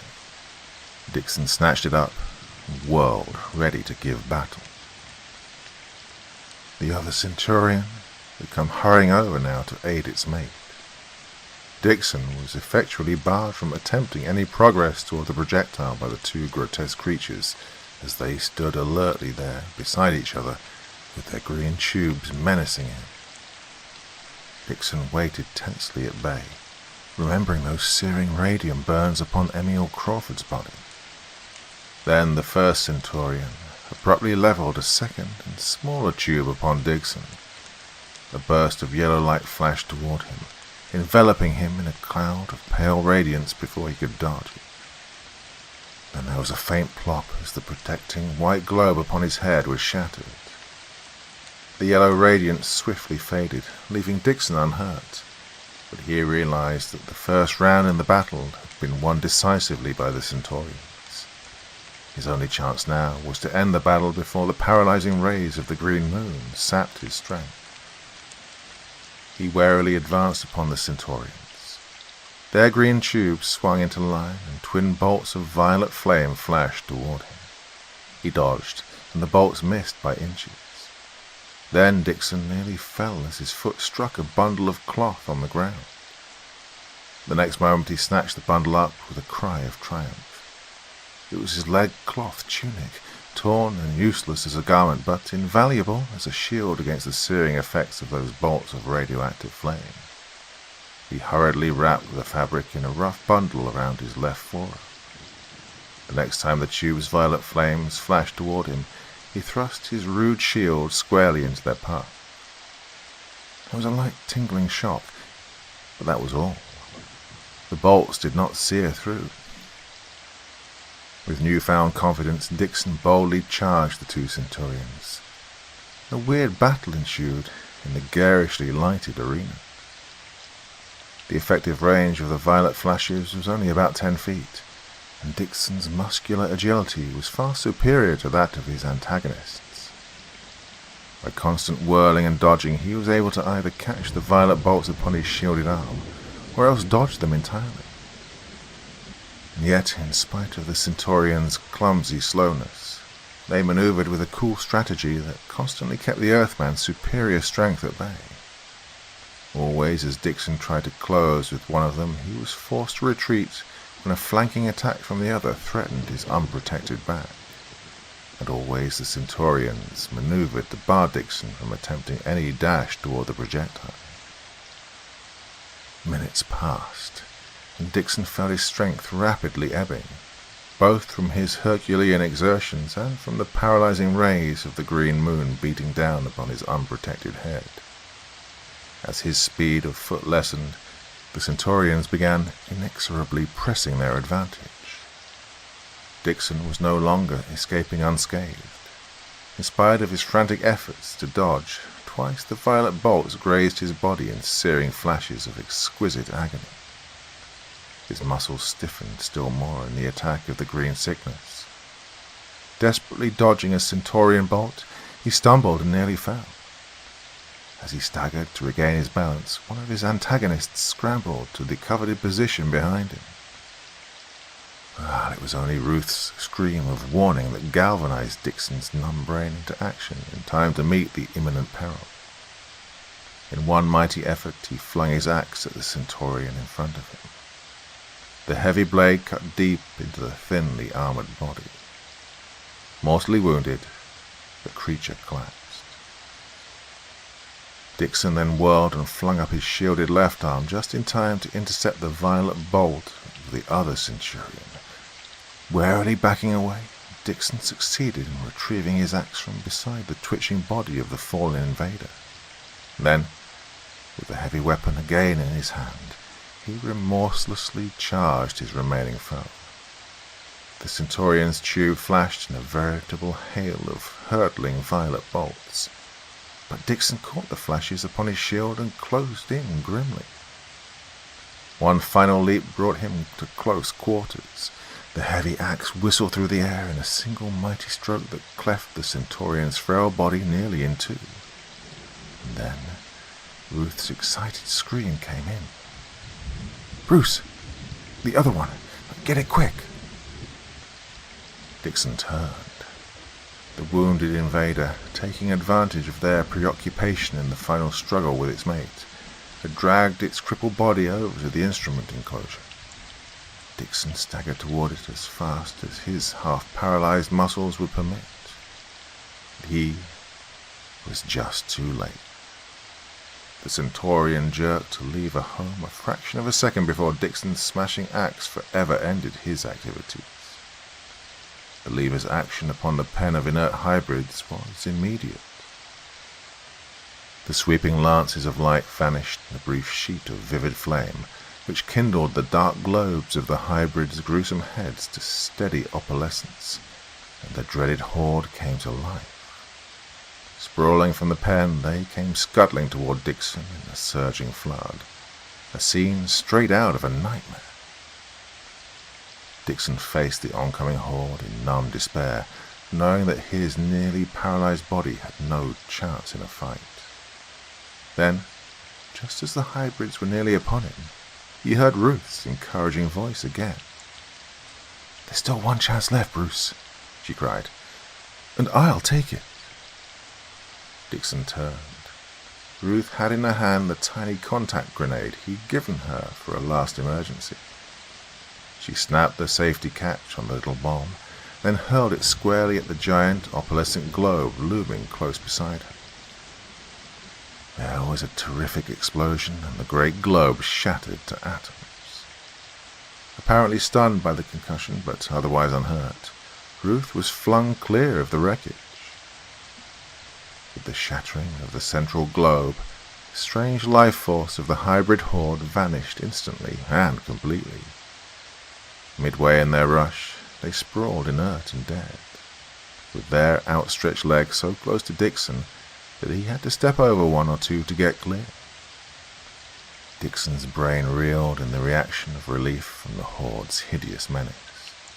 Then he grimly fought to clear his fast-numbing senses long enough for one final task that he knew must still be done. The projectile, cushioned as it was, had escaped detonation in the blast. He had only to stagger across the 20 yards separating him from it, and then release the stud that would send it flashing out into space. But his last shred of reserve strength had nearly been sapped now by the insidious rays of that malevolent green moon. Even as he started toward the projectile, he staggered and fell. Unable to drag himself to his feet again, he began grimly crawling with arms and legs as stiff and dead as that of stone. Only 10 more yards to go now. Only 5. Grimly, doggedly, with senses reeling and muscles nearly dead, the last survivor of a dying planet fought desperately on under the malignant rays of the vivid green moon. One last sprawling, convulsive effort, and Dixon had the projectile in his hands. His stiff fingers fumbled agonizingly with the activating stud, and then abruptly the stud snapped home. With a crescendo whistle of sundered air, the projectile flashed upward into the western sky. Dixon collapsed upon his back, his dimming eyes fixed upon the grim green moon. Minutes that seemed like eternities dragged slowly by. Then his heart leapt in sudden hope. Had he really seen a glowing, small blue spark up there beside the green moon? The spark marking the mighty explosion of the radium bomb against the Centaurian spaceship. A fraction of a second later, and that doubt became glorious certainty. The vivid green of the moonlight had vanished. The silvery white sheen of a normal moon again shone serenely up there in the western sky. With the extinguishing of the dreaded green rays, new strength surged swiftly through Dixon's tired body. He arose and hurried over to where Ruth lay limp and still near the wreckage of the great globe. He worked over her for many anxious minutes before the normal flush of health returned to her white cheeks, and her eyes slowly opened. And then he took Ruth into his arms, and for a long minute the two silently drank in the beauty of that radiant silver moon above them, while their hearts thrilled with the realization of the glorious miracle of awakening life that they knew must already be beginning to rejuvenate in a stricken world.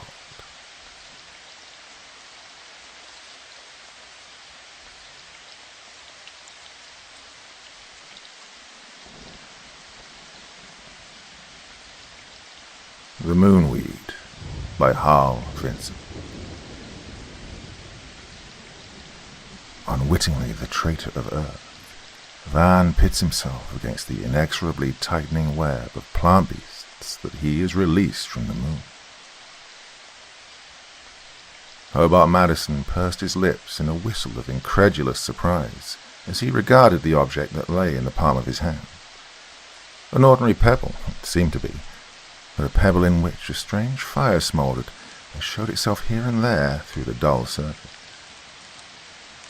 "Would you mind repeating what you just said, Van?" he asked. "You heard me the first time. I say that's a diamond, and that it came from the moon." Carl Vanderventer glared at his friend in resentment of his doubting tone. "You mean to tell me you've been there? To the moon?"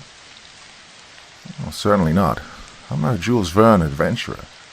But I'm telling you that stone is a diamond of the first water, and that it came from the moon. Weighs over 100 carats, too. You can have it appraised yourself if you think I'm kidding you." Bart Madison just laughed. "Don't get sore, Van," he said. "I'm not doubting your word, but, Lord, man, the thing is so incredible. It takes a little time to soak in. And you say there are more?" "Sure. This one's the largest of 5 I've found so far. And there's other stuff, too. Wait till you see. Fossils, beetles and things. I tell you, Bart, the moon was inhabited at one time.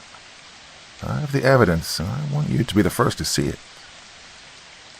The eyes of the young scientist shone with excitement as he saw that his friend was roused to intense interest.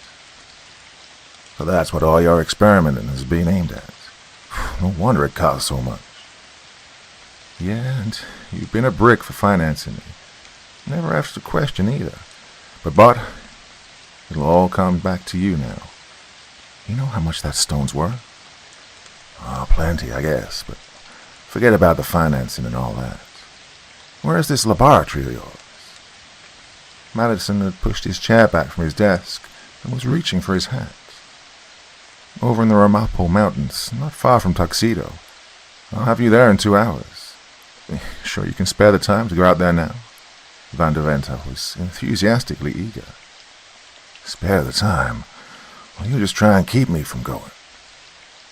Neither of them noticed the sinister figure that lurked outside the door which led into the adjoining office. They chatted excitedly as they passed into the outer hall and made for the elevator. Van Deventer's laboratory was a small dome structure set in a clearing atop the mountain and well hidden from the winding road which was the only means of approach. Though Bart Madison, who had inherited his father's prosperous brokerage business, had financed his friend's research work ever since the two had left college, this was his first visit to the secluded workshop, and its wealth of equipment was revealed to him as a complete surprise. He'd always thought of Van's experiments as something beyond his ken, something uncanny and mysterious. Well, now he was convinced. The most prominent single piece of apparatus in the laboratory was a 12-inch reflecting telescope which reared its lattice framework to a slit in the dome overhead. Paralleling its axis and secured to the same equatorial mounting was a shining tube of copper which bristled with handwheels and levers and was connected by heavy insulated cables to an amazing array of electrical machinery that occupied an entire side of the single room. "A regular young observatory you got here, Van," Bart commented, when he'd taken all of this in one sweeping glance of appraisal. "Yeah, and then some. Not another like it in the world." Van was busying himself with the controls of his electrical equipment, and a powerful motor generator started up with a click and a whir as he closed a starting switch. Madison watched in silence as the swift-fingered scientist fussed with the complicated adjustments of the apparatus, and then turned to the massive concrete pedestal on which his telescope was mounted. At his touch of a button, the instrument swung over on its polar axis to a new position. The slit in the dome was open to the afternoon sky, revealing the lunar disk in its daytime faintness. "Well, you can see it just as well in the daylight?" Bart asked as his friend peered through the eyepiece of the telescope and continued his adjustments. "Well, sure. The surface is just as bright as at night. Doesn't seem so to your eye, but it's different through the telescope. Here, take a look." Bart squinted through the eyepiece and saw a huge crater with a shadowed spire in its center. Like a shell hole in soft earth it appeared, a great splash that had congealed immediately as it was made. The crosshairs of the eyepiece were centered on a small circular shadow near its inner rim. "That," Van was saying, "is a prominent crater near the Mare Nubium. The spot under the crosshairs is that from which I've obtained the diamonds, and other things. Now, watch this, Bart." The young broker straightened up and saw that his friend was removing the cover from a crystal bowl that was attached to the lower end of the copper tube that would point it to the heavens at the same ascension and declination as the telescope. The air of the room vibrated to a strange energy when he closed a switch that lighted a dozen vacuum tubes in the apparatus that lined the wall. "You say you bring the stuff here with a light ray?" he asked. "No," I said with the speed of light. The tube projects a ray of vibrations, like directional radio, And this ray has a component that disintegrates the object it strikes and brings it back to us as dissociated protons and electrons, which are reassembled in the original form and structure in this crystal bowl. Here, watch. A misty brilliance filled the bowl's interior. Intangible, shadowy forms seemed to be taking shape within a swirling maze of ethereal light that hummed and crackled with astounding vigor. And then, abruptly, the apparatus was silent and the light gone, revealing an odd object that had taken form in the bowl. A starfish, Bart gasped. Yeah, fossilized. Van handed it to him, and he took it in his fingers gingerly, as if expecting it to burn them. Oh, the thing was undoubtedly a starfish, and of light, spongy stone. Its color was pale blue, and the ambulacral suckers were clearly discernible on all 5 rays. Lord, you're sure this is from the moon? Bart turned the starfish over in his hand and gazed stupidly at his friend. Certainly it is. You think I had it up my sleeve? But here, watch again. There's something else. The crackling misty light again filled the bowl. Suppose, Bart ventured, you bring in something large, big as a house, let's say. What would it do to your machine? Well, I can't. The ray will only pick up stuff that'll enter the bowl. Oh, look, here's the next arrival. The mysterious light died down, and the scientist picked up the second object with trembling fingers. It was a knife of beautiful workmanship, fashioned from obsidian and obviously the work of human hands.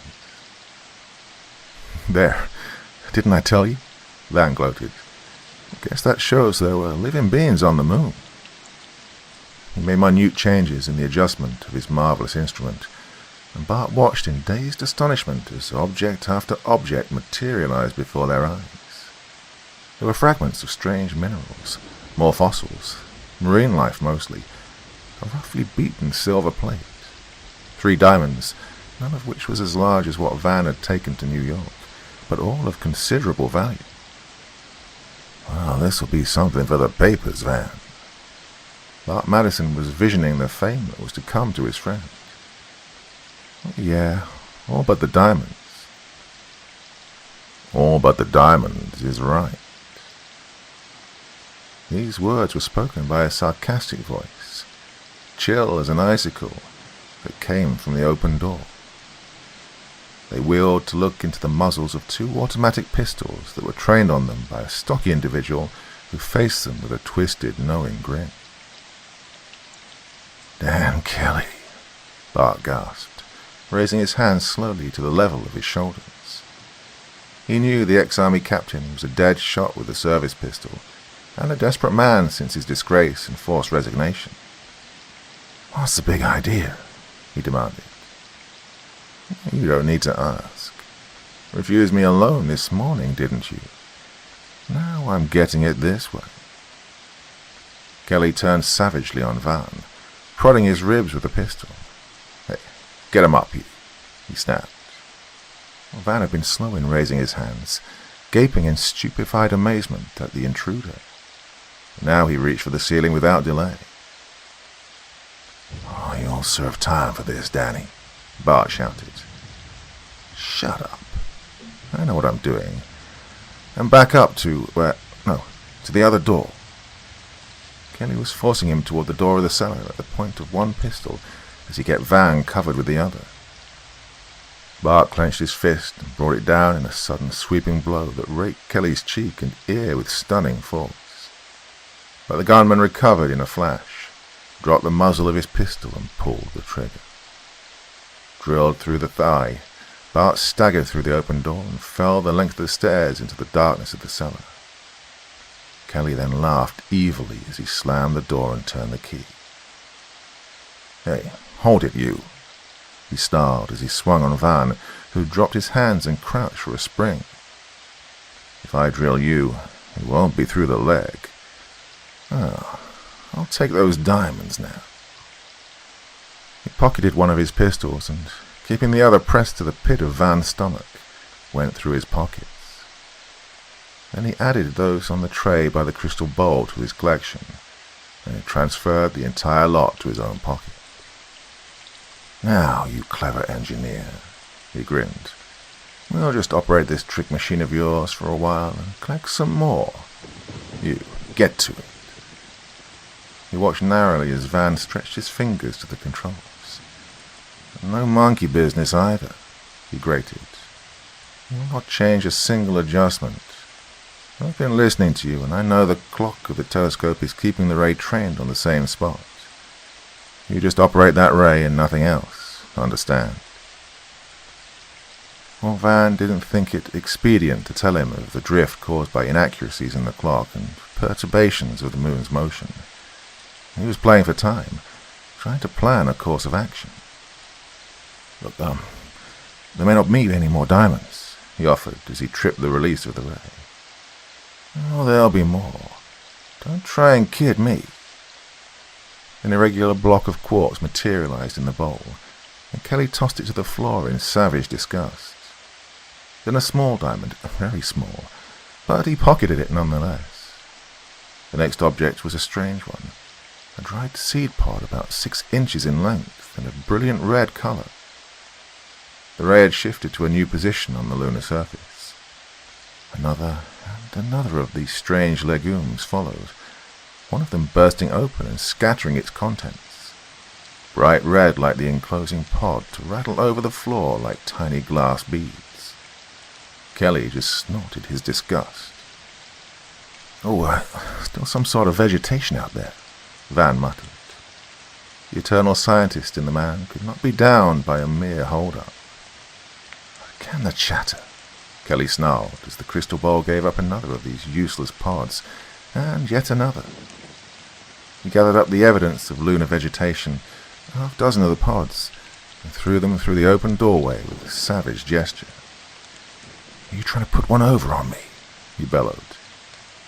"Well, how can I?" Van retorted mildly. "I haven't touched a hand wheel." He was wondering vaguely whether this lunar seed would grow in the earthly soil, what sort of a plant it would produce under the new environment. But Kelly was becoming nervous now. It seemed that little was to be gained by hanging around this crazy man's laboratory. He had a sizable fortune in rough stones already, while that big one alone, when properly cut into smaller stones, would make him independently wealthy. Maybe there weren't any more anyway, and the longer he stayed, the greater chance there was of getting caught. The advent of another of the pods decided it for him. A quick blow with the butt of his pistol stretched Van on the floor, and Kelly fled the scene.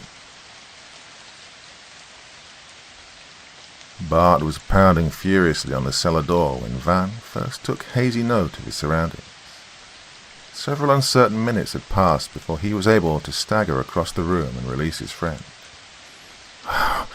"Where is he?" Bart demanded, swaying on his feet and blinking in the sudden light. "Gone. Sucked me and beat it with the diamonds." Van was mopping the blood from his eyes with a handkerchief. "Oh, are you hit bad?" he inquired. "No, just a flesh wound. Hurts like the devil, though. How about you?" Bart limped to his side and sighed with relief when he examined his bleeding scalp. Not so bad yourself, old man. Hey, where's your first aid kit?" Van was still somewhat dazed and merely pointed to the cabinet.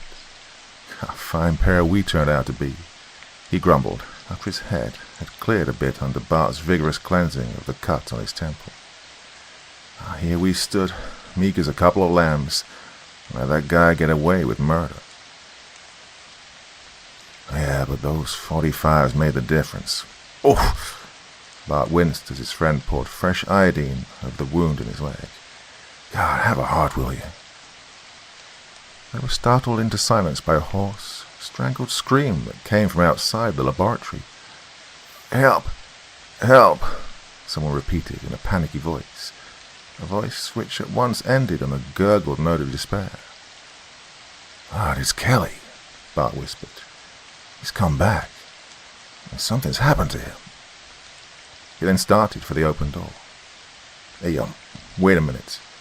Might be a trick to get us outside where he can pop us off." Oh, no. That isn't. Oh, for God's sake. Look at that. Bart had reached the door and was pointing at the ground with shaking forefinger. The entire clearing seemed to be alive with wriggling things, long rubbery tentacles that crawled along the ground, reaching curling ends high in the air, and had even started climbing the trees at the edge of the clearing. Blood red they were, and partially transparent in the light of the setting sun.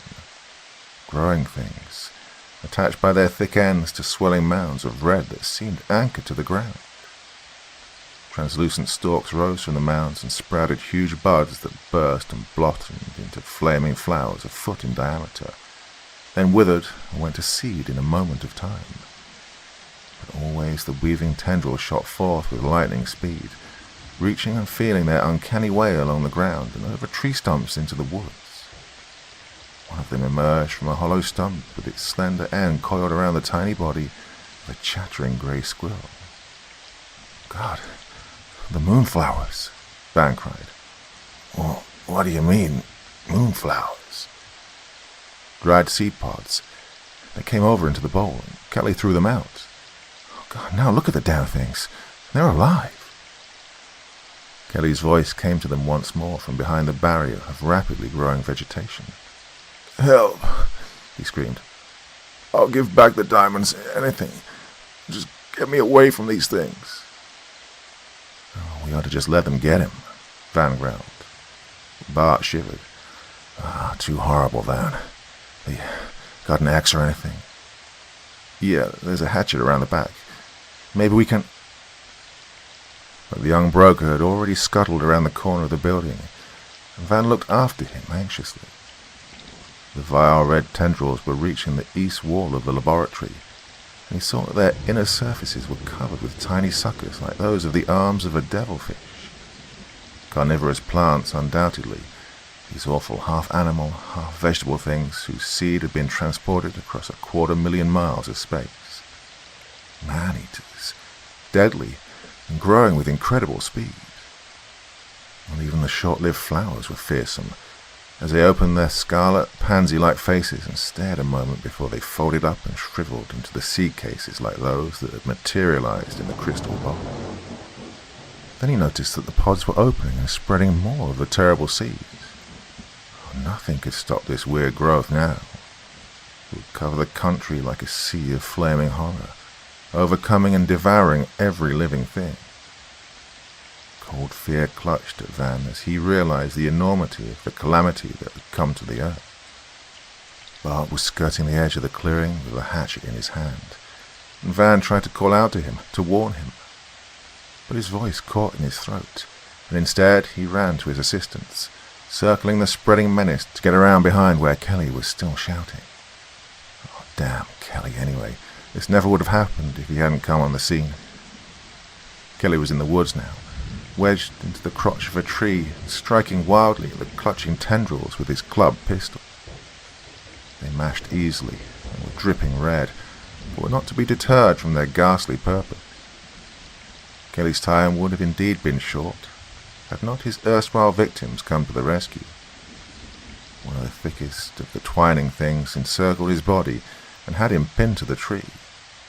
His breath was coming in gasps as its tightening coils increased their pressure. His coarse features were livid, and his eyes bulged from their sockets. Bart hacked and hacked at the rubbery growth until he had him free, jerked him from his perch, blubbering and whining like a schoolboy. His shirt had been torn from his breast. They saw a great welt where the blood had been drawn through the pores by those terrible suckers. Oh, look out, Bart! Van shouted. Another of the creeping things had come through the underbrush and was wrapping its coils around Bart's ankle. Another and another wiggled through, and soon they were battling for their own freedom. Kelly staggered off into the woods and went crashing down the hill, leaving them to take care of themselves as best they might. The stench of the viscous liquid that oozed from the injured tendrils was nauseous. It had something of a soporific effect, and the two friends found themselves fighting the terror in a growing mist of red that blinded and confused them. Then, miraculously, they were free, and Van assisted Bart as they ran through the forest. When they reached the road, weak and out of breath, they were just in time to see Kelly's roadster vanish around the bend. Yeah, he'd give back the diamonds. What an ass, Van muttered vindictively. Then, shrugging his shoulders, well, it won't be much good to him anyway. Won't be any good to us either, as far as that goes. What do you mean? Aren't they real?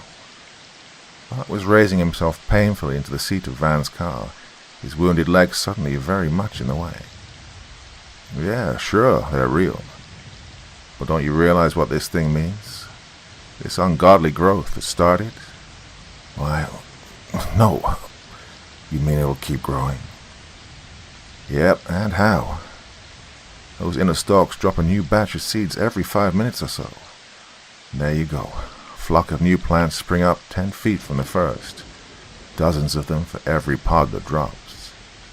Well, you know how geometrical progression works out. They'll cover the whole country. The whole world. God. Man alive. This is terrible. I hadn't thought of that before. What are we going to do? Yeah, that's the question. What can we do? Van started his motor and jerked the car to the road. First off, we're going to get away from here, and fast. Bart gripped his arm as he shifted into second gear. Oh, look, Van, he babbled. They're out of the woods already, loose. The red snakes are loose from their stalks. God damn it, they're alive, I tell you. And it was true. Several of the slimy red things were wriggling their way over the tarmac like great earthworms, but moving with the speed of hurrying pedestrians. Free and untrammeled by the roots and stems of the mother plants, they'd set forth on their own in search for beings of flesh and blood to destroy. Millions of their kind would follow. Billions. In sudden panic, Van stepped on the gas. 15 minutes later, with shrieking siren, a motorcycle drew alongside and forced them to the curb. Hey, where's the fire? The sarcastic voice of a stern-visaged officer demanded, when Van had brought his car to a screeching stop. 75, the speedometer had read, only a moment before. Look, it's life and death, officer, Van started to explain. We must get to the proper officials to warn them. Tell it to the judge. Come on now, you follow me. But, officer, there's death on its way from the hills, I tell you. Red, creeping things that'll be here in a couple of hours. Move away from the wheel. I'll drive you in myself. Bart had opened the door on the side and was limping his way around the back of the car. This was serious. They had to get away. They had to spread the word in a way that would be believed before it was too late. The officer was tugging at Van's arm, astonishment and black rage showing in his weather-beaten countenance. Speeding, drunk, resisting an officer. They'd never get out of this mess. A swift uppercut interrupted the proceedings. Bart's leg was numb and stiff, but his good right arm was working smoothly, and with all its old-time precision. His second punch was a haymaker. With his full weight behind it, it drove straight to the chin and stretched the officer on the concrete. Thoughtfully, Bart removed his pistol from its holster before scrambling in at Van's side. Oh boy, we're in for it now, he gasped.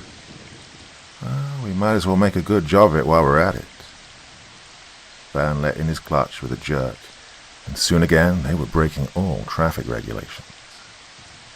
It was dusk when they roared in through the gate at the Rockland County Airport and pulled up at the hangar office. Van rushed in, shouting for Bill Peterson, and Bart followed. A slender, fair-haired youth in rumpled flying togs greeted them. Bill, it's my friend, Bart Madison, Van blurted without pausing for breath. Listen, you gotta have a plane right away. Got one with a radio? Yeah, but what's all the rush? Where are you going? Albany, right away. Make it snappy, will you? Sure, but what's it all about? Young Peterson was leading them to the field where a sleek monoplane was in waiting, as if they'd ordered it. "Yeah, warm her up, Joe," he called to the mechanic. "Listen, Bill, I never lied to you, did I?" Van asked, when they were seated in the plane's cabin. "Not that I know of, but sometimes I've thought you were lying, until I saw with my own eyes the things that you told me about. What is it this time?" "Death and destruction, coming down out of the Ramapos. We've got to warn the country. Plants, Bill. Squirmy red plants with long feelers that can twist around and devour a man. Half animal they are, and the feelers break loose and crawl by themselves, multiplying like nothing you ever saw. Millions of them in an hour." "What?" Peterson stared incredulously as his motor roared into life. Then he gave his attention to the business of taking off. He jerked the thumb of his free hand toward the radio. Van's expert fingers manipulated the switches and dials of the portable apparatus, and its vacuum tubes glowed into life. "2BXX calling 2TIM, he droned into the microphone. "Who's that?" Bart asked. The drone of the motor was barely audible in the closed cabin and didn't interfere. "The Times. Trying to get Johnny Forbes. Well, if anyone can get this thing across, he can. Wait a minute, here they are." He closed his eyes as he listened to the murmuring voice in the headphones. Then he was talking rapidly, forcefully, and the young flyer gazed with owlish solemnity at Bart as they listened to this conversation. It was plain that Bill was only half inclined to believe, though impressed by the earnestness and evident apprehension displayed by his two passengers. "Yes, 2BXX, Van was saying. "Connect me with Johnny Forbes, please. In a hurry." "Yeah. Hello, Johnny. It's Van. Carl Vanderventer, you know." "Yep. Got a scoop for you, but first I want you to get it in the broadcasts. Got me? It's about a man-eating plant that's starting to overrun the country. No, listen now. I'm not dreaming. I'm not making this up. Listen." The frantic scientist rambled on and on about the siege from the moon, the red death that was creeping down from the mountains, the horror of this calamity as he and Bart had visioned it. Then, with a sudden note of despair, his voice trailed off into nothingness, and he turned a drawn, white face to his two friends. "Laughed at me. Hung up on me," he groaned. "Oh, good God, we've got to do something, quick." "We'll be in Albany in an hour," the pilot suggested. "What you going to do there?" He believed now. His expression of horror showed it. "I see the governor, but, man, it's an hour wasted. We must stir up the country, get the word to Washington everywhere. It might be possible to fight the thing some way if we can mobilize state and national resources quickly enough. Bill, Bart, what can we do?" The plane sped on through the night, under control of her gyro-pilot, as the three men racked their brains for a solution to the problem. If a hard-boiled newspaper man wouldn't believe the story, who would? "Oh, yeah, I've got it," Bart shouted suddenly. "Can any of you pound a key... code, I mean?" "Sure I can. Then what?" Peterson returned.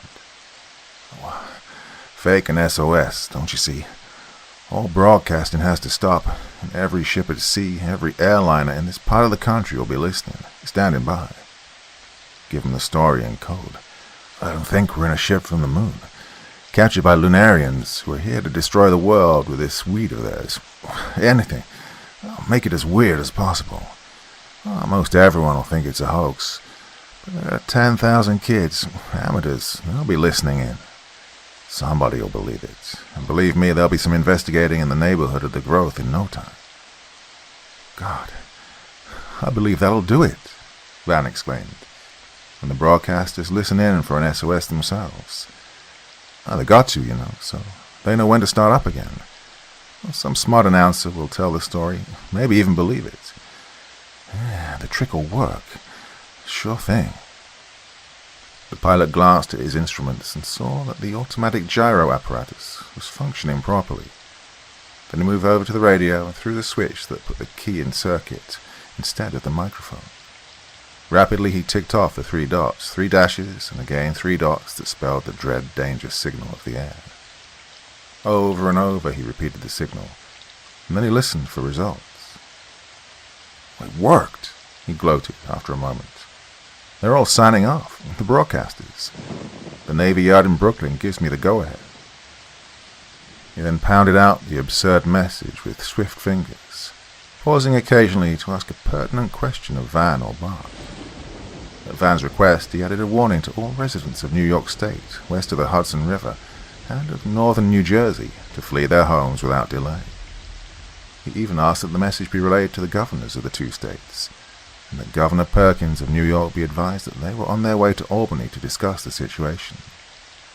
But he balked at the story of the Lunarians, telling instead the equally strange truth regarding the origin of the deadly growth, and adding the names of Van and Bart to lend authenticity to the tale. Then he signed off and switched the radio receiver to the loudspeaker before returning to the pilot seat. Bart tuned in to the various broadcasters as they resumed their programs, finally settling on WOR Newark, whose announcer was reading the strange message to his radio public with appropriate comment. A crime and an outrage, he called it. An affront to the industry and to the public. An insult to the government of the United States. But wait. A telephone call had just been received at the station from the village of Sloatsburg. A reputable citizen of that town had reported the red growth at the edge of State Road, huge red earthworms wriggling across the concrete. Another call, and then another. The announcer's voice was rising hysterically. "Oh, it did work, Bart," Van exulted. "And now the hell starts popping." Governor Perkins met them in person when they arrived at the municipal airport in Albany. A great crowd had gathered in the shadows outside the brilliance of the floodlights, and a police escort rushed them to the governor's private car. "Oh, here's where you go to the Bastille for socking that cop," Van observed. His spirits had risen appreciably since that successful SOS call. The governor was, nonetheless, in a serious mood, as they made their way to the executive mansion through the milling crowds that lined the hilly streets of the capital city of New York State. Proofs had not been lacking of the truth of Bill Peterson's radio warning. Although the spreading Red Death had covered a circle some 8 miles in diameter, covering farmlands and destroying the crops, blocking the roads and trapping many on the streets and in their homes in nearby towns. More than 100 had lost their lives, and thousands were fleeing the threatened area. The country was in uproar.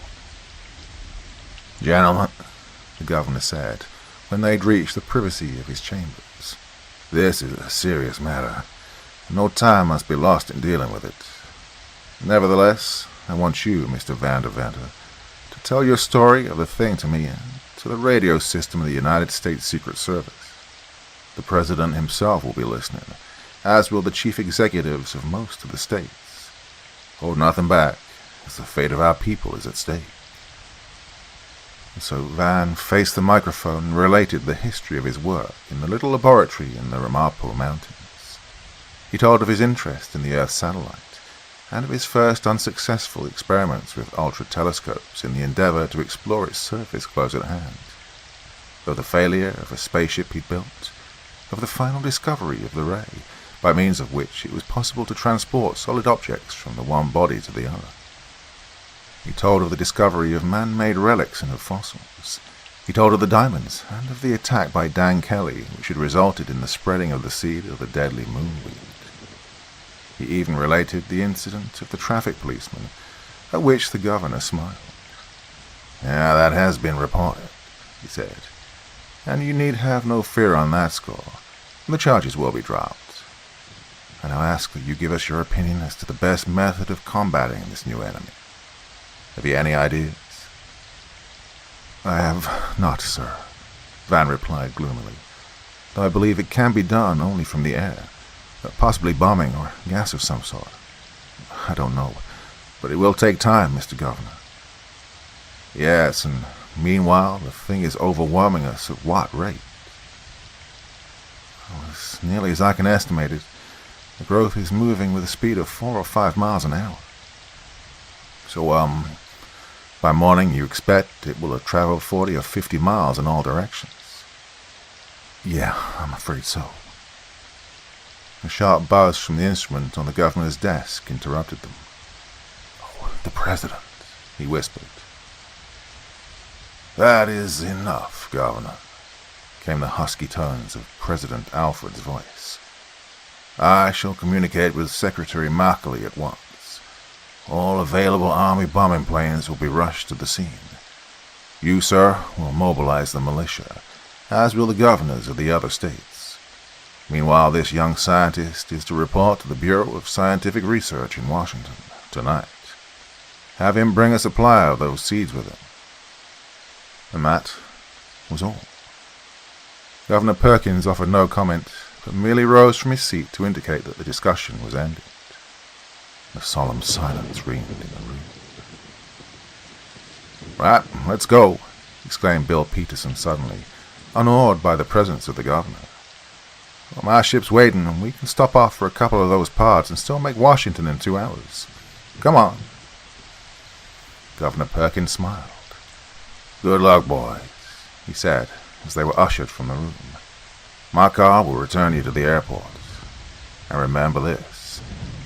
The country will be watching you now, and expecting much from you. Goodbye. They were to recall his words in the dark days ahead. Before they'd reached Newburgh, they saw a dull red glow in the skies that told them the news broadcast to which they'd been listening had not exaggerated. The red growth was luminous in the darkness. Off there to the southwest, it was as if a vast forest fire were lighting the heavens. No wonder the panics and rioting were getting out of control of the police. Coming up over Bear Mountain, they caught their first glimpse of the sea of fire that was the Red Death by night. Like a vast bed of glowing embers, it covered the countryside, extending eastward to Haverstraw, where it was temporarily halted by the broad Hudson. It was a shimmering, undulating mass of living, luminous things, eating their horrible way through all organic matter that stood in their path. Writhing, squirming, all-absorbing monsters that sent out an advance guard of independent snake-like tendrils to capture and hold for the lagging mother plants whatever livestock and humanity they were able to find. You, think they'll go over the river, Van? Bart asked. Oh, sure they will. Every fugitive who had a narrow escape after being in contact with the things is a potential carrier of the seed. Found several of them sticking to my clothing after we got away. I picked a couple off your coat, but didn't tell you. Lord, what'd you do with them? I put them in the ash receiver in my car, like a fool. Wouldn't have to go down for more if I kept them. Well, it can't be helped now. We'll have a job getting some down there now, too. Yeah, I'll say so. And then Van lapsed into gloomy silence. They were over the landing field above Tompkins Cove. Bill turned on the siren, whose raucous shriek operated the mechanism of the floodlight switches by sound vibrations.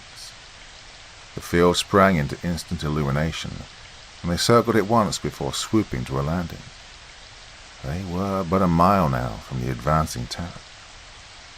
The field was deserted, and the three men started off immediately in the direction of the oncoming weed.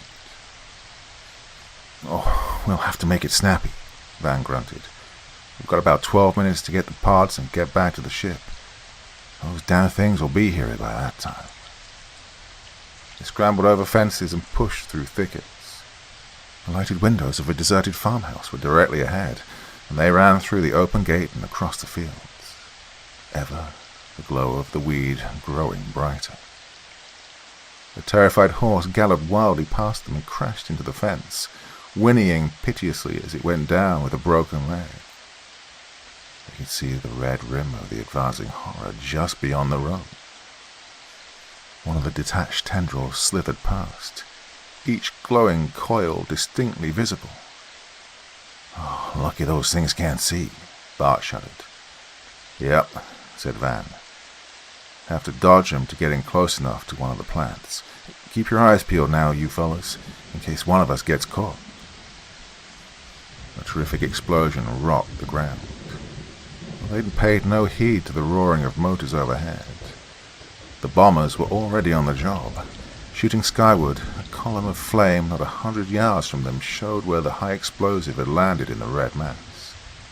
Then, slimy, wriggling things rained all about them, fragments of the red weed that still squirmed and crawled and clung. Bill Peterson yelled and clutched at his neck where one of the things had taken hold. Another warning whistle of a falling bomb. Crash. More of the horror raining down and splattering as it fell. A huge blob of quivering, luminous jelly fell before them, a portion of one of the mother plants. "Run!" Van shouted. "Run for the plane. We'll never make it now. Oh, damn those bombers." All along the advancing front, the bombs were bursting, shattering the air with their detonations and scattering the glowing red stems and tendrils in all directions. The din was appalling, and the increasing brightness of the crimson glow added to the horror of the situation. Stumbling and cursing, they ran for the plane. "Fools! Fools!" Bill was shouting. "Can't they see the field and the plane? Why in the devil are they dropping them so near?" Then Bart was down, clawing at a 3-foot length of red tendril that had fallen on him and borne him to the earth. "Bart! Bart!" Van turned back and was tearing at the thing with fingers that were slippery with the sap that oozed from its torn skin. Oh, monstrous earthworms. Cut them apart and each portion lived on, took on new vigor. And these vile things could sting like a jellyfish. Where each sucker touched the skin, a burning sore remained. Bill helped them break away from the thing, and all three fought on toward the lights of the landing field. Only a short way off now, but it seemed that they would never reach it. The bombers were dropping their missiles with unceasing regularity, and the Red Death only spread the faster. When they scrambled into the cabin of the plane, the red wall of creeping horror was almost upon them. Advancing speedily out from the red-lit darkness, it seemed to halt momentarily when it emerged into the brilliance of the great arc lights which illuminated the field. And then, more slowly and with seemingly purposeful deliberation, the wriggling feelers reached out from the mass and bore down upon them. Bill slammed the door and latched it, then fumbled frantically with the starter switch. The most welcome sound was the answering roar of the motor. The pilot yanked his ship into the air, taking off with a wind rather than running the risk of remaining on the ground long enough to taxi around and head into it. The plane acted like a frightened bird as Bill struggled with the controls, darting this way and that, and once missing a crash by inches as the tail was lifted by the treacherous ground wind. And then they were clear, and slowly gained altitude in a steep climb. "Whoa!" Van exclaimed, mopping his red-splattered forehead with his handkerchief. "That was a narrow escape, boys. We haven't got the seeds yet, unless we can find a few on our clothing." "Oh, who said so?" Bart gloated. "Look at this." He then opened his clenched fist and disclosed one of the pods, unbroken and gleaming horribly scarlet in the dim light of the cabin. Bill heaved a sigh of relief as he banked the ship and swung around toward the south. He dreaded another landing near the sea of moonweed. Van chortled over their good fortune as he examined the mysterious pod. One good thing the bombers had done, anyway. Blow one of the things into his friend's hands. Bart and the young pilot found themselves very much out of the picture when they reported with Van at the research building in Washington. The government had no use for them in this emergency. It was a scientist they wanted, and he was immediately rushed into conference with the heads of the Bureau. His two friends were left to shift for themselves, and they joined the crowds in the street. The name of Carl van der Venter was on everyone's tongue. Cursing and reviling him they were, for the harebrained experiment which had been the cause of this terrible disaster. Ah, fools. Bart seethed with rage and nearly came to blows with a number of the vociferous agitators who were advocating a necktie party. Why hadn't the officials published the entire story as Van had told it over the Secret Service radio? There was no mention of Dan Kelly in the broadcast news, nor of the fact that the police were searching for him in every city and town in the country. Another instance of the results of secrecy in governmental activities. Well, we'd better find ourselves a room and turn in, Bart growled. Let's get out of this mob before I slam somebody. Bill Peterson was only too willing. He was suddenly very tired. In the Willard Hotel, they were assigned to an excellent room, and Bart insisted on switching on the broadcasts and listening to the news. Far into the night he sat by the loudspeaker, or paced the floor as an exceptionally calamitous happening was reported. But Bill slept through it all. The Army bombers had been recalled. Their efforts had worked more harm than good. The invincible Moonweed now had crossed the Hudson River at Nyack and Piermont. Tarrytown was overrun, and many of the inhabitants had lost their lives either in the maws of the insatiable monsters or in the panics and rioting that accompanied the evacuation of the town. New Jersey was covered as far south as New Brunswick, and west of Phillipsburg and Belvedere. At Marsh Chunk, the contents of 20 oil tanks had been diverted to the Delaware River, and the floating oil film was proving at least a temporary protection to a considerable portion of the state of Pennsylvania.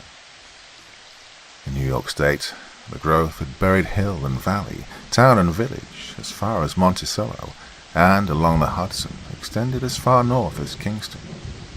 At Poughkeepsie, on the opposite side of the river, frantic householders had armed themselves with rifles and shotguns, and were killing off all refugees who attempted to land from boats at that point.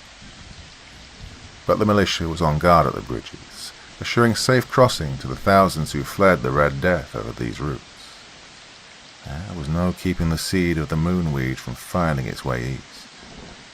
At some points fire had been used with considerable success as a barrier, hundreds of acres of forest lands being destroyed in the endeavor to stem the crimson tide. But after the ashes would cool, germination would recur, and the weed would continue on its triumphant way. Acid sprays and poisonous gas of various kinds had been tried without appreciable effects. The casualty estimates already ran into the tens of thousands. Rumor had it that nearly 100,000 had lost their lives in the city of Newark alone. There was no way in which the figures could be checked while everything was in a state of confusion. Communication lines were broken, roads blocked, gas and electricity supply systems paralyzed, and the railroads were helpless. Trains could not be driven through the glutinous, wriggling mass that piled high on the tracks. Only the radio and the airlines were operative in the stricken area, and even these were of little value to the unfortunates who, in many cases, were surrounded and cut off from all hope of succor. 4 a.m, with aching heart and reeling brain, Bart threw himself on the bed without undressing, and fell into the troubled sleep of exhaustion and despair.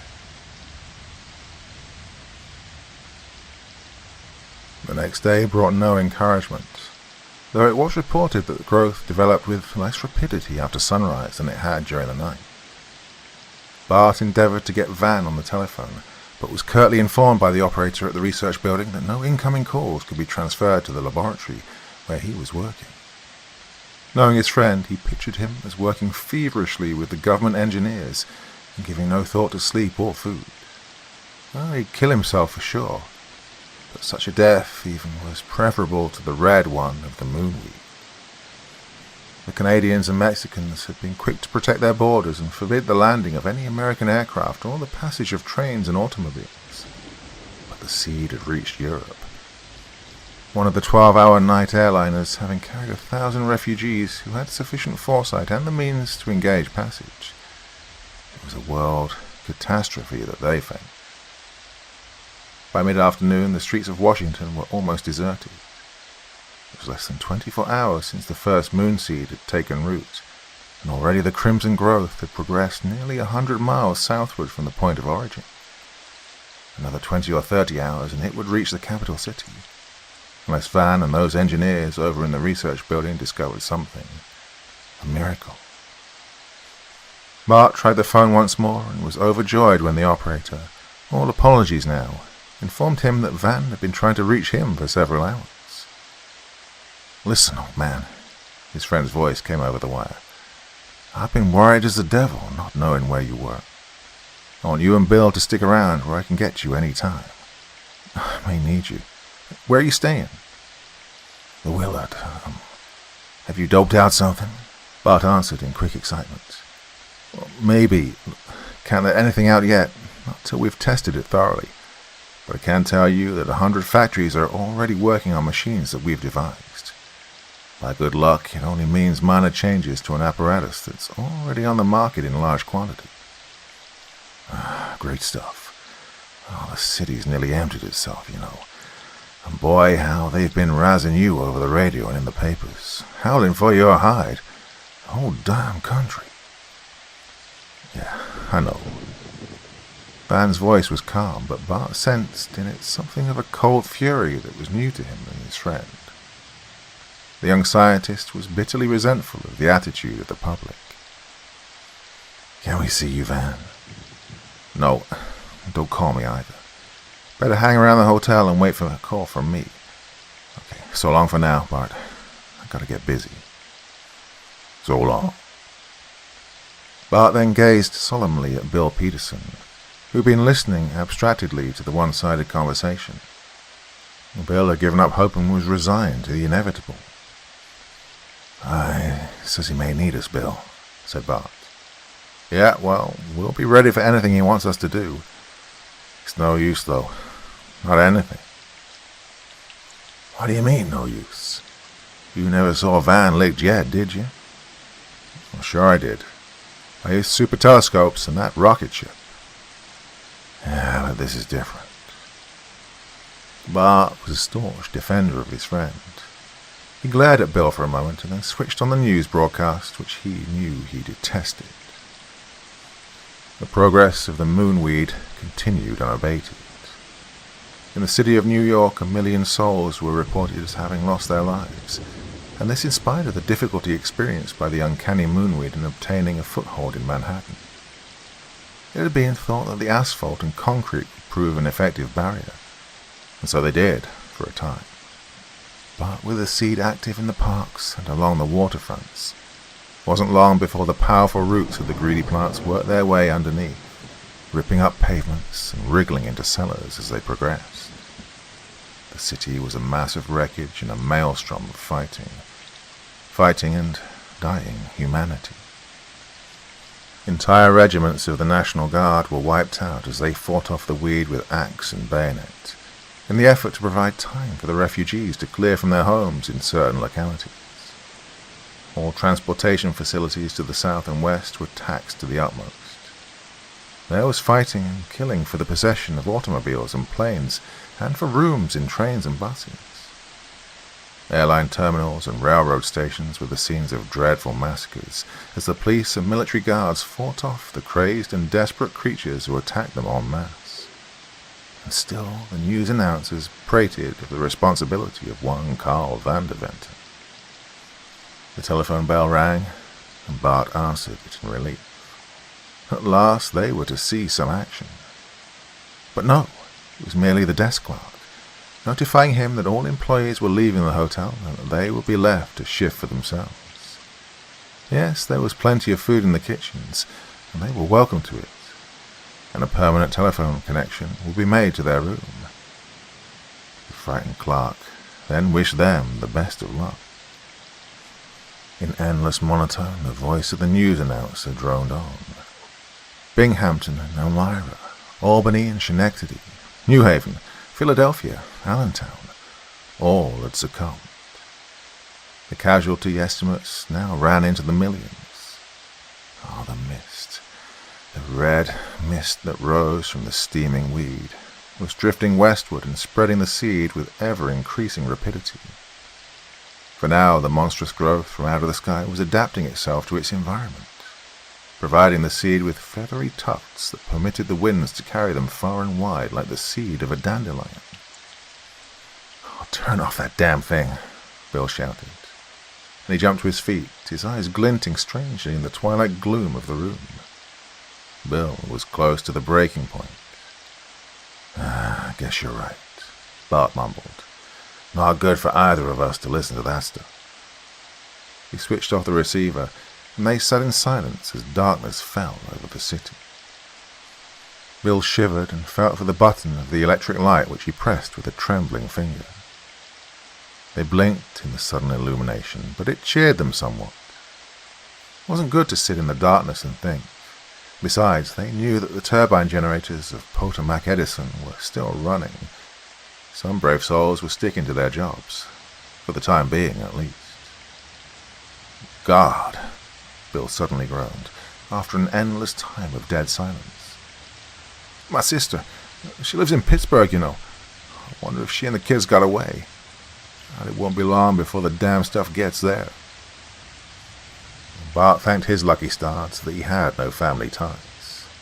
That's okay, they've had plenty of warning. He tried to console Bill.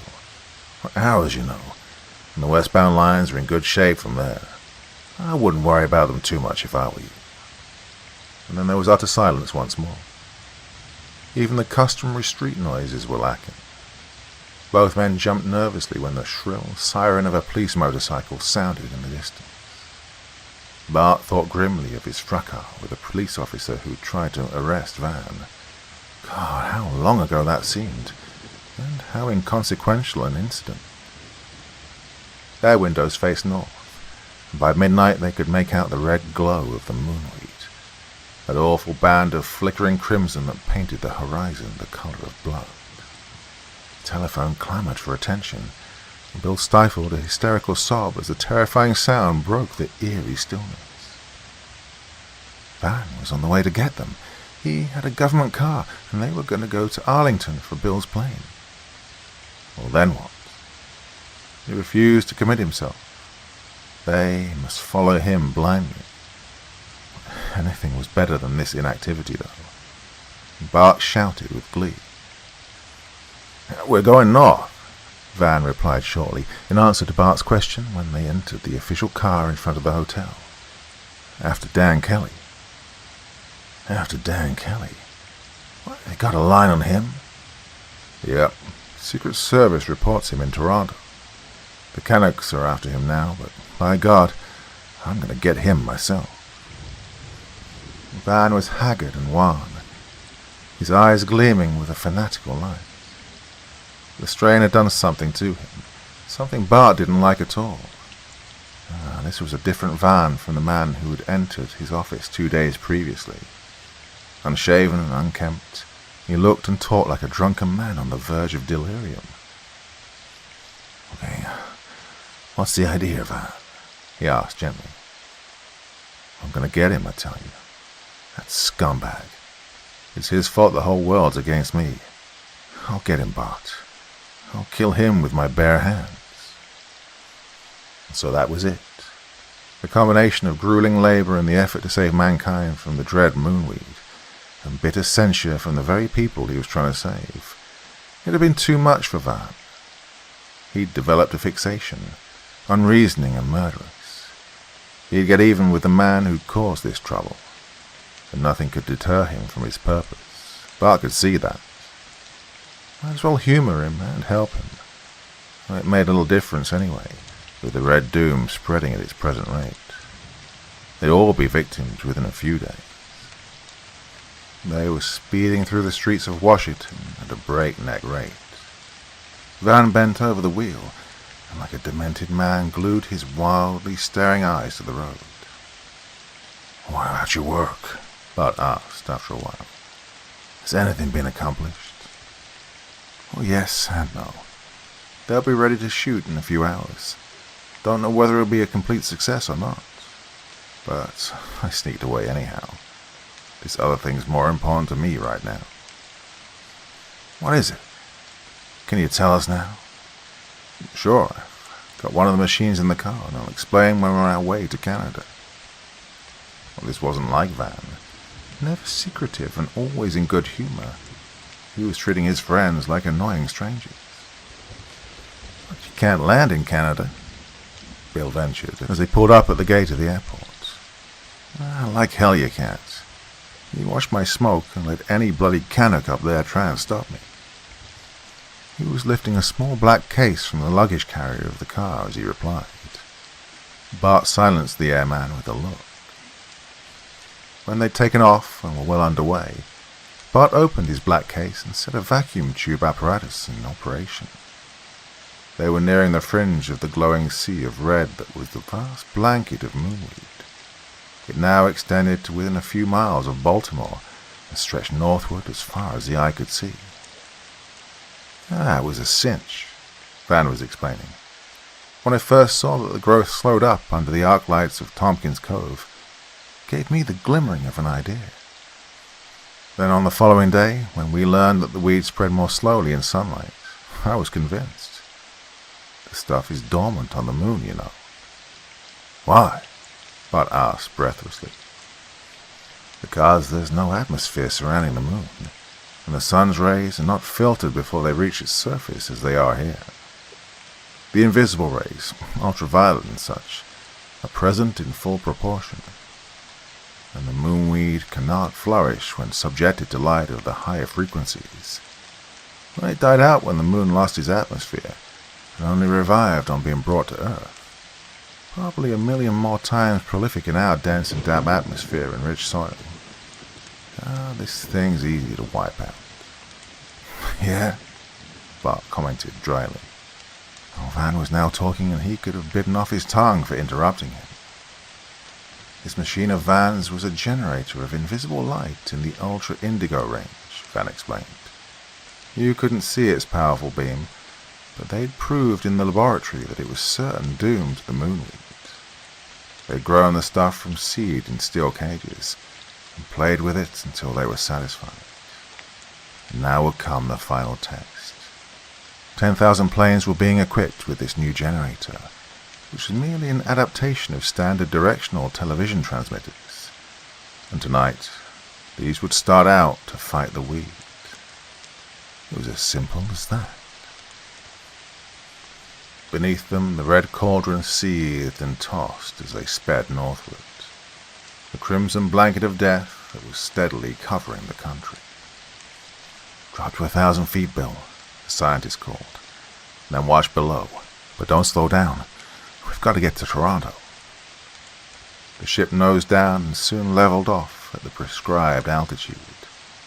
Van's vacuum tubes lighted to full brilliancy, and a black spot appeared on the glowing surface just beneath them.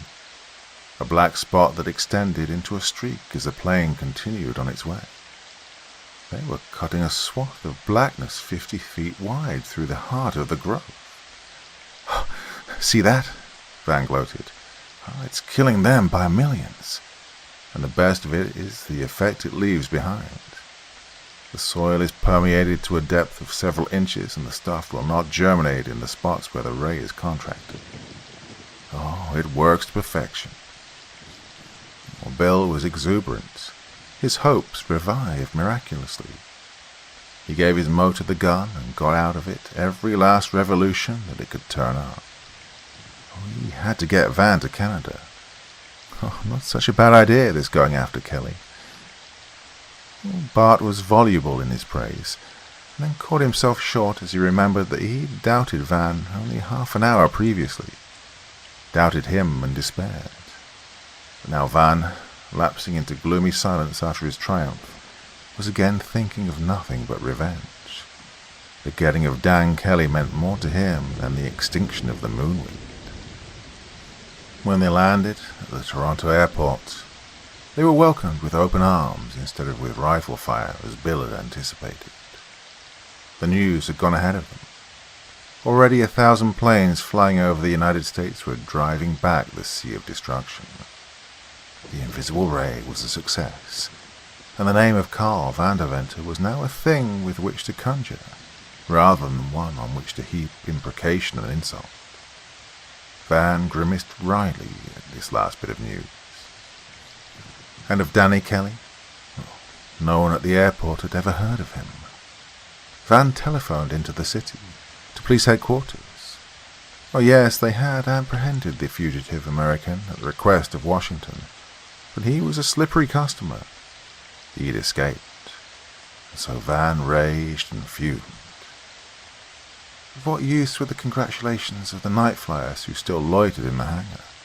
Of what consolation the radio reports of the success of the Ultra Indigo Ray in the States and in Europe?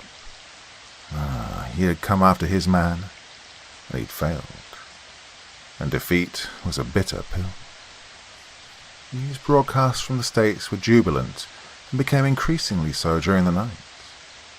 The moonweed was being driven back on a wide front, and by morning would be entirely surrounded. There would be no further loss of life and little more destruction of property. Carl van der Venter had saved the day. Van grunted his disgust whenever an announcer mentioned his name. When daylight came, they prepared to return. Little use there was of searching the highways and byways of Canada for the fugitive. He'd simply have to wait until the Canadians were able to get a line on Dan Kelly again. It was maddening. But Bart was glad. The light of reason was returning to his friend's eyes in the reaction. Then there was a telephone call from the city for Van. Police headquarters wanted him. The fanatical glint returned to his eyes when he ran for the hangar to answer the call. Perhaps they'd already captured Kelly, and he had an order in his pocket for the man's return to the States. He'd been made a deputy, and with Kelly released to him, anything might happen. Something would surely happen. But the police were reporting the unexplainable reappearance of the moonweed just outside the city limits at a point near Cooksville. Would Mr. Van der Venter be so kind as to fly over there and destroy it before any lives were lost? Yes, he would. The growth had covered an acre of ground by the time they reached the spot designated, but it was the work of only a minute to blast it out of existence with the Ultra Indigo Ray. Van then surveyed the blackened and shriveled mass with satisfaction. "Let's land and take a look at it," he said. Bart thought he saw a look of exultation flash over his careworn features. Soon they were wading deep in the blackened remains of the moonweed. The stems and tendrils snapped and crumbled into powder as they passed through. The stuff was done for, no question of that. Bill Peterson yelled and pointed a shaking forefinger at an object that lay in the blackened ruin. It was a human skeleton, the bones bare of flesh and gleaming white in the light of the early morning sun. Van was on his knees, quick as a flash, feeling around the gruesome thing, pawing at the shreds of clothing that remained. And then he was on his feet, his face shining with unholy glee. In his hands were a half-dozen small, smooth objects which looked like pebbles. The diamonds! "I thought so," he exclaimed. "It's Kelly. Only way the seed could have gotten up here. He had some on his clothes and he didn't know it. I couldn't get him myself, but anyway, I am satisfied." Well, he staggered and would have fallen had not Bart caught him in his arms. Poor old Van. Nearly killed him, this thing had, but he'd be himself again after it was all over. No wonder he'd gone out of his head with the horror of it, and the blame that had been so cruelly laid on him. No wonder he'd become obsessed with this idea of getting square with Dan Kelly. But now he was content, sleeping like a babe in Bart's arms. Tenderly they carried him to the plane and laid him out on the cushions in the back. They'd let him sleep as long as he could, returning to Washington where he'd receive his just dues in recognition for his services. Van would follow the work of reconstruction and rehabilitation. Van would glory in that. Bart regarded his sleeping friend thoughtfully as they winged their swift way toward the American border. The harsh lines that showed on his face during the past few hours were smoothed away, and in their place was an expression of deep contentment. He was at peace with the world once more. Good old Van. What a difference there would be when he awakened to full realization of the changed order of things. What satisfaction and relief.